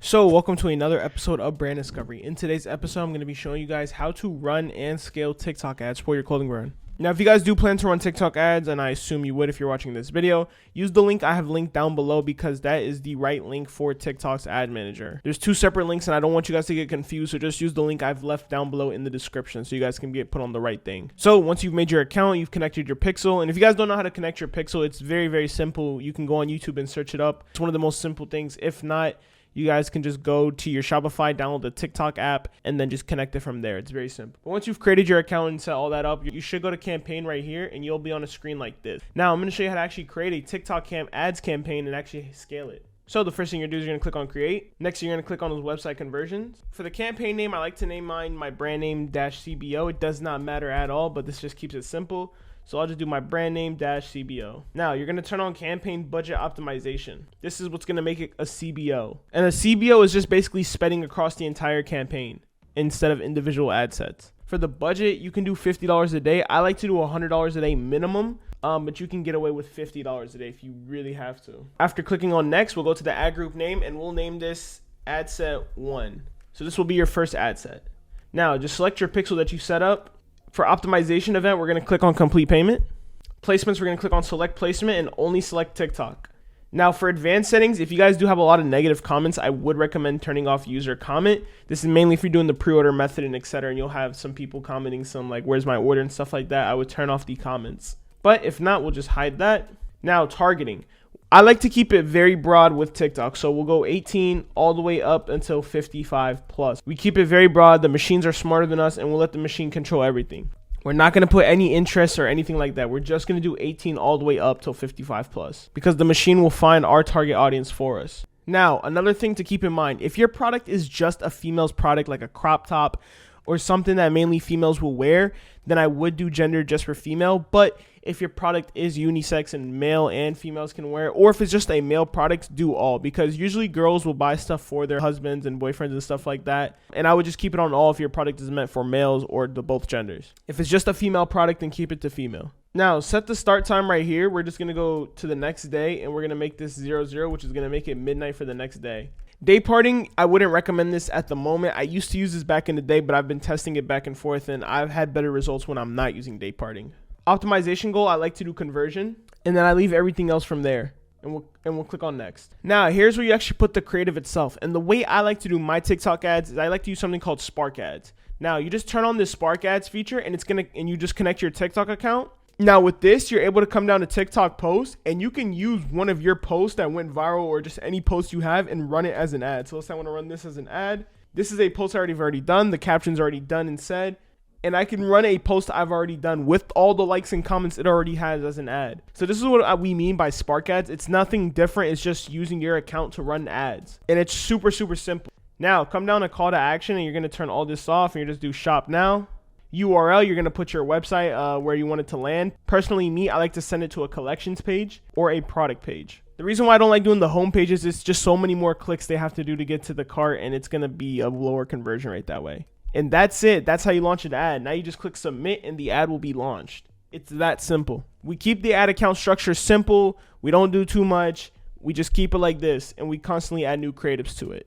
Now, if you're also wondering how do I add new creatives, well, you'll just come over to the campaign that you just created, click on this, and then click on one of your ad sets. I have 4 ad sets because I have a lot of creatives, but if you guys should only have one. You'll click on this ad set that you just created, and then you'll click on create up here. And this is where you can add new creatives to your campaign. All right, the next thing you're gonna go ahead and do is set up custom columns. So you'll just come down to custom columns and you'll create some. And you wanna copy all these columns I have here on the right. So I'm gonna scroll down very slowly so you guys can see. Just pause the video and copy every single one that you guys have seen down here. Now, once you do that, you'll just go ahead and save it. And now when you go over here, you'll have your columns that are already set up and ready for you to go. Now, here's how the strategy works. With your TikTok ad campaign, you're going to test new creatives twice a week. You'll add 2 to 3 new creatives every single week and keep testing them. Now, the way you know if it's a winner or not is you're going to come over to the right side and you're going to see CPA. Remember how in the first video we said you have to know your numbers? Well, you have to look over here. If you've hit your target CPA on one of your ads, then that ad is, it's a winner ad. It's hitting your target CPA and you should keep it. If it's not hitting your target CPA and if it's like skyrocketing, like $90 CPA, horrible CPA, turn it off and kill the ad. Now, the way you scale the budget is by looking at your overall campaign CPA. So if your overall campaign CPA is hitting your target or it's less, then you scale up this budget by 20%. Now, if you don't hit your target CPA, you scale down the budget by 20%. So it's a very simple scaling strategy and a very simple campaign structure. Don't overcomplicate it. Like I said, the most important thing is your creatives. Your creatives will allow you to scale your budget higher and higher and higher. Because with good creatives, you'll have lower CPAs. All these other metrics don't really matter too much. It just helps you see a broad overview of the campaign, but we'll go over that in the 7-figure blueprint program. Right now, you just want to be focused on getting your CPA as low as possible. The rule of thumb is if you have a high CPA, you need to introduce more creatives into your ad account. So keep adding new creatives every single week, 2 to 3 times a week, until you have a really, really good CPA. Then you could really scale up from there. So without further ado, that is the TikTok ads video. It's very simple. Don't overcomplicate it. And that is how you scale up and down. And that is how you just set up the campaign. Welcome back to another episode of Brand Builder. In today's episode, I'm going to be breaking down the difference between in-house shipping and 3PL shipping, aka in-house fulfillment or 3PL fulfillment. Now, when it comes to fulfillment, this is basically how the product gets to the customer's house, because we just can't sit here and sell items and then just not fulfill the items to the customer. So we have 2 routes that we could take when it comes to fulfillment. The first route is in-house fulfillment. And in-house fulfillment sounds exactly what it sounds like. You're fulfilling in-house. That means you're either going to be storing the inventory in your garage, your house, a storage unit, apartment, whatever. You're going to be handling the inventory personally. And by the way, if you're doing print on demand, you really don't need to watch this video because print on demand handles fulfillment for you. This is for the people who are manufacturing and actually making brands for their clients. But yeah, the next thing about in-house fulfillment is you have to actually pack the orders yourself. Every single order you're gonna pack by hand and then ship it as well to the post office by dropping it off over there. When I first started my first brand, this is exactly how I was shipping all my orders. I had everything out of my house first. I was packaging every single order, dropping it off at the post office. And then eventually I upgraded to a storage unit, which is a lot bigger. I was still packaging it by hand and dropping it off to the post office. Then I hired an employee to do all that for me. And then eventually I moved to a 3PL. And a 3PL just stands for a third-party logistic company. And these are specialized companies that ship the orders for you. They store the inventory, they package it, they do all that for you, so you don't have to worry about doing that headache at all. And honestly, between me and you guys, I recommend this route 99.9% of the time rather than in-house fulfillment. Now, some of the pros of in-house fulfillment, I guess, is you're saving out on cost because these 3PLs do charge a pretty decent sized fee, around $1 to $2 per package, to go ahead and ship these packages for you. And I guess you have more control over it because you get to oversee everything and get to feel all the products and make sure the product quality is good. But with how advanced 3PLs are today, they do the product checking for you, make sure your quality is good and all that. So I don't really see the point of doing in-house fulfillment, but if you want to do in-house fulfillment, let's say your client isn't big enough to work with a 3PL, because a lot of 3PLs do have like a requirement to work with them. So if your client is just not big enough to work with them, then you'll have to handle the in-house fulfillment. So I'll go over exactly how to do that in another video in this program. And if you do want to work with a 3PL, I have a whole video discussing that in this program as well. I really just wanted to hop on this video and explain the differences between each one so you guys understand what you're getting into when it comes to fulfillment. So for majority of you guys, since you're going to be working with bigger clients anyways, bigger influencers, then you're most likely going to use a 3PL, and I'm going to go really in depth on that in the next video. And by the way, this isn't like a permanent decision, right? Let's say you're doing in-house fulfillment, you can eventually go to a 3PL as your client gets bigger. So yeah, that's the difference between in-house fulfillment and 3PL fulfillment. I'm going to go in depth now in the next videos on each one and how you guys can do them. Welcome to another episode of Brand Builder. In today's episode, I'm going to be going over how to find a 3PL and a little bit about it and how it works. And honestly, guys, this video right here is going to be very short because I'm actually going to give you guys the connections to all the 3PLs that I've worked with down below in the plug and play document. These are trusted 3PLs that we work with, so you guys don't have to go out there searching for 3PLs and actually put in all that work, and you could just use ours. But I'm still going to make this video to show you guys how to find your own 3PL if you don't want to work with ours. I don't see why you wouldn't want to work with ours. But anyways, you guys are going to learn how to find your own 3PL. So we need to first talk about the two different 3PLs that are out there. One, we have US 3PLs, and then we have China 3PLs. Now, a US 3PL is just a warehouse located here in the US, and what they'll do for you is just pack your orders, ship it, store your inventory, and all of that. Think of it as this: they're going to handle the entire fulfillment department for you for a fee. And by the way, your creator is going to be paying this fee regardless. It's going to come out of the order money, so you don't have to worry about this coming out of your pocket. You're just setting up the partnership. And it's that simple. That's what a US 3PL is. And US 3PLs can ship anywhere in the US. They can really ship anywhere in the world. But the problem is with a US 3PL is that worldwide shipping is very expensive, right, for your customer. Your customer is going to be paying $30 for shipping if they live somewhere outside the US. US 3PLs are really good if your majority customer is 100% the US. I would just go with a US 3PL because, one, you'll be able to ship in the US fast within 2 to 3 days, which is really fast shipping. And it's just a lot easier to work with a US 3PL. Now, the second option is working with a Chinese 3PL. And what a Chinese 3PL is, it's basically the same thing as a US 3PL, but the shipping warehouse is in China. And from there, your manufacturer would take the order that you guys placed, the bulk order, ship it to the Chinese factory, which is really, really cheap, which means that your unit cost is gonna go down for your product because you're shipping from China to China rather than China to US. So that's gonna save you costs on your unit cost. But you're shipping from your manufacturer to a Chinese 3PL warehouse, and then the Chinese 3PL warehouse ships to the customer. And honestly, this is what's taking the market by storm right now, and pretty much all the biggest e-com brands are switching over to Chinese 3PLs just because it's actually the same price as a US 3PL, but you're able to ship worldwide for cheaper, and your unit cost goes down way cheaper. So that's what I'm gonna have linked down below in the plug and play, my Chinese 3PL that we work with. It's trusted, we used it for our brands, and I 1000% recommend it. Honestly, I'm not even gonna show you guys how to find a Chinese 3PL because all the other ones suck. We've tried 2-3 other ones and they're not good at all. This one is the only one that's actually good for Chinese. But I will show you guys now how to find a US 3PL if you just wanna find a simple US 3PL to work with. All right, guys, as you guys can see, we are on the desktop here and we're on this website called fulfill.com. It'll be linked in the plug and play down below, so you guys don't have to worry about that. And all you're gonna do is click on find your 3PL. Okay, so once you put in your details, it's now time to put in a little more details like your brand name. So for example, let's do Watch Your Step and then watchyourstep.co. And then we are selling now or pre-revenue, whichever one you guys are in the phase of right now. Now the first question is, where are your location preferences for a 3PL? Ideally, you want to do a 3PL that's closest to you in your state or within your city because you're able to go and visit that 3PL yourself and see how the packages look. If you need to go see quality control, you're able to go visit those 3PLs in person. And I know a lot of you guys are not going to go out the house anyways and go visit them. You don't have to. This is just for preference, right? You'd rather have it near you. So for me, I live on the East Coast, so I'll just say North Carolina, Virginia, Maryland, South Carolina.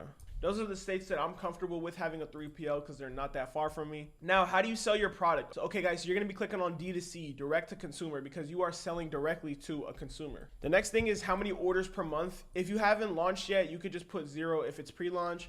If you guys are already selling and you want to switch to a 3PL, you can put how many orders you estimate to have per month. For us, let's just say 1,000 orders per month. We average 100 orders a day, whatever. Something, you know what I mean? Just answer all those questions.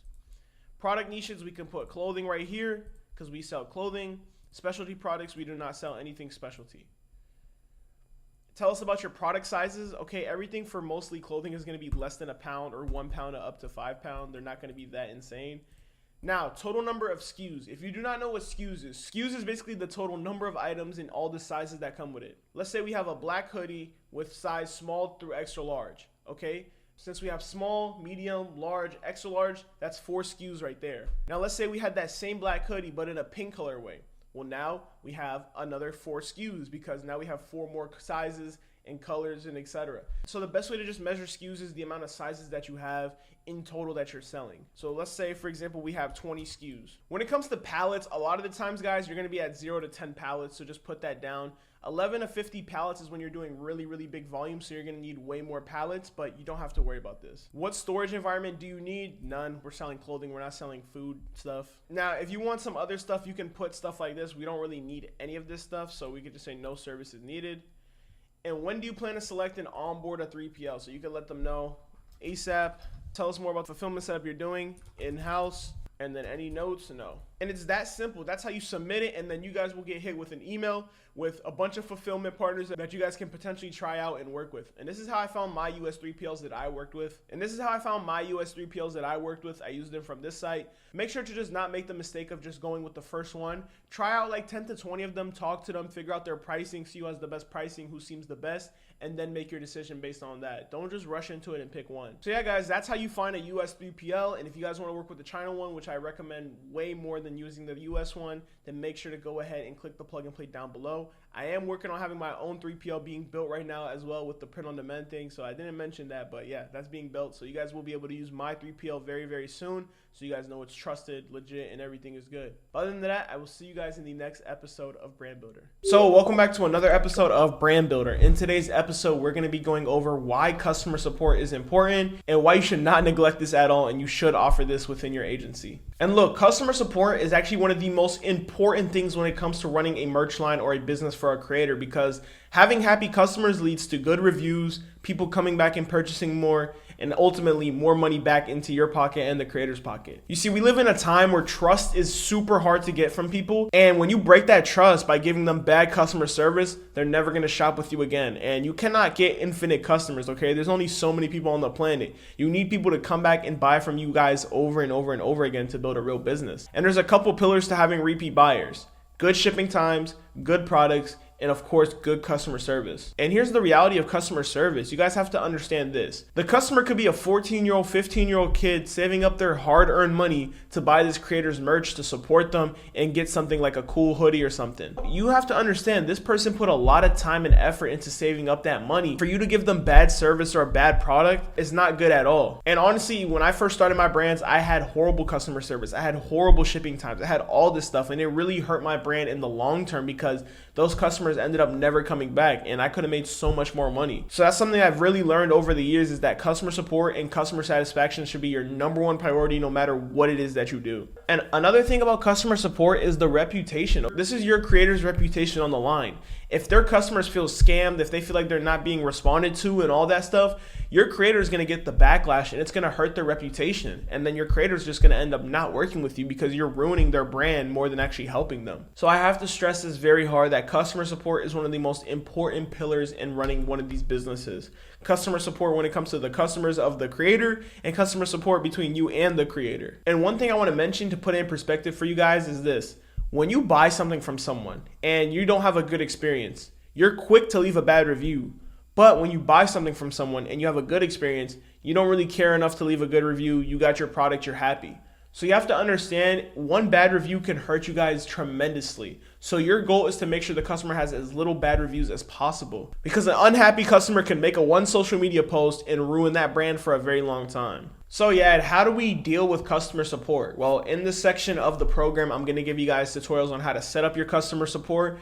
And I'm also going to give you guys a very in-depth plug and play with all my customer support scripts. And I'm going to show you guys in a video in that plug and play on how to actually use them in what scenario and how they work. So we're going to make sure you guys understand how to do good customer support, how to manage returns, refunds, all that stuff. Now, it's one thing I want to mention for you guys. Early on, you're going to be doing customer support yourself. But when you're actually scaling your agency and you sign your first 1 client, 2 clients, and you're making some money, a customer support agent is going to be your #1 first hire, so you guys can focus on tasks that actually make you more money rather than sitting there responding to support emails. And this was the first position I hired for all my brands and my agency, customer support. So like I said, you guys are going to get plug and plays. These are all cooked up by my head of support for my agency, and he's worked with all my brands that I've ever had and run currently. My head of support knows everything about customer support. So make sure to check out the plug and plays in the other videos that are coming up. And yeah, I just had to get this point across that customer support's important. Okay guys, make sure you watch the rest of these videos, and I will see you in the next episode. All right guys, so in this episode of Brand Builder, I'm going to be showing you guys how to set up your customer support inbox so you guys can manage all your clients in one app instead of having to surf through a million different emails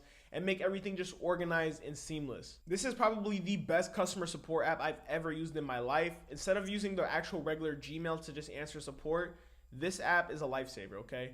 And I'm not sponsored by them. So if you guys look at my screen, the product that we're gonna be using is called Help Scout. I use it for every single company I have for customer support emails. And there's a free plan. You guys can start using it with your first client. You guys use the free plan. And then as you grow with more clients, you'll upgrade to the paid plan, which is not that much per month actually. So go ahead and create an account with Help Scout. I have the link in the plug and play document down below. And after you do that, you're gonna come over to Google Workspace. And just like how we made a custom email for ourselves, for our agency, we need to make a custom email for the client. Now the client can go ahead and create this for you, so you guys don't have to worry about paying for it every month, and the client could just pay with it with their card and etc. So just guide them on how to do this. You guys know how to do this already from the first video I made on how to set up a Google Workspace. So make sure you guys go ahead and get that set up and have the client come up with their own custom email. Now when you get that done, you want the email to be support@ whatever the client's domain is.com, okay, or whatever, you know what I mean? You just need to make sure the email says support@ blah blah blah. So that's the email you want to create. So when it comes to this Google Workspace account, now once you have your Google Workspace account, okay, like I said, you guys should know how to do that. If you don't know, just go watch the video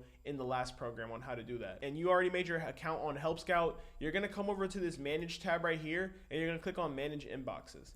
Now, when you do that, you're going to go to this inbox address area and connect that email we just created with Google Workspace to Help Scout. Because right now, when people try to send customer support emails, they have to send it to this email right here. And this looks very tacky and unprofessional. So we want it to look like support@creatordomain.com, whatever it is. So we're going to go ahead and connect that. And once that's connected, this is how you use Help Scout. So now that we have everything connected and all good, if you look at the inboxes right here, you can have all your different clients' inboxes right here.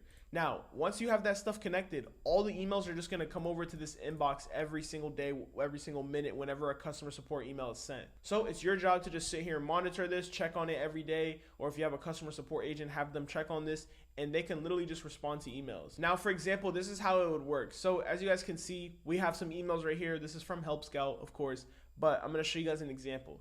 So what you would do is you would click on the customer support email, read the email, figure out the issue, solve it. I'll show you guys how to solve those issues in the customer support scripts, where I show you guys exactly in depth how to do all the refunds and all that stuff. But you would go ahead and claim this ticket to yourself. So this is my ticket, and this ticket is active. So we would keep this ticket on active right now. Now, once we go ahead, reply to them, solve the issue, we'll go back and forth with them.